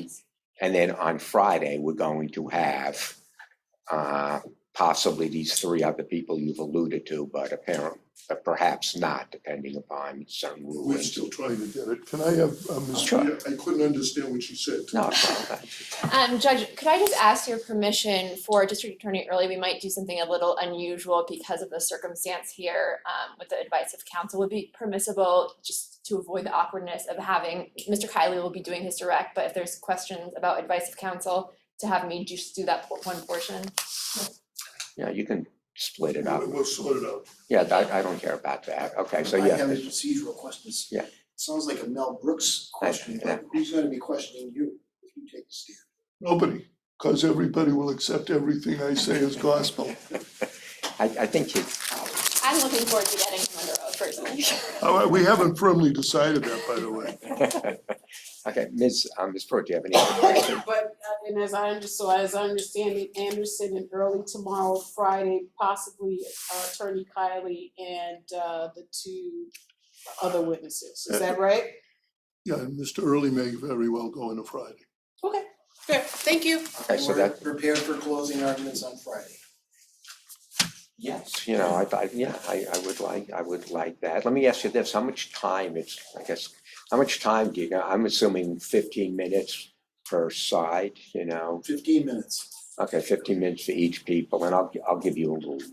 Are you gonna be doing the entire closing, or are you going to, you know, bifurcate it a bit and have Ms. McDonald for the closing? Well, we're actually planning to file a motion today, which we will bring to the commission's attention tomorrow. We haven't figured it out, but we are filing a motion under the rules of the Code of Mass Regulations, 930 CMR 1.0110F. I demand to know what that's all about. So what is, so I could start thinking about it tonight, what is It's this a- motion gonna contain? It is just a forecast, and it is about having the hearing before the full commission. The regulations provide for it, so we'll file the motion today and we'll talk about it tomorrow. And I'll hear you tomorrow, and also tomorrow, I believe Attorney Sullivan is going to file something today, and you're all gonna get a copy of that, so. He I think he's Yes, it's been filed already and Oh, he's so yeah, so we can discuss copied that everybody. tomorrow. Okay, great, thank you. Thank you. Thank you, have a Thank you, nice Fred. evening now, thank you, Mr. Bourgeois.